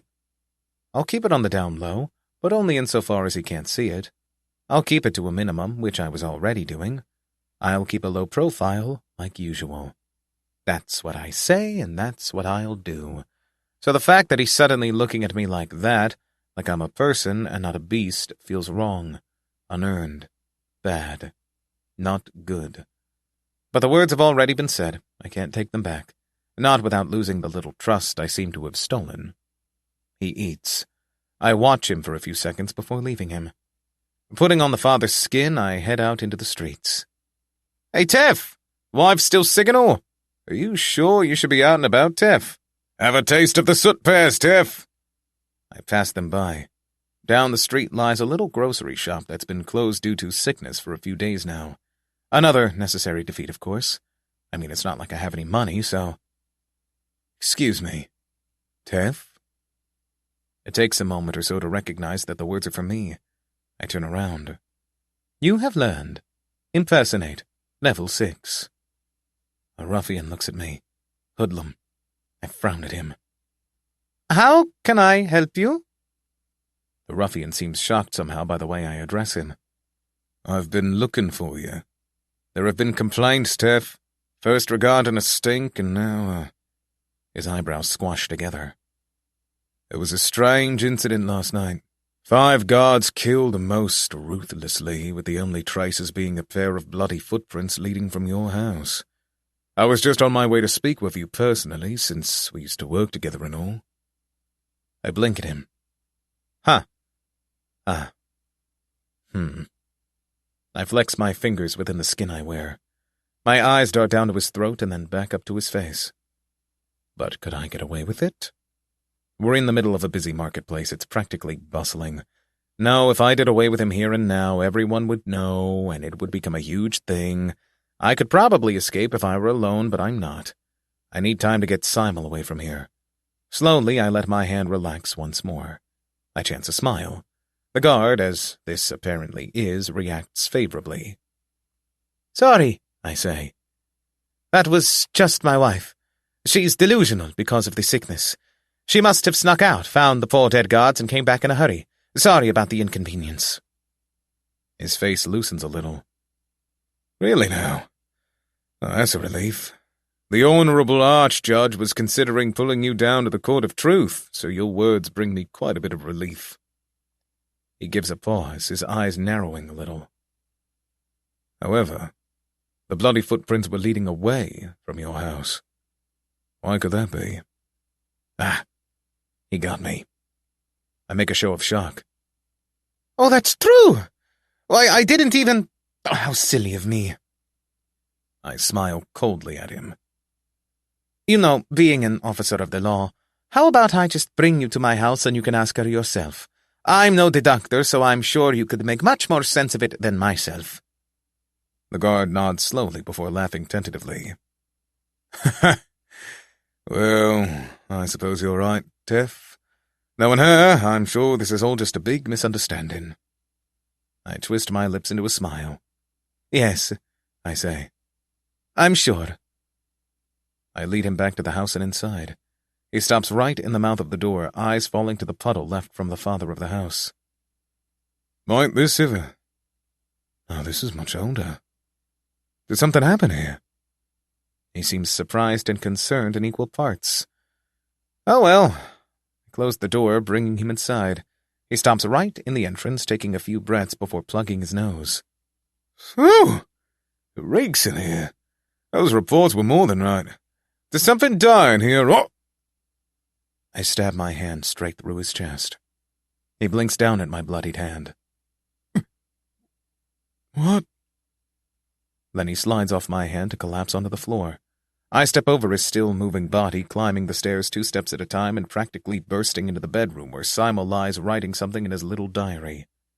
Simel! We need to go! Stat! And like that, we left the city of... What was it called? Stand, Sore, something like that. Before we left fully, though, I stopped by a little shop and, borrowed a map. See, we're here, and to get to the Empire, we'll need to pass through a couple of cities, a number of forests, a mountain range, across a sea, and... yeah, it's a bit of a distance. But that's nothing the dynamic duo of Fennrick and Simel can't achieve. Why, on our first day alone, we were able to leave the desert fully, make it across someone's field without getting attacked by their no-horn bison, and sneak inside a forest all calm-like. I did make sure to grab as much water as I could get my hands on to put in my inventory, but the problem lies in vegetables. My inventory doesn't keep things fresh. It isn't even like a refrigerator either. I think it has the same temperature I'm currently in, so things go bad really fast. Until we reached the next village in our path, my main strategy was to just bite every single bit of floral wildlife I came across, and if it didn't have any bad effect, I'd show it to Simel to get a second opinion. Depending on his reaction, I'd either cook it for him or eat the rest myself. Things would, of course, be way easier if he ate meat, but now that we have access to actual greenery, I won't force him. Most of our trek is through forests, across dry lands, or by farmland. The place we're heading for, some tiny village called Throughwalk, is luckily connected to that city we came from by a pretty well-used path. Actually, almost all of the places we'll be going to are shown on the map as having roads, so braving the wilderness is completely optional. I still do it, of course, but I could at any time choose not to. It takes us 5 days or so to reach the village, and we arrive just at nightfall. I'm just about to scout out a proper house to borrow for the night when I notice Simel's gaze. Judging. Knowing. I was just... Not letting me finish the sentence, Simel confidently strides ahead. The village would be called big if you compared it favorably to a shoebox. It's basically just a bunch of farmhouses spread out, a church of some sort in the middle of the village, and a couple of non-farmhouses close to said church. Simel is confidently heading toward one of those houses, and I can't exactly do much other than follow. I realize only when we're at the door of the house that I'm not wearing any disguise. Wait! Simel, hang on! I need to... I can't say any more before he abruptly pulls the door open and slips inside to the sound of a gentle bell. Damn it, Simel! I hesitate at the door for a second. Disguise or Simel? I grit my teeth. If need be, I can do away with whoever's in there. Grumbling a few curses under my breath, I step inside. Warmth hits me alongside the smell of freshly baked bread and bubbling stew.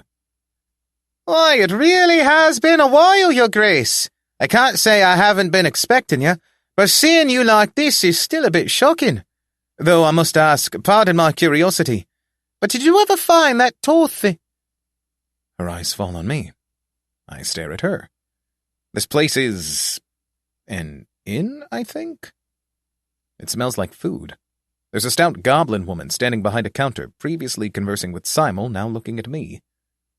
She blinks at me. I consider how fast I can leap across the room. Her fat face twists in delight. Why, would you look at that? I freeze in place. She steps around the counter, hips swaying as she boldly steps up to me. She's somehow even shorter than Simel, but she makes up for it in confidence as she looks up at me, smiling, her ears wiggling. So, you're what's called a human, eh? I take a little step back. She advances on me. I am, I say, to her obvious delight. What's it to you? She grins. Oh, nothing. It's just I've heard so much talk of you humans as of late. Human this, human that, tall thing here, tall thing there. I've always been fascinated by wolf stories, so those bards' tales about your sort, very fascinating. She puts her hands on her hips. Now, is it true what they say? What with your sort eating babies and all that? I open my mouth and then I close it again. I swallow down a bit of drool. Not all of us, no. And for some reason that gets her crestfallen. Oh, I see. Thankfully, it also makes her step back a little. I let out a breath.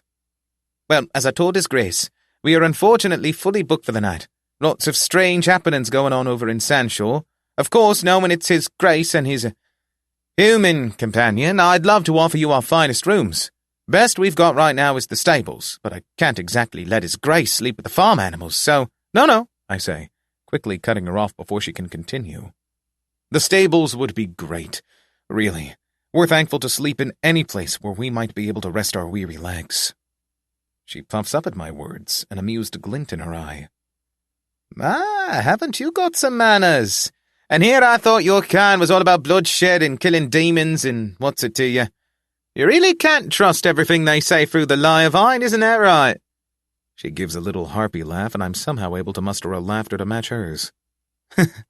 Well, if it's acceptable to His Grace, I haven't got any issue with it. I can't speak for the animals, but I couldn't imagine they'd object to such high-class company. Yeah, I say. Sure. Before we head off to sleep, she actually lets us eat our fill of stew and bread, which was...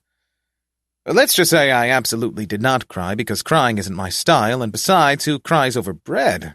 No matter how freshly baked it is, that's just lame. Besides, if you cry onto the bread gets soggy, so... yeah. We went to the stables. They were mostly just a bunch of tied-up drakes, but there was also some lunatic that had brought an entire damn snake.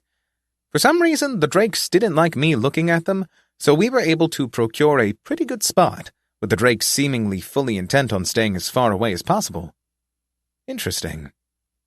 I put Simel to sleep, and then I contemplate sitting next to him. But I don't want the night to go to waste when I'm in such an interesting place.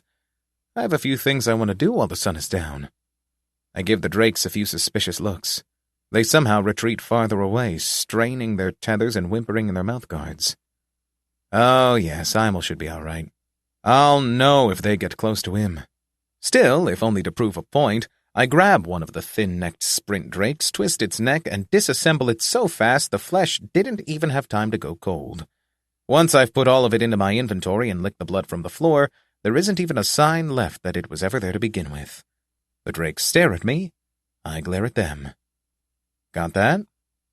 Going by the looks in their eyes, they probably get it. And so I sneak out.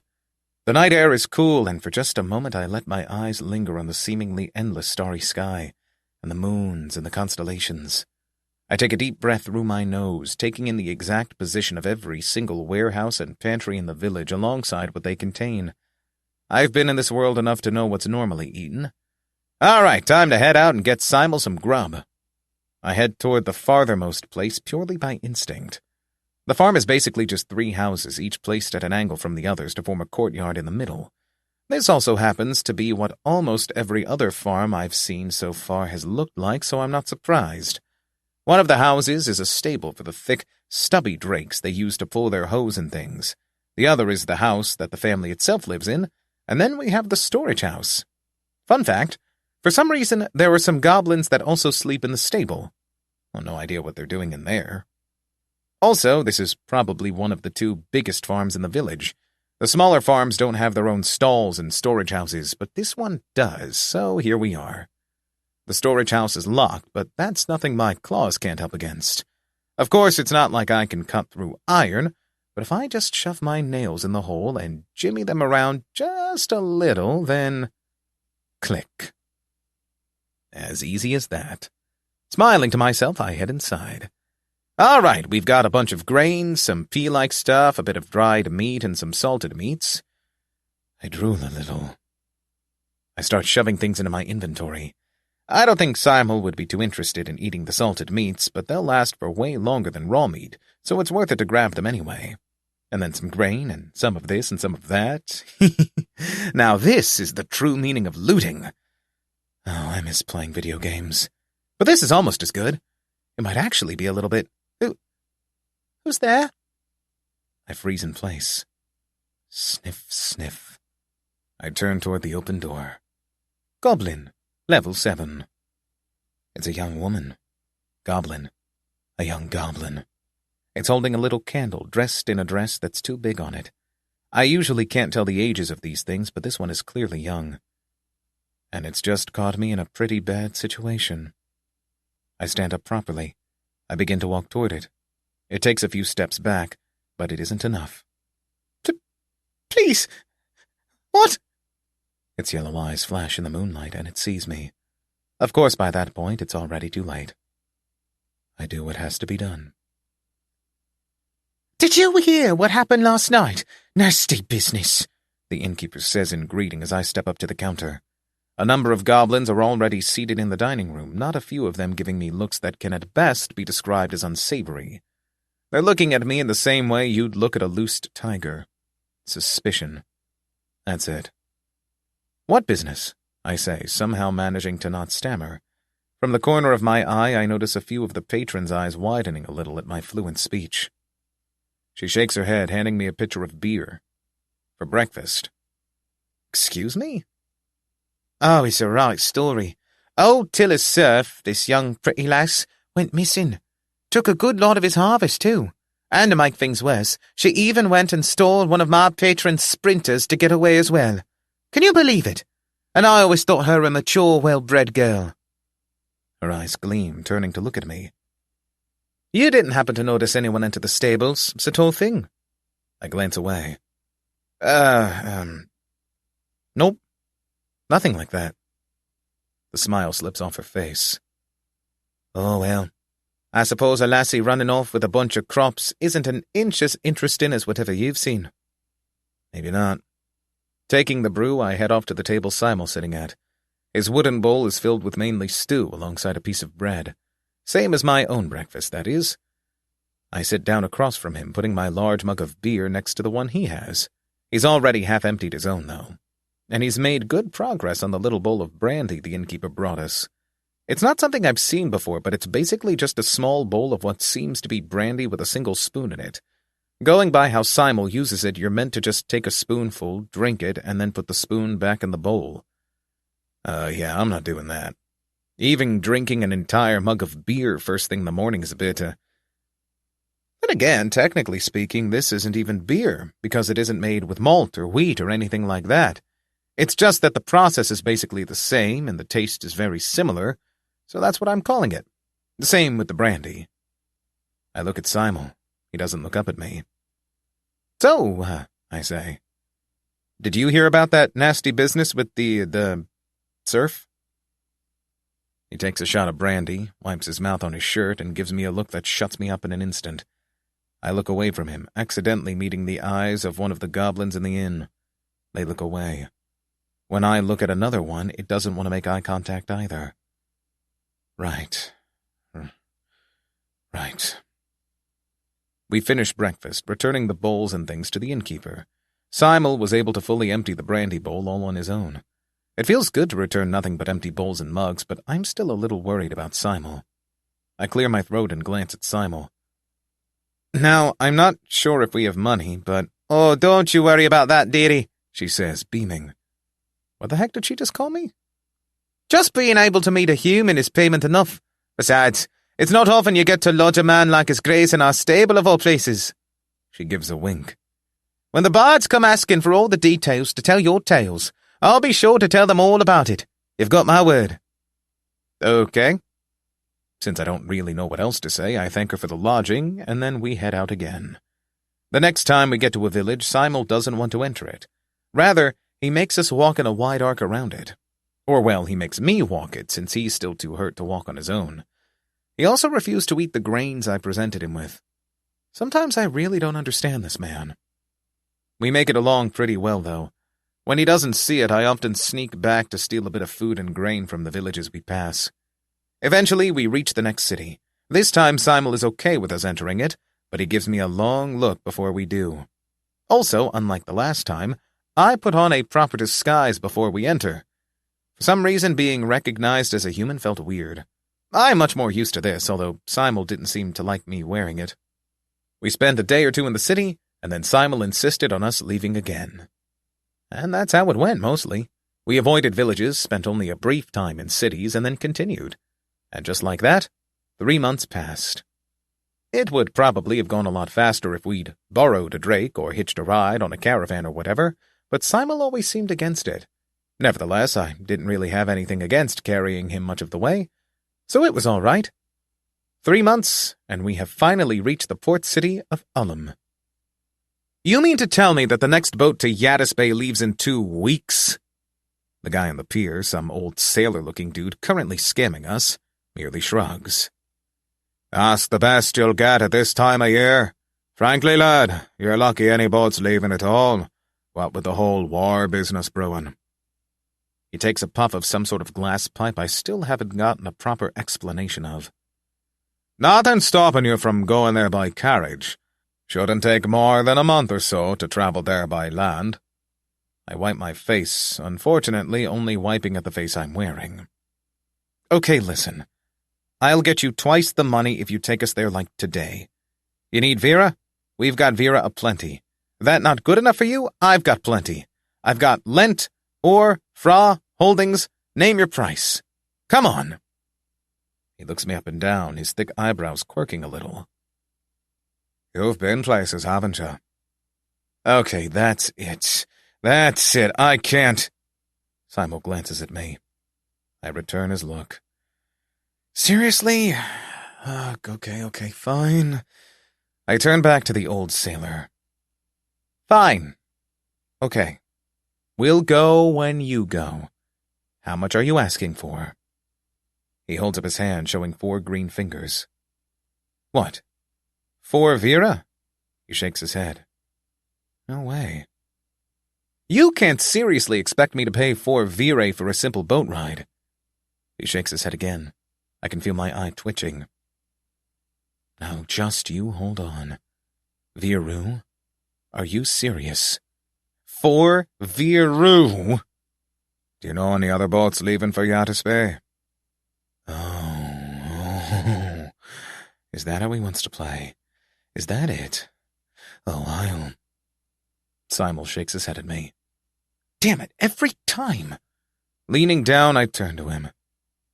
Listen, 4 Viru is enough to get us to the other side of the continent and back in a feather-drake-drawn carriage. You really think we should be spending that kind of cash on this scammer just because he's got the only ship leaving for the Empire? Come on, let's just walk there. Hell, if it'll convince you, I'll even carry you all the way there. He simply shakes his head. Ugh. I take a deep, relaxing, and not at all sharp breath as I stand up to face the sailor once more. Okay. You know what? Fine. 4 Viru? Great. Wonderful. I'll have it ready in 2 weeks' time. Does that satiate you, Drake? He looks at me, and I can tell by the look in his eye that he knows I haven't got any better choice than this. The fact that I'm well over 2 heads taller than him doesn't matter in the least. A predatory smile tugs at his lips. Sorry, but not quite, lad. Lots of people want to go with old Frilla. I'm afraid I'll need the payment by tomorrow at the latest, assuming you want to have a proper place on the boat and not get dragged by the rudder. My claws twitch. Not thinking about much of anything, I slowly close my mouth and turn to look around. The harbor isn't exactly empty, but nobody's paying attention to us. This is far from the marketplace in the city center. I turn back to the sailor, and I can see the look on Simel's face, but it doesn't matter too much. I take a step forward and grab the old sailor by the collar, lifting him into the air as I do, bringing his face closer to mine. His eyes widen a smidge, and I glare right into them. I'll get you your money, I growl. But if you try to leave the city without us, I'll find you. I've got your scent. And by the time I've got you, you'll wish you took us there for free. Got that? His face doesn't even twitch. Sure, he says, cool as a cucumber. As long as you've got the money, there's no need to fret. I continue glaring at him for a second or two before dropping him, though he unfortunately falls perfectly on his feet, not even a little scuffed. Seething, I turn on my heels, Simel following along. Can you believe that? 4 Viru for a measly boat ride? Why, I should just... I catch a glimpse of his eyes and pause. Yeah, I know. Still, I'm really... I shake my head, trying to scatter the anger. You're too soft, Simel. Those kinds of guys don't deserve that kind of mercy. He looks at me again, and I shrug. I know, sure, but we could find someone else to drive the boat. No, wait, steer the boat. That's the word. I mean, this is a port city, right? I'm sure they've got more captains than they do barmaids. I frown for a moment. No, wait, scratch that. Port city or no, it's still a city. Forget I said anything. We continue walking.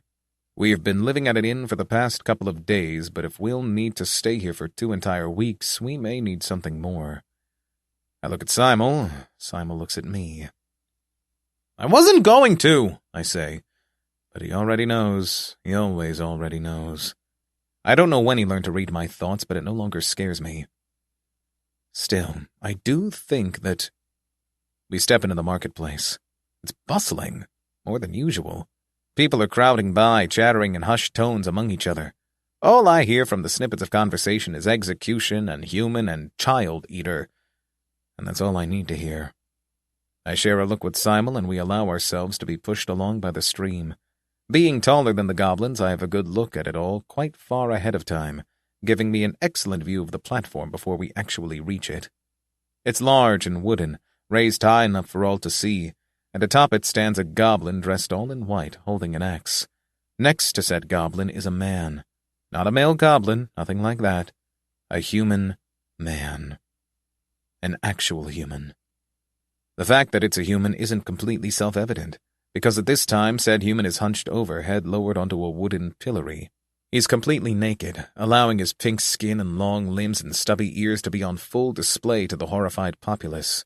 Now don't get me wrong, I've never been too attached to the whole being human deal, but hearing dozens, if not hundreds, of goblins around me whispering in jeering tones about how horribly disfigured this human man isn't too good for my self-image. Not that it was any good to begin with. As I stand watching the sight, the goblin clad in white speaks. This reprehensible tall thing, this human, accused of the crime of stealing and eating the children of Ullum, has hereby been sentenced to death by beheading. And for those gathered who have never before seen a being such as this, do not be fooled by the redness of its blood.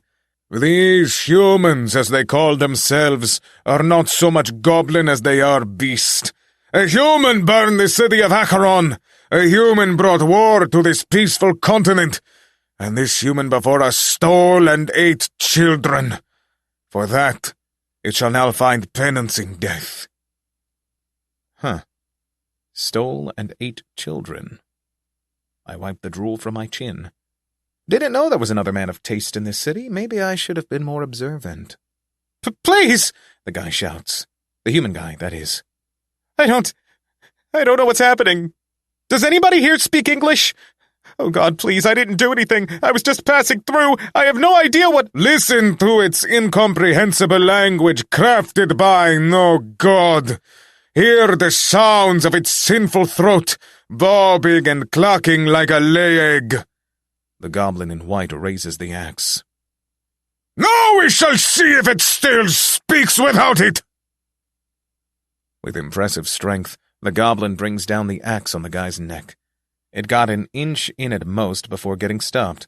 The guy obviously screams because, duh. Then the goblin actually had to lift the axe again to do a retry, and then another, and then yet another. By the point his head rolls, the goblins had been hacking at him for what felt like minutes. I turned to Simel. See, that's what you get when you try beheading a guy with inherent cheat skills and armor and stuff. All the humans who have reached this place naturally have really high levels, so honestly, executing them at all is kind of dumb. Like, they're here to fend off the God of King's minions, so why get rid of them? A little idea strikes me. You know something?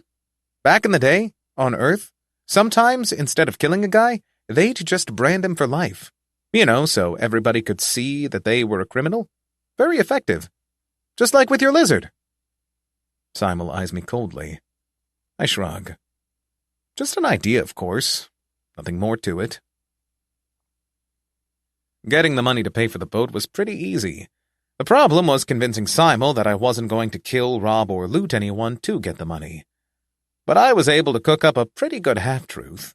Basically, I told him that I'd been able to get one of the city's rich judges to pay to have me analyzed by one of his court mages. This was not a lie. I did, in fact, turn up at the house of one of the city's 4 high judges and tell him I was human and that I was willing to give myself up for divine analysis.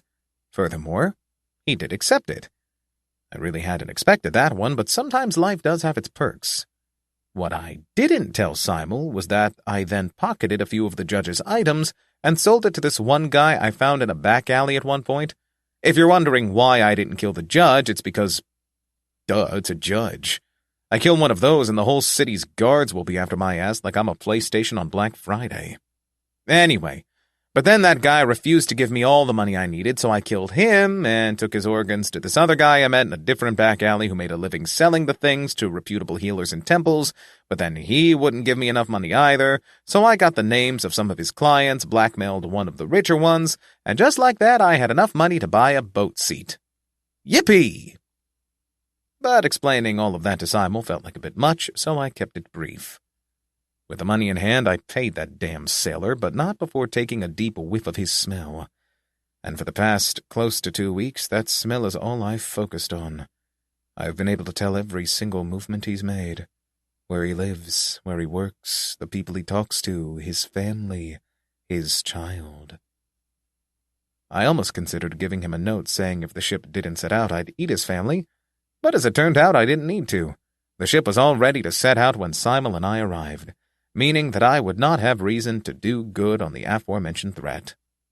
Darn it. Still, we boarded the boat, finding it occupied by maybe a dozen other passengers, each odder than the last. A collection of oddballs, to say the least. There was a farmer and his family, a judge and her handmaiden, a vagabond, a pair of siblings who must have each been 10 years old at most, an apprentice sailor and a lone mother with her baby. And then there was me and Simel. I honestly don't know what we could be called, except for maybe a pair of travelers. Our duo could closest be compared to the vagabond, I guess. Before we set out, the old sailor, the captain, gathered us all to explain how this was going to go.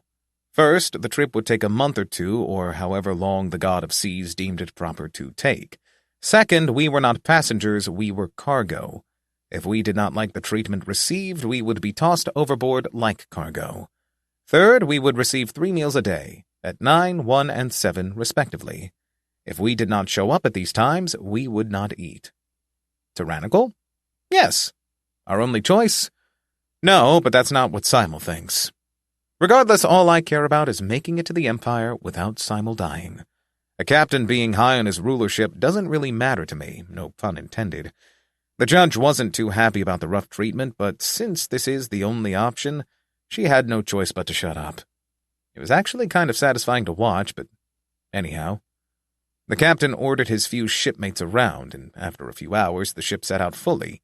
Once the ship had left the pier, I took 5 steps to the railing and promptly puked my guts out into the ocean. Oh, Simel's next to me. Hey, Simel. What's with that expression? I can't tell if it's pity or if he's gloating. Or maybe it's some other emotion entirely. I burp. Tastes like blood. Not mine, of course. This is my first time on a boat. He quirks an eyebrow. It's true, I squawk. Sure, I know. If I lived as close to the sea as I did, I should have been way more used to being on a boat than most normies. I never really did anything like that. It just didn't happen, okay?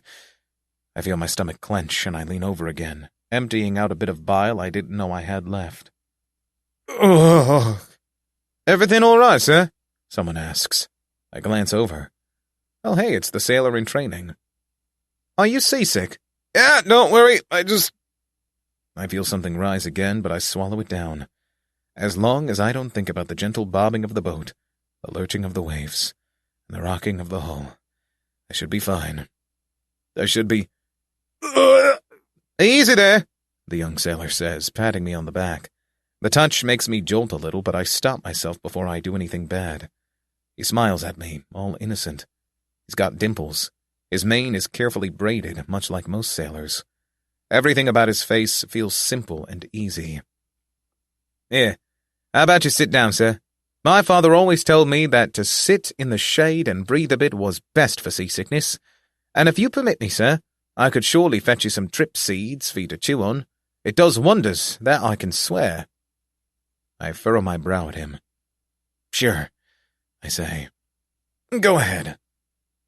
Simel looks like he has a lot on his mind, but the sailor boy appears completely oblivious to it, simply bringing me over to sit on an out-of-the-way bench on deck. Once I'm sat, he leaves, returning after a few minutes with a handful of little orange berries. Here, sir, he says, nudging them into my hand. Simply chew on one of these, and you'll soon feel the nausea melt away. I thumb the little berries in my hand. They're about as large as kernels of black pepper, and as hard as one, too. Well, it can't hurt more than anything else I've experienced, can it? Shrugging, I pop one in my mouth and start chewing. It isn't especially sweet, and it has a slightly bitter aftertaste, but it does feel like my nausea is getting a little better. Interesting. You are aware that it is all hogwash, are you not? I look up to find the judge looking down her nose at myself and the sailor boy. I had my mage analyze them, and there is nothing in their properties to suggest any such abilities. It is merely superstitious nonsense, she says with a scoff, clearly taking her trip entertainment and watching the sailor boy squirm.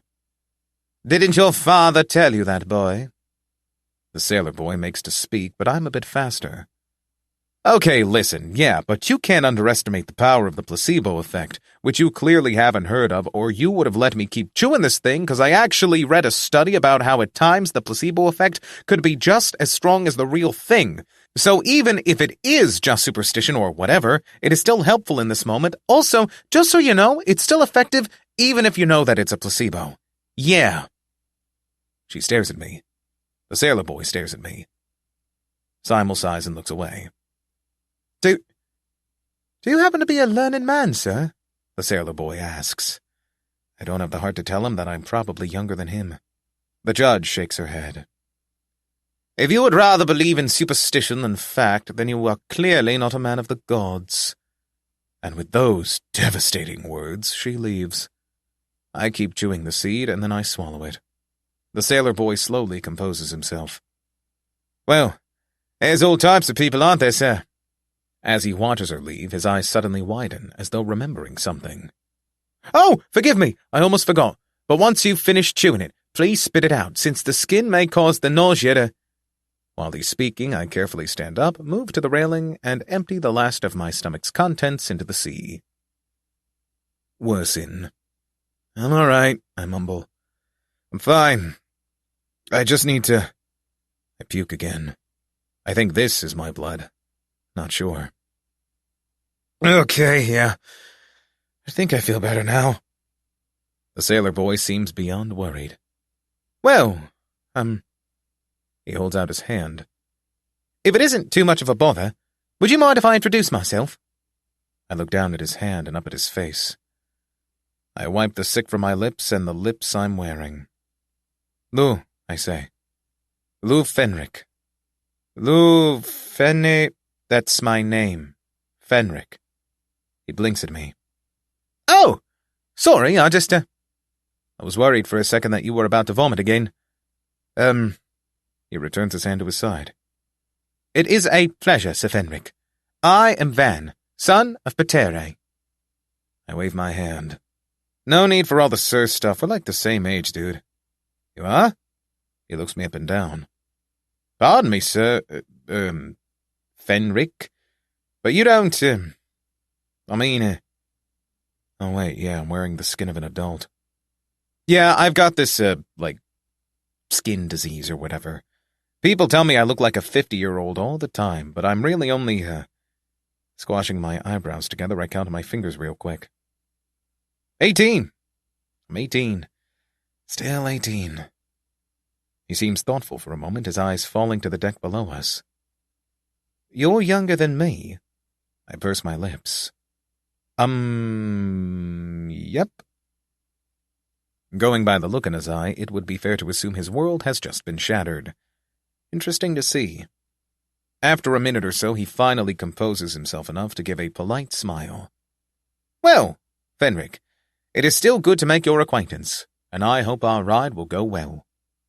Surprisingly enough, just like Van hoped, the rest of the boat ride actually went pretty well.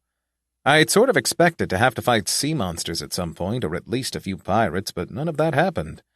It was sort of, quaint. Which feels ridiculous when I say it like this, but that's what it was. The sky was usually blue, the wind was mostly on our backs, and weirdly enough, I had company. I talked to Van a lot, also making acquaintances with the other passengers. They were an interesting bunch, and once I got to know them properly, I found myself genuinely enjoying their company. Even stranger, they didn't seem all that opposed to speaking with me either. They would ask me about my and Simel's travels, and I would, simply enough, tell them. There was nothing inherently wrong with our travels. I could tell them the cities we'd visited without much fear. After a little over a month, we arrived at the city of Yatisbay. I bid farewell to Van and the others, and just like that, we were almost there. The Empire was less than a month's travels away. For some reason, that thought gave me a strange sense of melancholy, knowing that once I brought Simel there and did the right thing, the floor would close, and I wouldn't get to meet him again until I reached Purgatory. Some little devil deep inside whispered that it didn't need to end, that we could keep traveling. I just had to mislead us a little. But I couldn't. Simel trusted me to guide us right, and I couldn't betray that. Not my friend. Not like that. So we continued.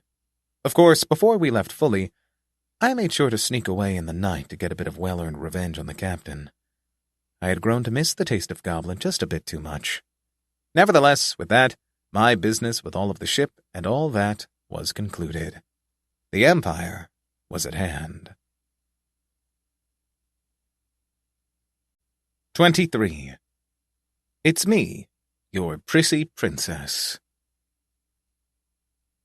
To recalibrate our current position, we are now camping out right on the border of the Empire, in a little forest close enough to a village for me to steal from it, but not close enough for Simel to realize that that's what I'm doing. Camping of this sort has been our modus operandi for months now, so there's nothing weird about it. No, the weird thing is that when I returned to our little campsite from wrestling a boar, I found Simel in a most peculiar state. To be specific, he was standing behind an easel. Where did he even get that? Why does he have it? Also, where did he get a canvas to put on it? And what are all those tools and bottles he's got with him? "Simel, what's all this?" I ask. He doesn't seem too surprised by my approaching, and once I'm close enough, he points over to a rock adjacent to his setup. I glance at it. "Are you going to paint that rock? I didn't know you could do still life paintings." He makes a striking grommet impression as he shakes his head and points at the rock again. My jaw opens and closes. No way. Is he? My heart leaps in my chest and I jump over to the rock, taking a seat. "How do you want me to sit? Should I do a pose? How about this?" I do a few poses, flexing my spindly arms and making a bunch of silly faces. He just shakes his head. "Oh, I see how it is." "Neutral, is that it? Fine, fine," I say, taking a more placid pose. Legs spread, hands on knees, facing straight ahead, face set in a mask of complete apathy. I chuckle a little. "You know, this feels a bit like a mugshot." He waves a little to the left. I scooch to the left. Then he nudges me back to the right. I follow along. He nods silently. I smile and let my body relax a little. I can't see how he's painting, but going only by the ease with which he handles his materials, I'm going to assume that he's better at this than I'd previously expected. Okay, so now I just need to sit still. Perfectly still. Not a single movement. None at all. "You have received a message." My eye twitches.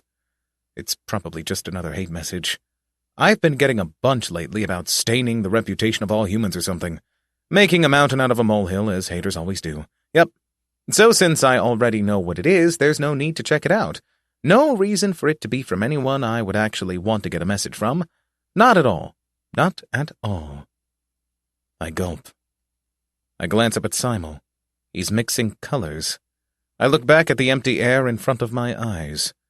Under my breath, I mutter, "Messages. Status. Community. Top. Personal messages. New. Super Moleman. F67. Regardings of war in the Middle Continent. New. Heyo Mayo. F43. I heard that you were to blame for goblins hating us. Please turn yourself in. New. Farmer of Blades. F57. Hey again, have you died yet? New. Rat Carrier. F38. My friend got hanged because of your dumb. Censored. Do you have emotion? Super Moleman. F67. Checking in again. Glad everything's going well. New. Love Bomb Deluxe. F62. If I ever find you in Purgatory, I am actually killing you no matter what. My hand shoots up to poke the new message, but it stalls midway up on account of the sheer power in Simel's glare. Oh, I poke the air in front of me. Insect. Saw a fly eater. Gone now.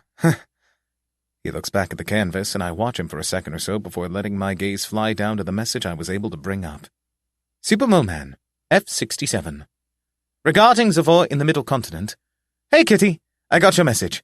Sorry about the late reply. We were still visiting the Duchess of Latin, and she had barred us from using status things, saying they're devices of the god of mischief, which isn't wrong, technically speaking, but still pretty weird. Anyhow, where are you now? Sorry again, I've been too busy with all these diplomatic affairs to try to meet up. We'll just have to wait until you get to Purgatory properly. I'm asking because I heard that the Queen of Retin has been mobilizing her forces to advance on the Empire of Split Horizons. If you and Simel are stuck in the middle of all that, I can't imagine it turning out very well. I don't think Simel will mind having to wait a bit with the whole deal. Again, and I know you don't like hearing this, but please try to refrain from doing anything rash, okay? Hope everything goes well. The war's really happening, huh? I'm not exactly surprised. It's more that I didn't trust the sources that much. However, if Moleman says it's true, that's a whole other situation. Not that it'll interfere with my plans any. No. As a matter of fact, it might just make it all that much more effective. I glance up at Simel. He's focused. Great. Sliding down the status box, I begin typing up a reply. PrissyKittyPrincess, F15. You don't need to worry about the war. I'm cool. I got a plan. LOLs. Good luck with the kings and stuff. And then I quickly send it away, before Simel could so much as notice I was doing anything at all. Speaking of my plan, it might be a good idea to share it with Simel so he's in on it. Otherwise, it might come as quite a spook. I look up at him. He's focused on his painting, but none of this is going to come as any shock, so I'm sure he'll be all right. Okay, so, since our plan is to kill the Emperor, I've been thinking about... He drops his paintbrush and a little rag and also a tiny sponge. For a long moment, he doesn't even move to pick it up. Once he does, and his face peeks beneath the canvas, he seems weirdly pale. He also gathers all of his things in a right rush, basically hurrying to hide back behind the canvas. Huh. I wonder what that was all about. Well, might as well continue. So, as I was saying, I've been thinking about how we might infiltrate the capital properly. Because it's a capital, right? You can't just sneak in and hope to get an audience with the Emperor just because you're so pretty. I pause for dramatic effect, like a slightly crooked defense lawyer. Simel isn't moving his paintbrush at all. Must be because he's so focused on what I'm saying. And I'm sure you have a plan of some sort on how to do this, but I think I've got a better idea. I wait. I kind of want him to peek out from behind the canvas again, but when he doesn't, I just continue without it. Remember how I've still got that princess's hide? Skin? He's sitting perfectly still now, fully focused. Is he thinking the same thing as I am? No idea, but if he isn't, then I'm about to blow his mind. It's a simple plan, really. I've been thinking it over, and with all of the things in play, it should work. Your plan was to get us close on account of me being a human, right?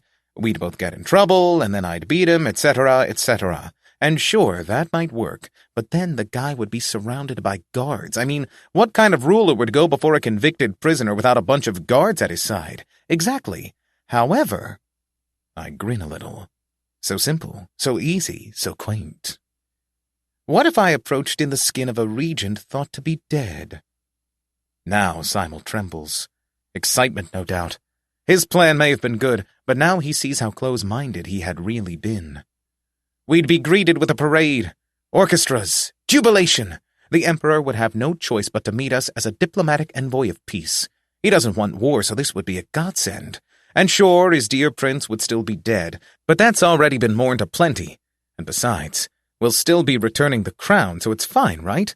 And then, when I defeat the Emperor and clear the stage, nobody will be able to blame you. I mean, you're just a commander, right? Everybody will be looking at the Queen, and all of a sudden she'll be in the wrong for sending her daughter to assassinate the Emperor. Nobody will give you a second glance. I feel a laugh on my lips. It's perfect, isn't it? He doesn't answer, but I know he's on my side. After all, I'm on his side, so that only makes sense. It takes a moment for him to start painting again. By that point, I'm giddy with excitement for it all. I've never before felt quite so clever as I do with this plan. My only issue is how to fix it so that we'll actually be met with jubilations rather than suspicion. Sure, I'll be able to look exactly like her, and since my impersonate skill is at level 9, it would be practically impossible for anyone to see through it. But what if they don't believe us? Simel solved my problem before nightfall. I only caught him doing it because I smelled an animal near the campsite, but when I found Simel handing a sealed envelope to a small bat-looking thing, I knew exactly what it was. He gave me a look like I'd caught him with a body and a shovel, but I just smiled at him. You truly are a clever one, Simel. To think he'd send the Emperor a message saying that the princess had actually survived. Isn't that just devious? Technically speaking, this is just me assuming what the letter might contain, but I can't imagine what else it would say. I've always taken to underestimating his devilishness, haven't I? Regardless, the message was sent. Simel seemed weirdly surprised by how positive I was toward the whole thing, and then the evening ended. In the morning, we set out toward the capital to finally put an end to all of this. Do I look good? It feels kind of tight. I tug at the frilly skirt a little. And why does it have to be white? I'd be more okay with a pink dress, honestly.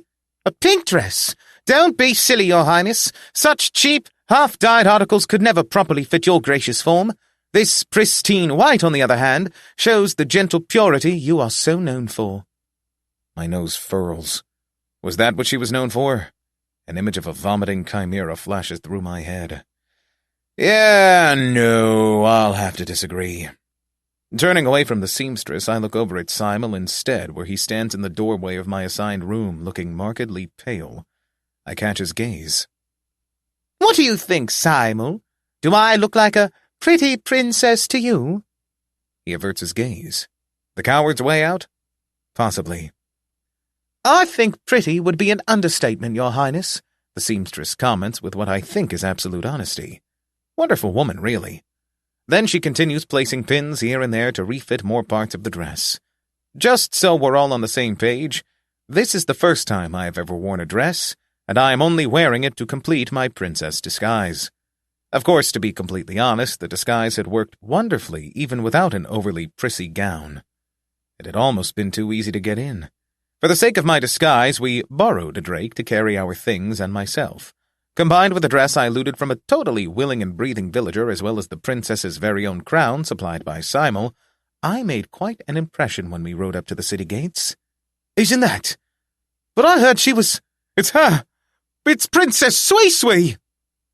At the time, I wasn't exactly sure what the proper code of conduct was, so I just did a Queen Elizabeth wave by holding up my hand and rotating it 180 degrees back and forth. The guards greeted us by bowing, and we entered. Just like that. Those suckers didn't even check our ID. Ha!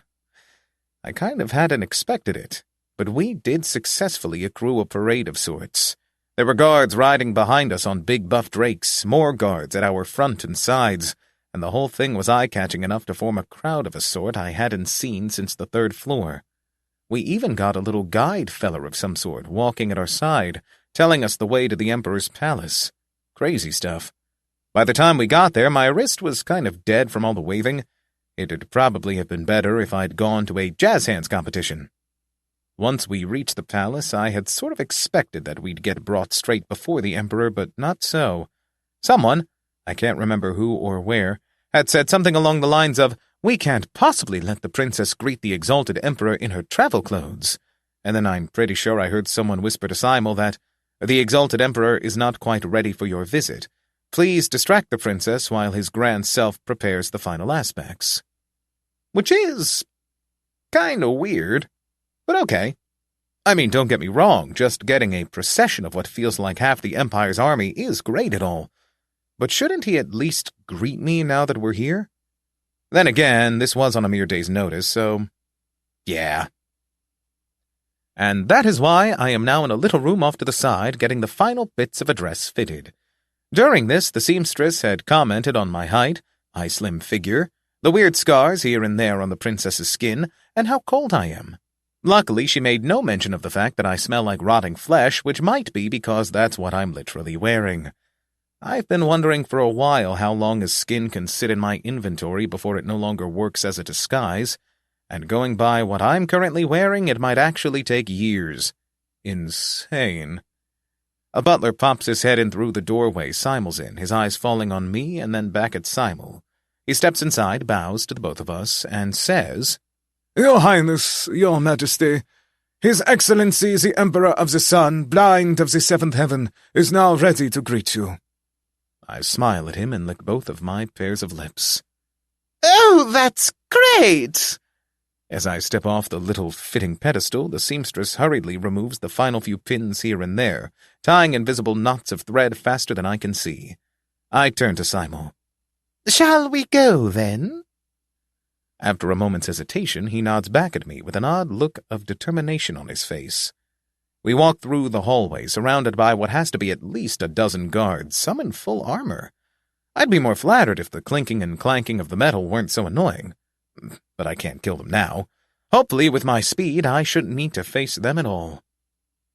Is it just me, or is this kind of awkward? I'm not saying anything. Simel won't stop sweating. The guards all stink of fear. Maybe some witty banter would help the situation. I look at Simel. His eyes are affixed to the front, back straight and brow furrowed. Yeah, no, if I said anything now, I'm pretty sure he'd leap out of his own skin. Is the Emperor really that scary? Well, that's for me to decide, I suppose. In the meantime, if only to distract myself, I suppose I'll admire the architecture. It really is quite nice. Sure, every single doorway I step through forces me to hunch even more than I usually do, but the actual designs are very cool, blocky, almost brutalist in design, yet at times very human, or goblic, as the goblins call it. Looking out the window, I see that the city itself is much the same in terms of design. Efficient, structurally sound, built in stone to last hundreds of years, not very flammable. We pass through the hallway and into a larger room containing a statue and a number of murals showing all types of war and divine-looking goblins and dragons? They have dragons? No way, no way! How did I not know this before? It's dragons! Damn, that's cool! Sadly, I don't have time to linger before we're brought into another room filled with purple banisters showing a setting sun and some other stuff alongside a fair bit of gold and other precious metals. It's a cool place, but my eyes are fixed on the doors before us. Big, intricate carvings. And if I take a deep breath, I can feel my skill activate, and my attention settles on a single presence in the room ahead of us. The guards that had previously crowded around us suddenly step away, and a pair of servants take their places on each side of the door. They push the door open. Simel and I step inside. There he is. Emperor of the Sun. Boss. Seated atop a throne of gold and purple, wearing a cloak of deepest indigo and a collar of white fur. The crown atop his head is adorned with various gemstones, somehow going down the back of his head to also become a pair of bejeweled rings around the base of his ears. His face has all the graveness of any king, with a malicious quirk to his lips that tells me his rule is all but benevolent. Simel goes down on one knee before him, and I follow suit. His eyes slide across the room and onto me. I can practically taste the sweat on his forehead. Somehow, it feels as though his eyes see through everything I am, every layer of skin I wear, all the way down to my soul. He's got those kinds of penetrating, all-seeing eyes. But apparently he doesn't have an ounce of manners because he doesn't even so much as stand up to greet me, a princess. Rather, he lets his deep-set eyes move from me to Simel and then back to me before he finally says, Princess Svi, my given daughter, how glad I am to see you alive. I let my eyes move across the room. The only other people are a pair of servants behind us by the doors. Witnesses, not enemies. I look back at the Emperor. There's seriously only him here? Not even a single guard? Wow. I didn't think he was that arrogant, but, if he wants to get killed, who am I to refuse? And only after almost a full minute of silence do I realize that he's waiting for a response from me. Oh, I say, totally not altering my voice to try to talk in a more ladylike fashion. Of course, Father. I am certainly very happy to be not dead. Very cool, all things considered. He continues staring down at me. What? What does he... I glance over at Simel to find him holding a crown in both hands. Whoa, shiny! Oh, wait, It is a great shame about your son, though. That is, my husband. To-be. My former one. Yeah, sorry. He gestures toward himself. Looking at Simel, I see him nudge the crown toward me. Ah, I see how it is. Yes. Thy will be done. Taking the crown from Simel's hands, I stand up and move toward the Emperor, holding it in both hands, walking carefully up the stairs to his throne, my body more relaxed than it really should be considering what I'm about to do. I'm next to him now, almost within arm's reach. My fingers clench around the crown in my hands. He's right in front of me. Easy pickings, neck exposed, arms shown, bowels easy to reach. Simpler than picking a flower. So many ways to do it. Bite, scratch, tear, rupture. Slice, slice, slice, and it'll all be over. The right thing is at hand. I can smell his breathing. I can hear the beating of his heart. I can feel the warmth of his flesh. Almost quaint. My fingers flex, my body tenses, my lips twist into a grin, my jaw opens, my eyes set themselves on the prize, and I can practically taste his blood on my lips already. The sweet, sweet taste of doing what is right. So easy, so simple, so— Wait! My hand, only slightly raised, freezes in place. Huh? Who was that? I turn around. Not the servants, they're both gone. Not the Emperor, not the heir, not— I look down and my eyes meet Simel's. Simel?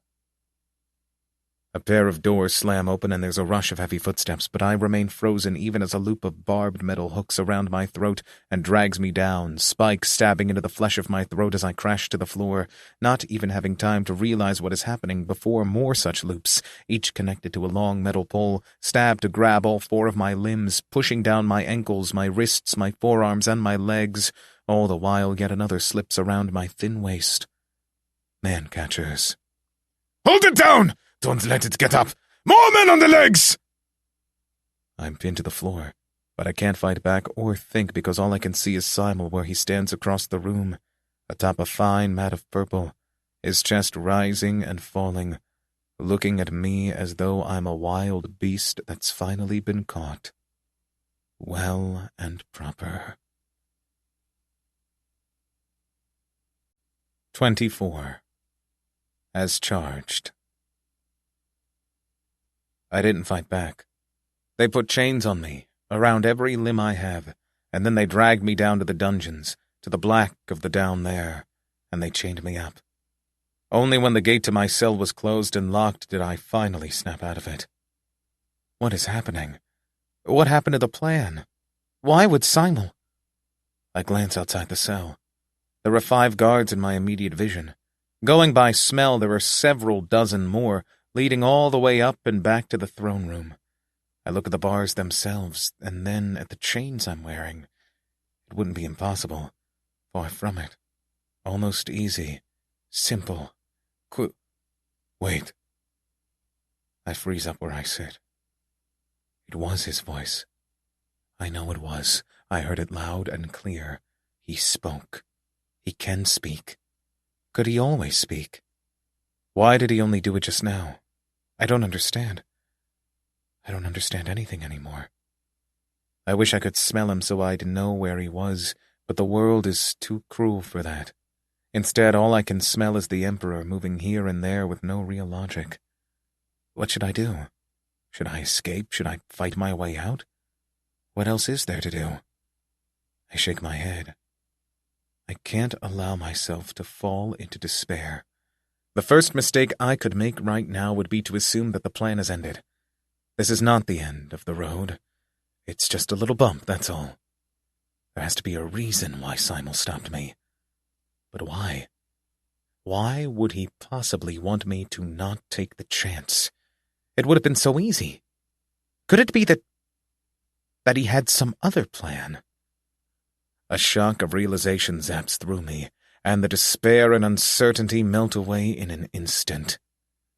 That's it. Oh man, do I feel stupid! I laugh because it was so simple all this time. The reason he seemed so apprehensive while he was painting me wasn't because he was stunned by how great a plan I was brewing, but rather because he knew how off the mark I was. And even more so, that he couldn't tell me. Finally, it makes sense. He wanted to do his original plan for a reason, but he couldn't tell me why, so he had to forcefully push me into getting captured, somehow. Heck, he might even have mentioned that in the message he sent to the Emperor, which would also explain why he was so startled by my discovery. Oh, what a goofy situation this has become. Still, knowing Simel, I'm sure this will all work out in the end. I'll be his blind and deaf sword, not knowing why or when to strike, but still doing it when the time is right. Of course, it would be nice to at least know a little about what the plan is. Just as a courtesy. I know that people usually don't talk to swords, but hearing what Simel is up to and what he's thinking would be nice, I think. The rest of the day passes, no message from Simel. The next day arrives and passes, no message from Simel. The next day arrives and passes, no message from... The cell is unlocked. I barely even have time to look up before a man-catcher shoots out from the darkness, hooking around my neck.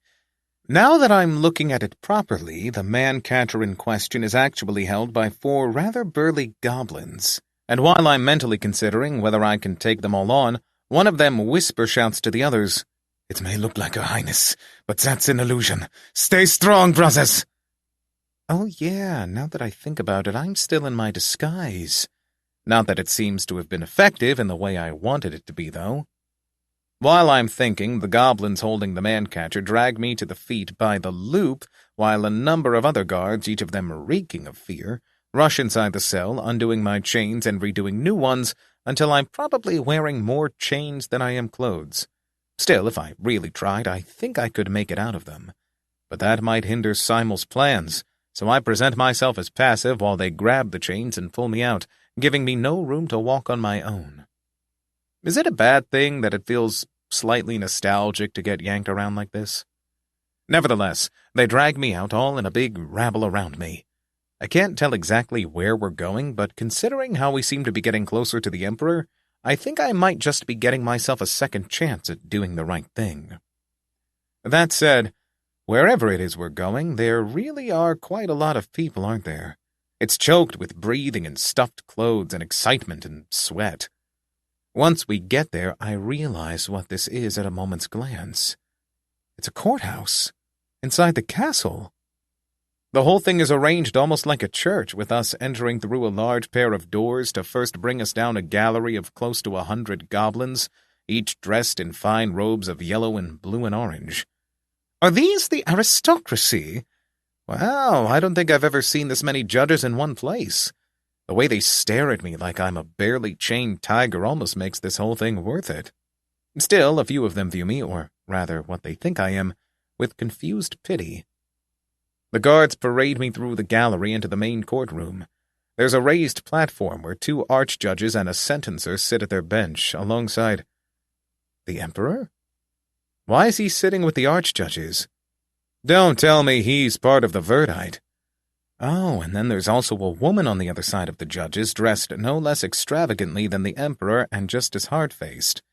Going just by the way she looks, I doubt she's the Empress. As my eyes fall on her, she suddenly notices me and visibly twitches, face softening immensely before turning away fully, unable to look at me. That's kind of weird if you ask me. In the middle of the courtroom is a cage. The guards put me in the cage. Hang on a second. Why the heck am I in a cage? Hey, this is dehumanizing. I demand a fair trial. But I can't voice any of this before my eyes fall to one of the sides of the courtroom where I see Simel sitting behind a desk, alongside a few other goblins I've never seen before. I almost want to smile and wave at him, but that might ruin his plan, so I instead choose a more brutish expression of reluctant capture. The cage clicks closed behind me, and there's a moment of silence as the guards retreat, only 2 remaining close enough to act should I suddenly try to do dumb things with a vengeance. And for just a moment, all is silent in the courtroom. No, not quite. There's a quiet, muffled sobbing coming from the judge's bench.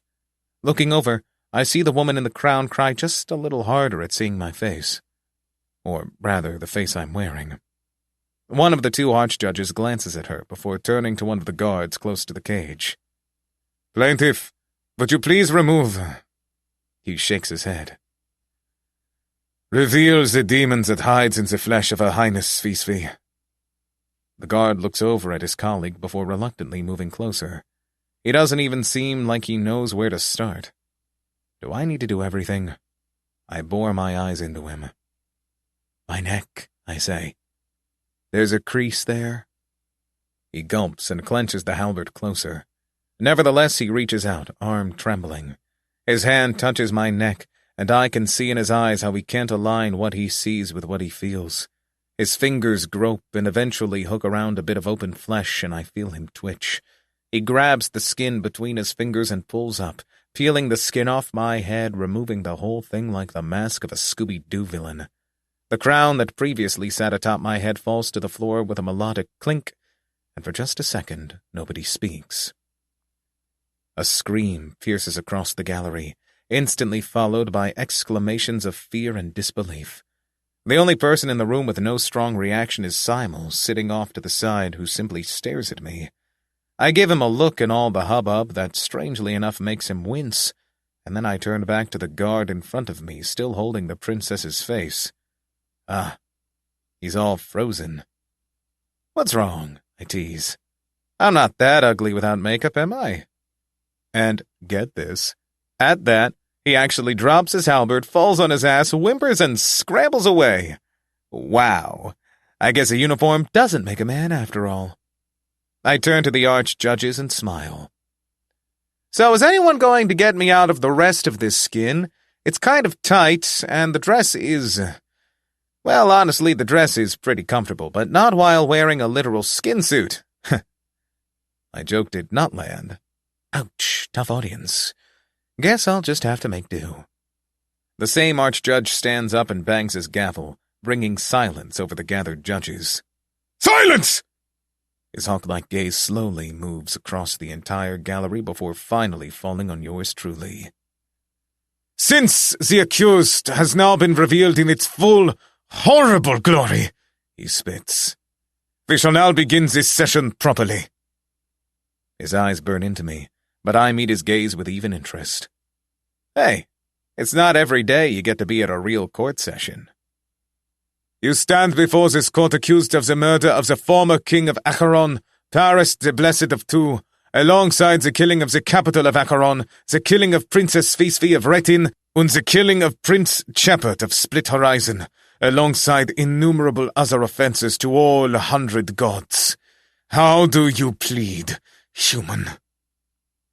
I stare up at him. I glance at Simel. The urge is strong, but my friendship with Simel is stronger. I open my mouth, and I speak.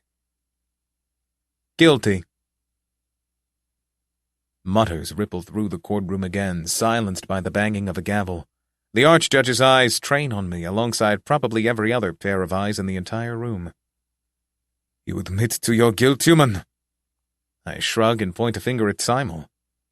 You've got a good witness for it, right? I did it. I killed the king, and I killed everybody else in the city. He'd tell you the same story, so there's no use in fighting it, is there? He folds his fingers across the bench. We have enough witnesses and evidence to more than satiate the goddess of law. Whether you did it or not is not in question. His eyes sharpen. What we want to know is whether you have any regret whatsoever for the suffering your cruel actions caused. I can feel my eyebrows furrow. How's that relevant? And apparently that was a sufficient answer, because he turns to the other archjudge and the sentencer and shares a pretty long look. But then they turn to the emperor as a unit, and the regent speaks, far louder than in the throne room, his voice echoing across the courtroom. Why did you want me dead? My mouth opens and instantly snaps shut again. I gulp, trying not to look at Simel. In the end, I find my eyes drawn to my feet, still wearing a pair of girly white flats. I look up at him. I'm just a crazy, insane human who wants mayhem and death, I guess. Silence. Simel didn't even blink, which hopefully means that I didn't mess up his plan too egregiously. The archjudges and the sentencer turn to the crowned woman on their other side. I can hear one of them say, too softly for the rest of the room to hear, "Would your majesty like to make any statement?" She doesn't answer them. Too busy glaring at me, I suppose. The archjudges share a few words before turning to me. Are you aware of the kind of sentence your crime may bring? I nod. Do you confirm that your confession is the truth or nothing but the truth, as granted by the God of truth? I nod. Were you coerced or otherwise forced to make said confession? I shake my head. Once more, do you accept responsibility for the demise of the capital city of Acheron and for the death of its king, alongside the killings of the Princess Phisvi and the Prince Chapert? That was me, yep. In that case, the archjudge continues, Combined with the statements regarding the crimes you have committed on your journey to reach this place, you will receive due judgment, penance, and punishment, so as spoken by the sentencer. Through the will of the goddess of law, you will now be judged. The courtroom holds its breath as the sentencer speaks, his thin voice slicing through the thick atmosphere like a knife. Us, the High Judgment, finds the accused, the human Fennrick, guilty of massacre, of crown-killing, of murder, of home-taking, of robbery, of city-killing, of arson, of royal impersonating, of man-taking, of cannibalism, of tax evasion, and of mutilation. For this, you will receive no less than the death penalty. You will be beheaded by axe until your head is severed from your shoulders. Furthermore, on special request from His Majesty, Simel, the Blessed of Three, before your execution, your chest shall be branded by divine fire, so that no being shall view your body as anything less than despised by the gods and by all goblin kind. I blink at him. I turn to Simel. He's staring at me. Branding? Like how? Oh, that's clever. That's real clever. He's branding by getting me branded.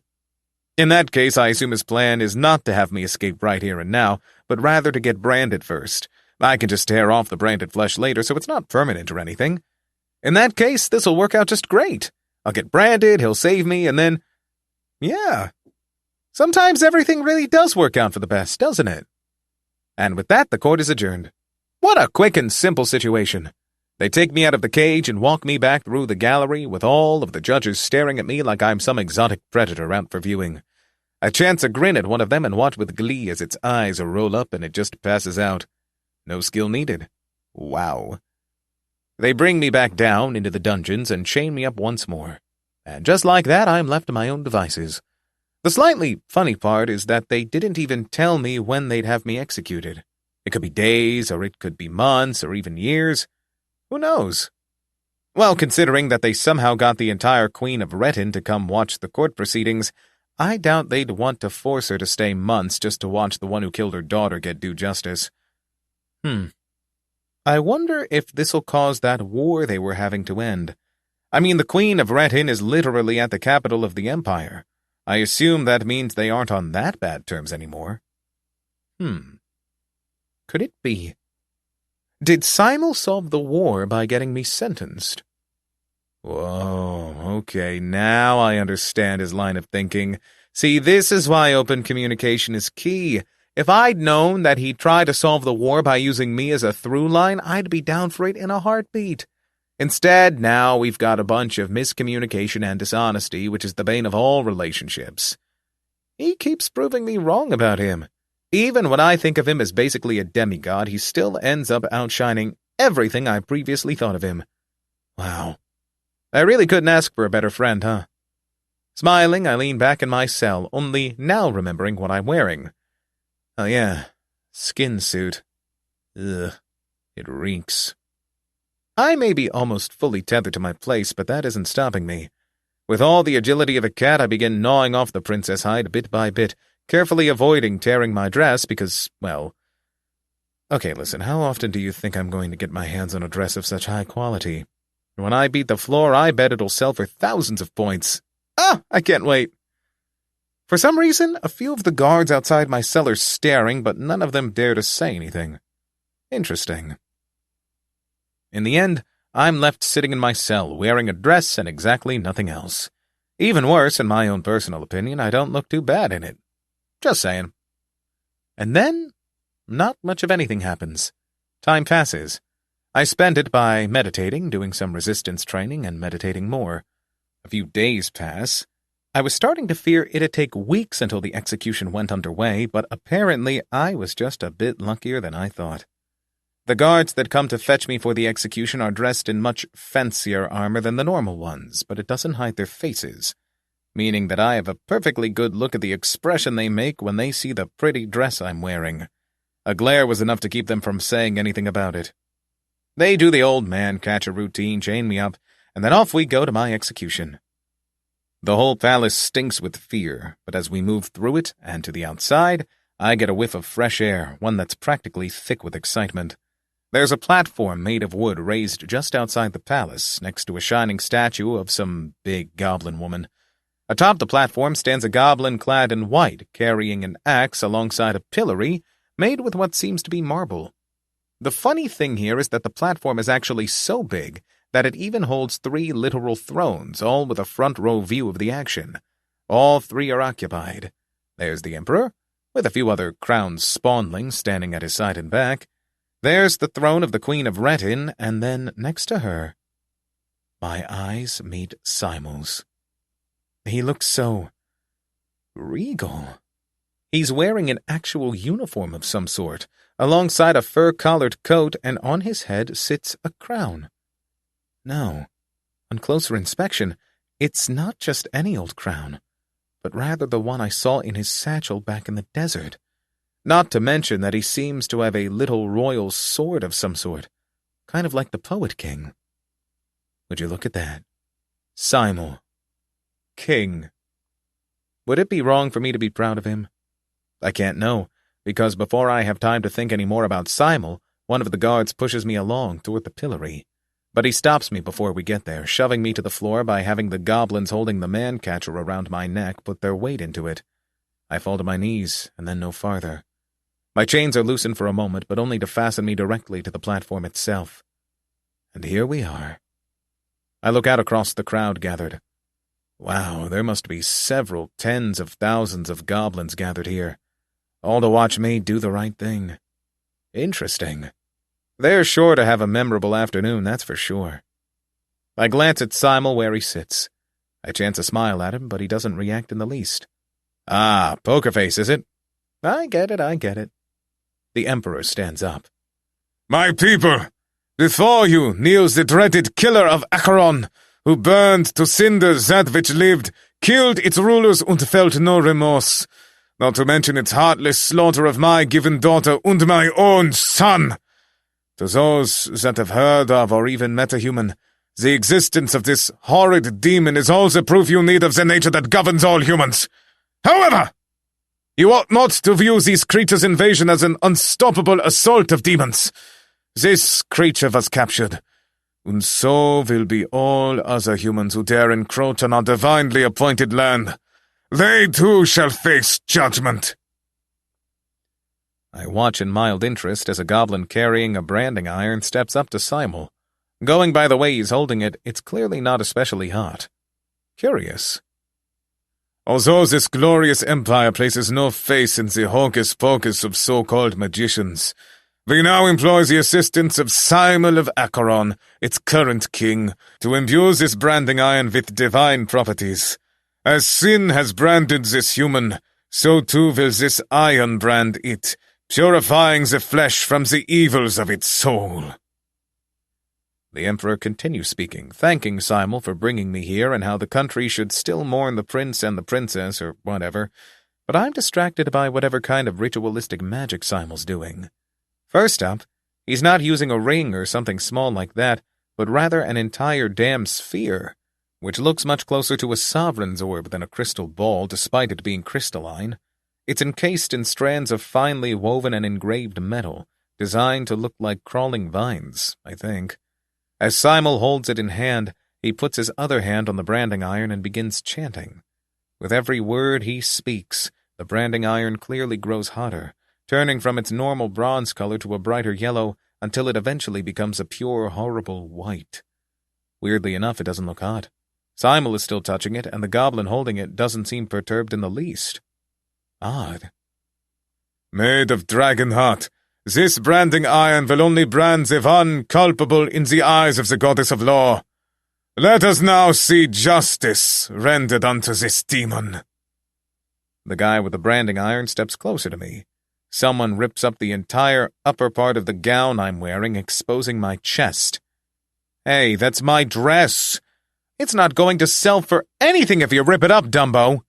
Of course, my pleas go unheard, and the man holding the branding iron steps closer. Now that it's this close, I can see what it portrays. It's about the size of a saucer. and the main image seems to be a crown split in two by an arrow, the whole thing contained in a halo-like circle. I can tell that there's writing on the circle and crown, but since I'm looking at the thing mirrored, it's hard to tell what it's supposed to be saying. He holds it closer. The air around it feels cold, like it's been flash-frozen. I squint at the lettering, trying to make out the words. Let's see. The body upon which you find this brand has rendered unto death the city of Acheron, and the branding iron is pressed to my chest. The god of pain pities you. The iron is removed from my chest. Did I scream? My throat hurts. I don't know whether I screamed or not. The air echoes with stillness. White. I look down to find the smoking brand on the right side of my chest, stuck there, clinging to my skin, onto the clear outline of my ribs. I can feel it in my bones. Burning white. Freezing white. There's a puddle of vomit in front of me. Did I make that? I don't know. I take breaths, but the pain in my chest keeps me from breathing properly. Pain. Pain. Pain. It hurts. I feel a sound mumble its way out of my throat like that of groaning ice. And now, a voice says from right behind me, from far behind me somewhere. We shall see that this creature is given the same fate as its victims, lacking only the mercy of the gods to accept it into the life beyond this. I'm brought to my legs. Chains are undone and redone, and my head is placed atop the pillory. Pillowy. I want to sleep. I look, and I see, just across the platform, my friend, my good friend, Simel, who watches me. He's a king. He watches me, and I see him, and I wonder when the plan will take hold, when he will secretly send a spell my way to grant me strength and life, to ease my pain, to relieve me of my worries, to let me spring from where I lie, draped across the pillory, flying to my feet to finally do what's right, for the first time in my life, to make someone truly happy, to show that I can have friends, that I can be a good friend, even if I am only me. Let his head roll! There is a basket beneath me, to hold my head once it falls. But it won't fall. Simel will save me. He knows spells. He's a wizard, you see, and wizards are patient. They know when to strike and when not to. And now he will soon strike to save me. I can see the executioner's shadow looming over me. He lifts his axe. Now it shall be done. Now I will be saved. Now he will grant me the strength and the will to do what is right. I know he will. I trust Simel. I trust him with all that I am, with my entire life, and with my entire death. I trust him. I trust him. I trust him. The axe is raised, high, high, high, high, above it all, above me, above everything that I am and ever will be. Its shadow hangs before my shadow, but I trust Simel. I trust him. I trust him. I glance over at him. Time stops moving. He's looking at me. I see that. I see him looking at me as I look at him. He doesn't look away. I don't look away. His eyes are determined and steadfast. They shine and they burn, and I see in them something I have seen for almost half a year now. Something that has been in his eyes for so long. Something indiscernible and human and unsaid. Something dark, always there. I see that nameless darkness, and I see what it is. I hear as I speak, a greeting, finally telling me, whispering the name of that darkness, of what it is that looks at me when Simel turns his eyes to mine. I hate you. I am glad to see you judged. I see your death, and I see justice. I hate you. I hate you. I hate you. I hate. The axe falls. My head jerks back to the side, letting the axe only strike through my mouth and jaw, severing it partially, leaving my lower face to dangle as I dislocate both of my wrists and pull them straight through the barbed shackles. The iron spikes within flay my flesh, but compared to the pain still lingering in my chest, compared to what's in my heart, it is nothing. With my wrists freed and still on my knees, I deftly sever the heels of my would-be executioner. slicing up his throat once he falls atop me. This all took place within a matter of mere seconds. Goblin, level 13, defeated. Only now do the guards holding my man-catcher collar react, jerking me back and away from the executioner, pulling me from the pillory. Acting fast, I dislocate both of my feet, letting their efforts unintentionally free me as I'm dragged to freedom. Now I grab the man-catcher, starting a tug-of-war with the guards holding onto it. However, the second they begin bracing against me with their body weight, I let go, allowing myself to be brought along as they go tumbling. Using this short respite, I wrangle the handle out of their hands, and rather than spend time trying to fiddle with the locking mechanism, I simply pull it over my face, not caring as the spikes gouge long wounds along my face, neck, and skull. Freed, I turn toward the Emperor. Emperor of the Sun. Boss. He blanches. Someone stop it! I can hear the shouting of the crowd and the barking of the guards, but it doesn't matter anymore. I leap, twist, and shear my hand through the throat of the closest guard. Goblin, level 12, defeated. Another is before me, and I pierce my hand through his chest. Goblin, level 16, defeated. A bare neck presents itself, and my claws slice across it with ease. Goblin, level 15, defeated. I dance through them, reaping without thought or effort. What little is left of my white gown soon becomes red, and I don't think anymore. Red flies and crisp beads, and I see the enemy before me, and the enemy quivers in my sight, crawling back in his throne, his little crown sitting all topsy-turvy, but there aren't any more guards. There's just the red, and the meat, and him. He whimpers under my gaze. I look down at my hand, covered in red. I return my gaze to him, and when I look down at my hand, I find his throat in it. I lift him up, grip tightening. Do the right thing. Do the right thing. Do the right thing. I do the right thing. Emperor of the Sun. Boss. Defeated. I hear breathing. I smell flesh. Warm blood. I see next to the throne a little spawnling with a crown on its head and eyes full of the darkness named hatred. You have cleared the 15th floor. You have received 1,000 points for clearing the floor. You have received an additional 1,000 points for being the first to clear the floor. I move toward it, hand of red emptied of what it once called father, mind buzzing with what needs to be done, what has to be done, what ought to be done, what should be done, what will be done. For clearing the stage completely, you will receive an additional reward. To repay your debt, the additional reward has been traded for 5,000 points. I feel something. Chain. I blink. Now he's in front of me, eyes of darkness, holding one of the spawnlings, pointing at me with a sword held in his other hand. Responses have been ignored for the sake of the vote. I move to touch him. Chain broken. He doesn't move. He doesn't move. He doesn't move at all. I hold out both hands, spread my arms, open my chest. To repay your debt, the floor clear reward has been traded for 1,000 points. Through a jaw not held in place, choking on tears burning down my cheeks, I say, please. You will now be returned to the lobby. The last thing I see before I go away is his eyes, burning with a darkness named hatred. Epilogue. Just like last time, just like before, just like in his memories and just like in his nightmares, the creature disappeared, leaving only a pair of bloody footprints in its wake.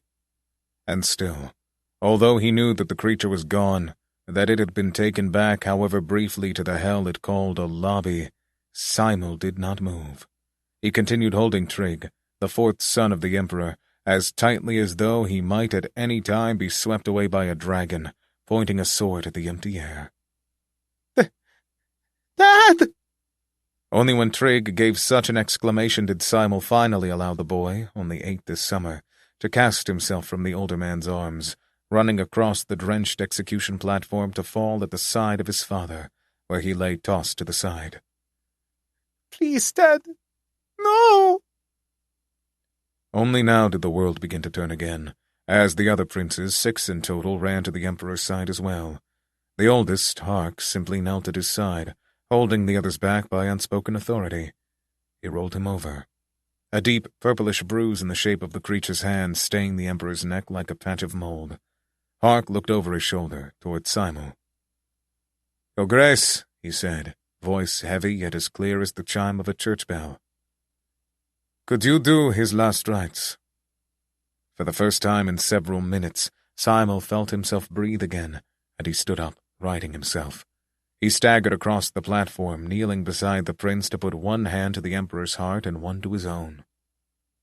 "O gods of 100 beginnings, blessed be your multitude. Take into your arms this mighty soul." He spoke, and the world held its breath, and for a few minutes the blood on the platform and the bodies that littered it weren't there anymore. "By the grace of the god of endings and the goddess of tomorrows, Veri, Vera, Varum." The first prince held his eyes closed for a moment, and then opened them again, shining with a determination beyond his years. "If it isn't against your beliefs, would you please do the same for the rest that have fallen?" Simel gave a simple nod. For the past months he had done nothing but last rites, blessing each soul taken by the monster he foolishly brought here. As Simel moved toward the nearest guard, the crown prince turned to him fully. "Thank you," he said. Simel froze mid-step. "Thank you, Your Grace." Pressing down the bitter bile in his throat and the burning in his eyes, Simel nodded and moved for the closest body. Simel hoped in his heart that there would come a day when he would no longer have to do the last rites of those his foolish mercy rendered dead. And yet, somehow, he knew that he would never repent. The penance of death and the forgiveness it granted was not his to receive, and he would not rest until that justice had been done. This is the end of Step 2, Lust, a Podium audio production. If you enjoyed this audiobook, we would love for you to rate and review it. For more horror, check us out at podiumaudio.com and sign up for our newsletter. We promise we won't spam you. Also, consider joining our community of listeners, fans, and trolls on social media. We're active on Instagram, Facebook, TikTok, X, and Reddit. We'd love to connect.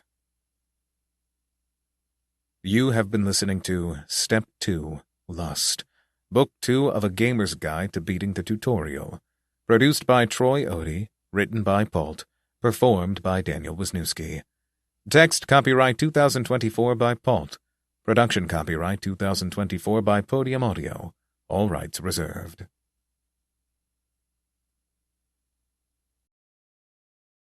Audible hopes you have enjoyed this program.